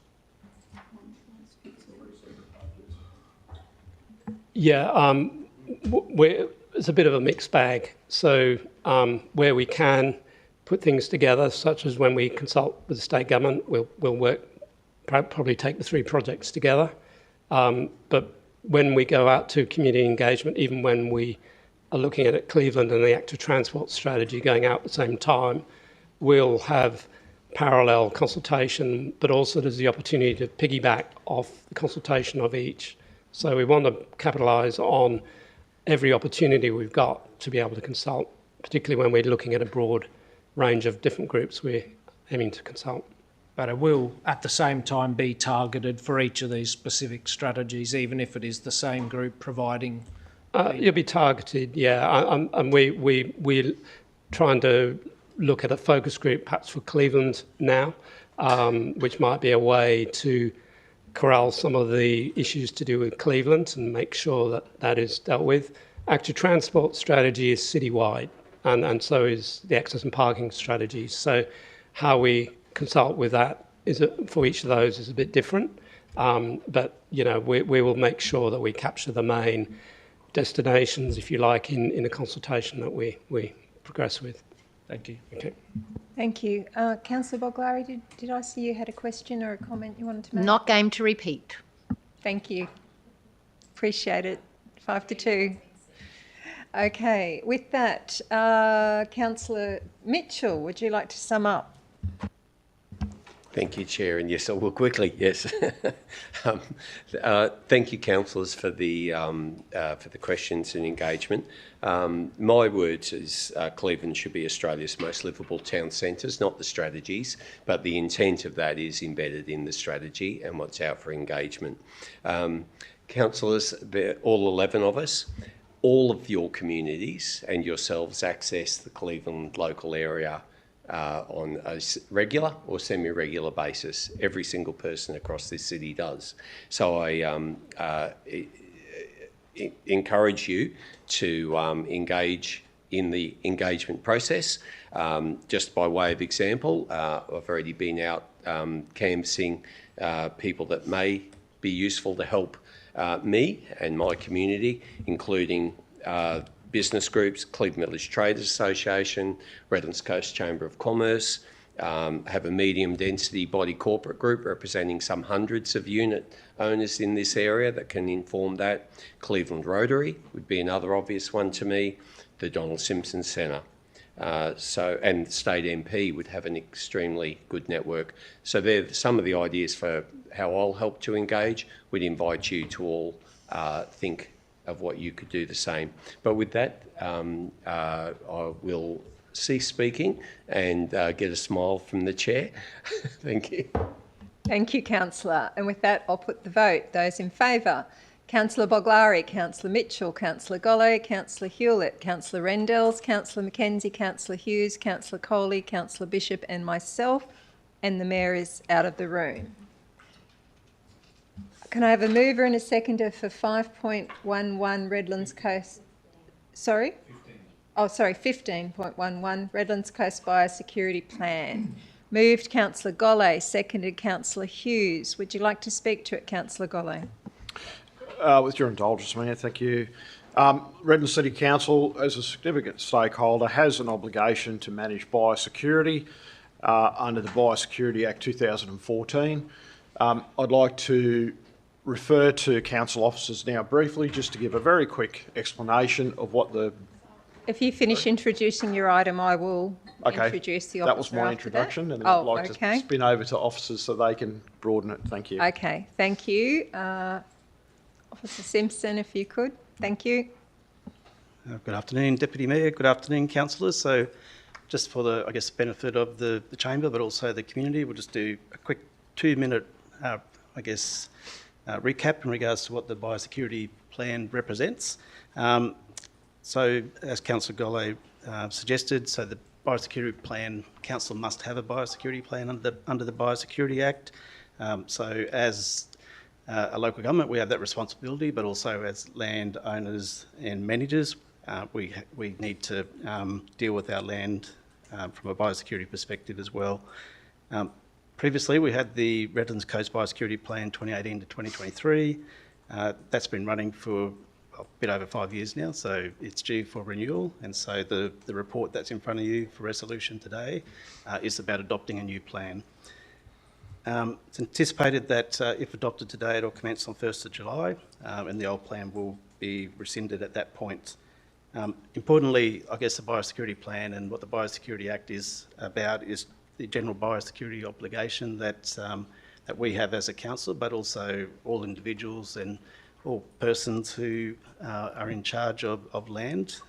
They need to act under that biosecurity obligation to take reasonable practical steps proportionate to managing biosecurity risks that might exist on that land. So if we go to the next slide, just a quick recap, I guess, of what the current plan or the proposed plan includes. Probably the biggest change is that we've been more specific in regards to certain efforts when it comes to species that sit within the biosecurity plan. There's essentially 22 species which we're aiming to prevent, so they currently don't really have a foothold in the city, but we need our surveillance program to make sure that doesn't occur. There's 12 species which we suggest are ones that we should be seeking to eradicate, just based on what we know about their presence within the city, plus the opportunity we might have to do that. There's 13 species for containment, meaning we do not want them to spread, so our surveillance is very important to ensure that they do not spread. Can I just confirm we're talking about species of plants? Weeds. So biosecurity, so just to be clear, biosecurity talks about pest species being plants or animals. So we're eradicating anything other than plants? Yes, we are. We're seeking to eradicate species as such. Thank you, Councillor. There's also 37 species which includes plants and animals, which we're looking to, protect around some of our key assets. There's 16 actions within the biosecurity plan which have been identified. That's down from 20 from the previous plan. Probably the most relevant ones there is an increased focus on our surveillance program, just to keep tabs of the data that we collect so we can understand what the problems are and what we can do to fix them. There's a biosecurity working group which sits across the city, which is attended by multiple agencies, which are listed in the slide, but state agencies, but also agencies such as Healthy Land and Water and Kayak. Ongoing targeted awareness and education is an important plank of the policy, enforcement also, and improved data collection and management. So if we go to the next slide, so the key changes are shorter overall length, so there's less pages, so it actually makes it a lot easier to understand in our view. There's enhanced guidance in regards to roles and responsibilities, and that prioritisation list has been streamlined, as I've mentioned. The pest fish section has been removed, as this is a state government responsibility, and I think the previous plan probably erroneously placed that responsibility under council, so we're correcting that in this current plan. We've also included bred imported fire ants, as that's a new significant biosecurity risk within the city, and council's commenced a significant program to deal with that threat. We also are continuing the management programs we have for foxes, some targeted weed programs that we undertake. Responsible pet ownership is an important plank of what the plan needs to include, and also illegal dumping, education and compliance when it comes to garden waste and green waste, which can spread weeds in the community. And just lastly, there's a slide just talking about the fire ant management program that we have. So council commenced on 1st July, so about 12 months ago we commenced this program. So the funding was provided to employ essentially 2 pest management officers full-time to undertake that program. It's run through our health and environment unit, which is why that's the case, because it piggybacks off our current mosquito management program, which is very effective in the field with dealing with pests. There is an app that council's developed which feeds into the data collection of the state. So we do partner with the state quite significantly just with the sharing of information and the sharing of resources where necessary. And we use technology such as drones and helicopters, which is relatively cutting edge. So that's good practice for us to do. So that's a quick summary, councillors. Thank you very much. Are there any speakers against? Any questions? Councillor Bishop. Thank you, and thank you, Officer Simpson, through the chair. There's a lot of responsibility, and we've removed some of the double-ups, but the state government has a huge responsibility in this area, and just keen to know the degree to which officers lean forward and can expect the state government to continue to do what we may have been doing in the past. So is there more that the state can do and that we can be asking for, and do you need any support with that? Yeah, I think the short answer, councillor, is that the working group is the platform where we establish those relationships with the state agencies. It's probably also worth noting that council has received correspondence in recent months just in regards to, I guess, some renewed vigour at the state level in regards to funding some of their program. So our view is that that's promising. So we're not sure where that will land and where it's directed at this point, but certainly that's a good news aspect. Happy to support where we can, and also noting that you've done a comprehensive review, but if anything has fallen out that we need to review later, we can do an amendment along the way if something comes up. Yeah, absolutely. So we talk about that surveillance program, so that's the data side of it, but there's also the community side and obviously the feedback we get which we can incorporate. A 10-second comment. We've got a huge city and it's a large estate to manage, so thank you for the work that you and officers do. Thank you. Thank you, Councillor. Councillor Boglari. Oh, thank you, and thank you, Graham, for presenting here today. Only on the weekend I started having a conversation about foxes, which went into lawn clippings and everything else, and fire ants, and our community really doesn't realise what you do or the gravity of the responsibility, because if we don't do this, it really does affect the health of our city in many ways. I wanted to ask, we've talked a lot about consultation on various things in here today. Does your team have any consultation to actually educate our community, like you mentioned lawn clippings, and when they walk across the road and throw it into our conservation area, what impact that has? Is there any leaflets or conservation type information that we can use? Yeah, like there is, councillors, plenty of education materials, so it's a lot that actually sits online. So, for example, if you go to Council's Biosecurity page on our website, it's got identification photos which allow people to self-help in relation to what they might have on their own land.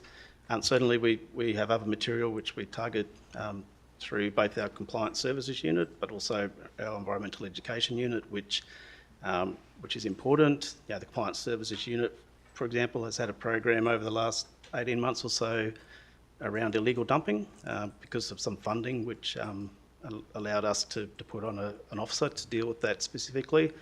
So that was really important for us to get out there, and some councillors may have noticed we actually kind of stake illegal dumping now in some locations, which is actually part of an education process about this shouldn't be happening. So there is, I think, probably worth noting that we'll put some additional funding into some of the education material over the next 12 months with the new plan, just to promote some of the changes which are occurring. Even simple Facebook posts that we could use. But really, thank you and the team for all your work that you do in this area. Thank you, Councillor.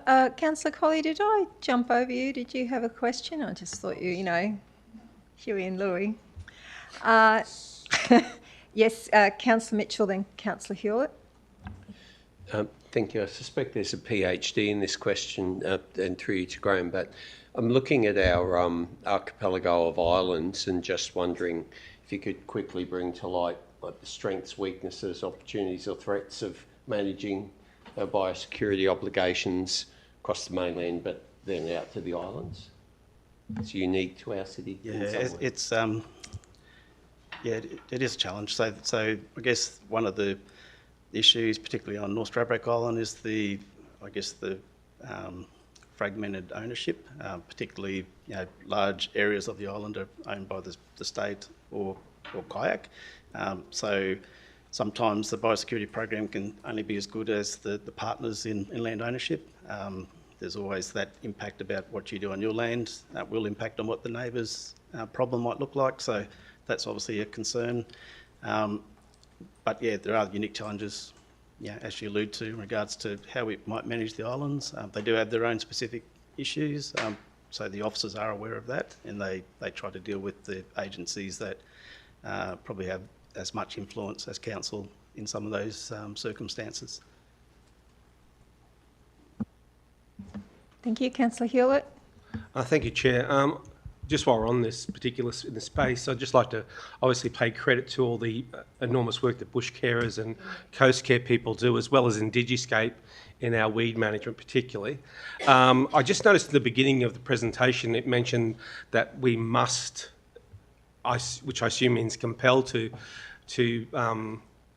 keep our land weed free, I guess, or have a plan, but the budget restraints must be enormous, are they? Because I was just wondering on a percentage basis, what percentage would you say of our weed infestation are we able to address with the current budgets? I mean, is there a percentage point there?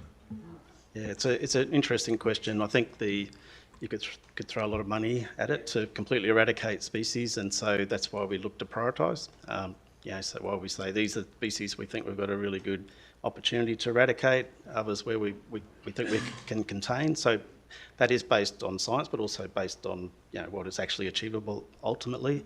And so the biosecurity is all about risk ultimately. Just given some of those constraints that we need to deal with. So the plan is our approach to how we think we need to do it in the city.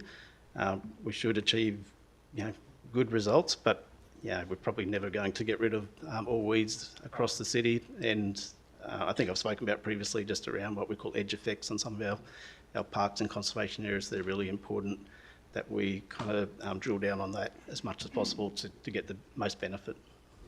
It's enormous, and thanks for that, Graham.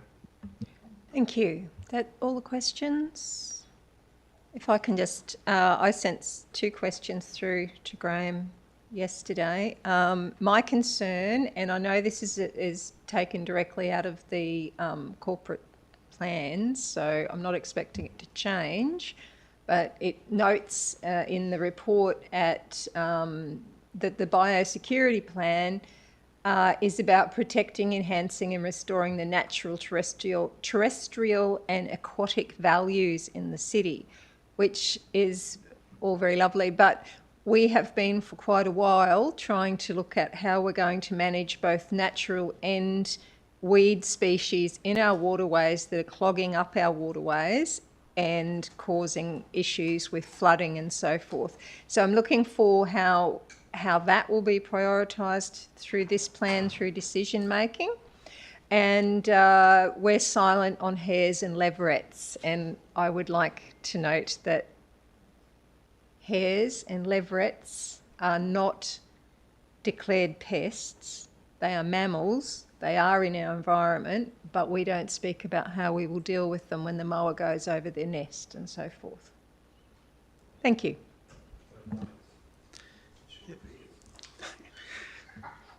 Thank you, Councillor Tolte.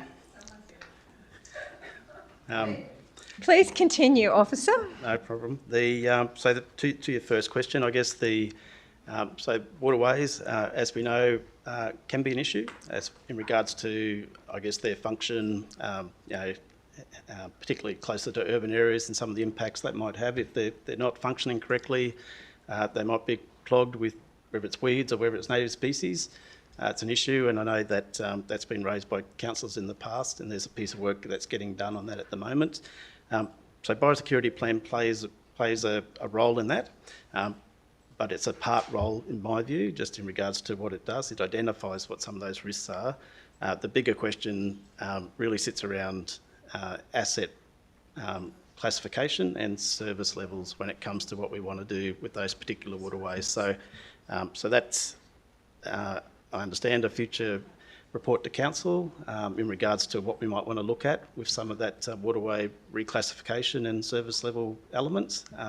But the biosecurity plan does play a role in regards to what may be causing the problem in the first place. So, yep, so that's the waterway question. So in regards to the hare and the leverets, so the leveret, it's a baby hare, just to be clear for everybody. So, yep, so I guess the response to that is that we do refer to the hare in the asset protection part of the biosecurity plan, and so its reference there is in relation to specific assets where it might cause a risk. And when we talk about biosecurity, we're not always talking about council, we're talking about broader community as well. So the hare is noted as being a risk in some circumstances, but to the point about what they're not rabbits, I guess I can say. No, they're not declared pests. So in a sense, they pose a lot lower risk than a rabbit, for example. But they are referenced in passing when it comes to the asset protection part of the biosecurity plan. I'll leave it there and talk to you later because, okay. Yep. Thank you. Is that a question, Councillor Coley? Yes, what's your question? It's not about the state government. It's about our responsibilities. And I note that the duration of this biosecurity plan is 5 years. In the last 2 or 3 years, we had fire ants emerge as a real risk for not only our community, but southeast Queensland. Is there any flexibility or agility in this biosecurity plan? Can you just maybe tell us how we respond to emerging threats? Given this plan will run and there won't be an opportunity for us to kind of endorse proactive activity against any other threats that may emerge? Yeah, I think it's so probably a couple of things. One is that the state, for example, fire ants a good example. State will include in the Biosecurity Act under its regulation emerging species that may become problematic as a result of surveillance that might be getting done elsewhere in the state. So that's a trigger for us to consider what our biosecurity plan needs to look like. So whether we need to elevate that or include it into our own kind of policy approach. Fundamentally, though, the biosecurity plan gets funded every year, as was spoken about earlier. And so if the risk emerges, fire ants is the great example. The risk emerged during the last plan. Fire ants weren't mentioned in that plan, but we still were able to gear ourselves to be able to respond and action on that. So it's not meant to be stagnant. It's not meant to be park it for the next 5 years. That's why the surveillance part of the plan is super important. So we keep getting live data, plus the information we get from our other stakeholders, which can include the state. Thank you. Thank you. That's all the questions. Thank you, councillors. Councillor Golly, did you want to sum up? Thanks, Chair. Thank you. Look, I might jest to lighten the mood at times, but this is actually quite a serious and a major project. So incorporating this new plan, we do really need to move forward on this. Biosecurity in its most common form, if we look at it, when we talk about illegal dumping, it's possibly people coming from other shires and moving product from other shires into this particular city. Scenic Rim is the example where they talk about the movement of sugarcane mulch from one area into another. Biosecurity covers a lot of different aspects. Did you know that koalas are actually impacted by mosquitoes, and that the higher they go, there's a different species of mosquito where they can actually have the genome for Ross River virus found in the koalas. That in itself is a biosecurity issue as well. So biosecurity covers a broad range of topics. Our council works very diligently with the Berghofer Research Institute, Queensland Health, New South Wales Health. At times we've actually been called out to help other councils. The experience that our teams have in dealing with this particular issue is absolutely exponential. They are brilliant. They get out there in the weeds and they sort things out really quick. But we've got to have also the knowledge and understanding that when we implement these plans, it's a moving feast. Fire ants are a growing concern. Gold Coast City Council has put in frameworks to deal with that, employing more staff, making sure education programs run across every single department so that from the mowing man to the person who picks up the dog poo bins, if they see something, they know how to report it back through the organisation and there's someone there to assist with it. It's also noteworthy for the community watching today and for future reports. We're also bound to treat large areas of state-held land or federal land. Okay, so that falls within our budget. Okay, the state doesn't compensate us to the point we think, right? They give us help and assistance through Queensland Health and testing and trapping and all this sort of stuff, but there's no big swaths of money coming into our budget to help manage what is nearly 75% of Crown land that we're taking care of. So biosecurity is huge, and I can only thank all the teams for the work they do, and I'd like to move the officer's recommendation. Thank you. Thank you, Councillor. And with that, I put the motion. Those in favour? Councillor Boglari, Councillor Mitchell, Councillor Golay, Councillor Hewlett, Councillor Rendells, Councillor McKenzie, Councillor Hughes, Councillor Coley, Councillor Bishop and myself, and the Mayor is absent from the meeting. Thank you, councillors. Doesn't help when I'm on a screenshot instead of diligent boards. Yes, we are moving. We have no reports from infrastructure and operations, and I'm not aware of any other matters that fall into the remainder of this agenda list. So that means we are moving toward the confidential items. So I need to read the preamble, I think, and then... Yes, I believe we do. Yes? May I note before we go into confidential that over the period which you were chairing, the Mayor has left the meeting. We moved a motion that the Mayor would be attending by teleconference, and she, obviously because of her health, has been unable to attend.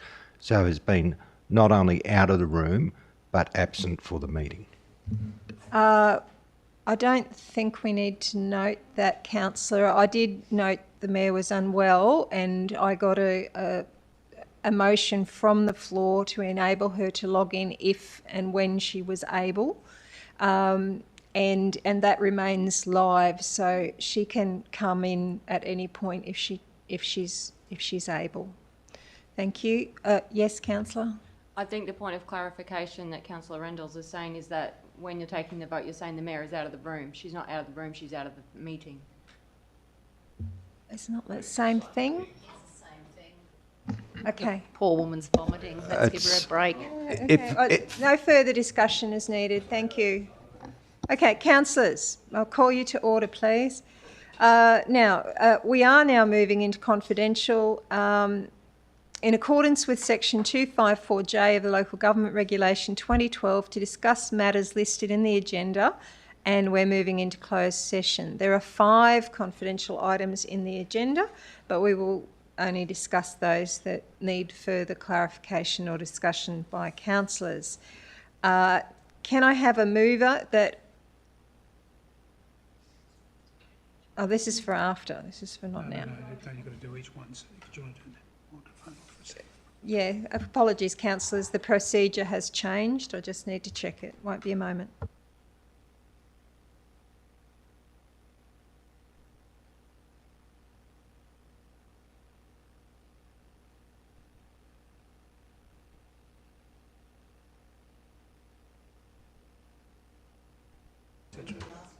Okay, we could be here a while.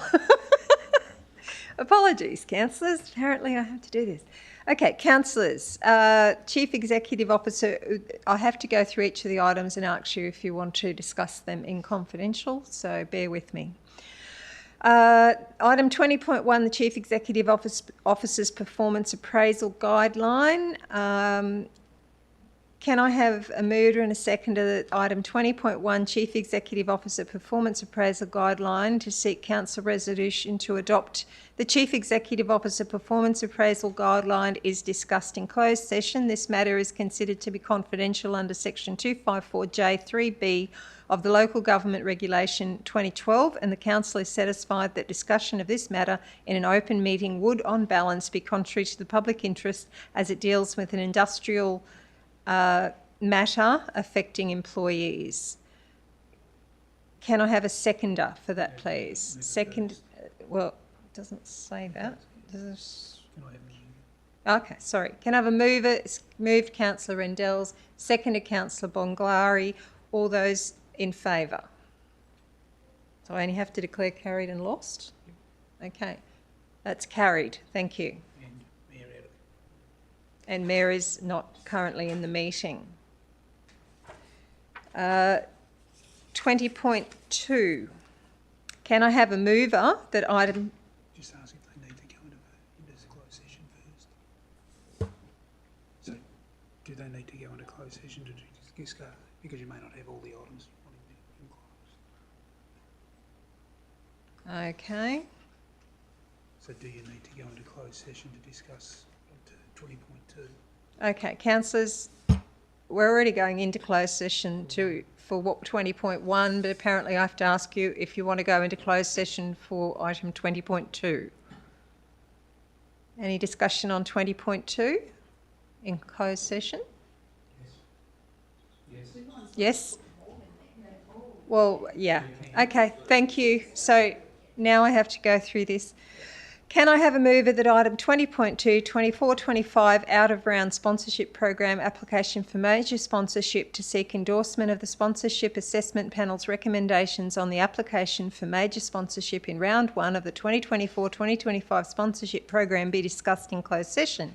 This matter is considered to be confidential under 254J3G of the Local Government Regulation 2012, and the Council is satisfied that discussion of this matter in an open meeting would, on balance, be contrary to the public interest as it deals with negotiations relating to a commercial matter involving the local government for which a public discussion would be likely to prejudice the interests of the local government. Can I have a mover and a seconder, please? Happy to move. Moved Councillor Bishop, seconded Councillor Mitchell. Those in favour? That is carried unanimously with the Mayor not currently in the meeting. Councillors, do you wish to discuss 20.3 Translick Dunwich Ferry Terminal Upgrade Project in confidential? Okay, that one won't need to be discussed, so therefore I won't need to run through that.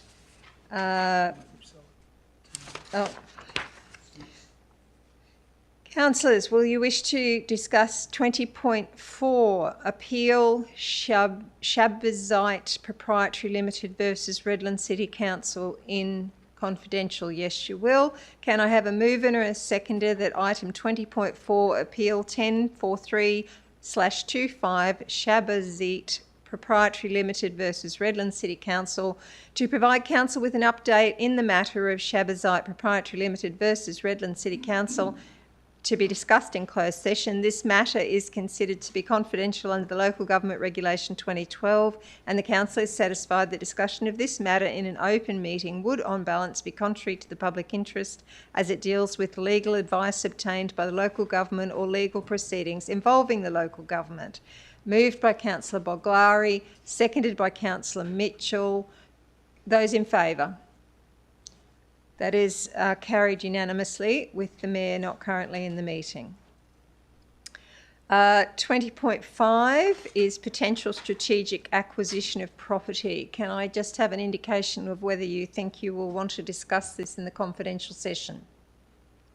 Yes. Can I have a mover and a seconder that 20.5 potential strategic acquisition of property to obtain approval to commence negotiations for a potential strategic property acquisition is discussed in closed session. This matter is considered to be confidential under the Local Government Regulation 2012, and the Council is satisfied that discussion of this matter in an open meeting would, on balance, be contrary to the public interest, as it deals with negotiations relating to a commercial matter involving the local government, for which a public discussion would be likely to prejudice the interests of the local government. Can I have a mover and a seconder? Moved Councillor Boglari, seconded Councillor Bishop. All those in favour? Carried unanimously with the Mayor not currently in the meeting. Thank you, councillors. With that, can I have a mover and a seconder that the meeting moves into closed session to discuss the items that have just been voted on? Moved Councillor Mitchell, seconded Councillor Coley. All of those in favour? That is carried unanimously with the Mayor not currently in the meeting. So, councillors, I'll just give you a quick 5-minute break, and while the cameras are turned off, etc.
We're ready to go? Okay. Right, now that we're all rocking and rolling again, can I have a mover and a seconder to come out of confidential? Moved Councillor Mackenzie, seconded Councillor Bishop. All those in favour? It's Councillor Bogari, Mitchell, Golay, Hewlett, Rendells, Mackenzie, Hughes, Coley, Bishop, myself, and the Mayor's not currently in the meeting. Now, councillors, I'll just run through these with you. Can I have a mover and a seconder for item... do I have to ask anyone to leave the room for this? I don't, do I? No. Just checking. Mover and a seconder for 20.1 Chief Executive Officer Performance Appraisal Guideline. Mover and a seconder for the officer's recommendation. Moved Councillor Mackenzie, seconded Councillor Coley. All those in favour, please.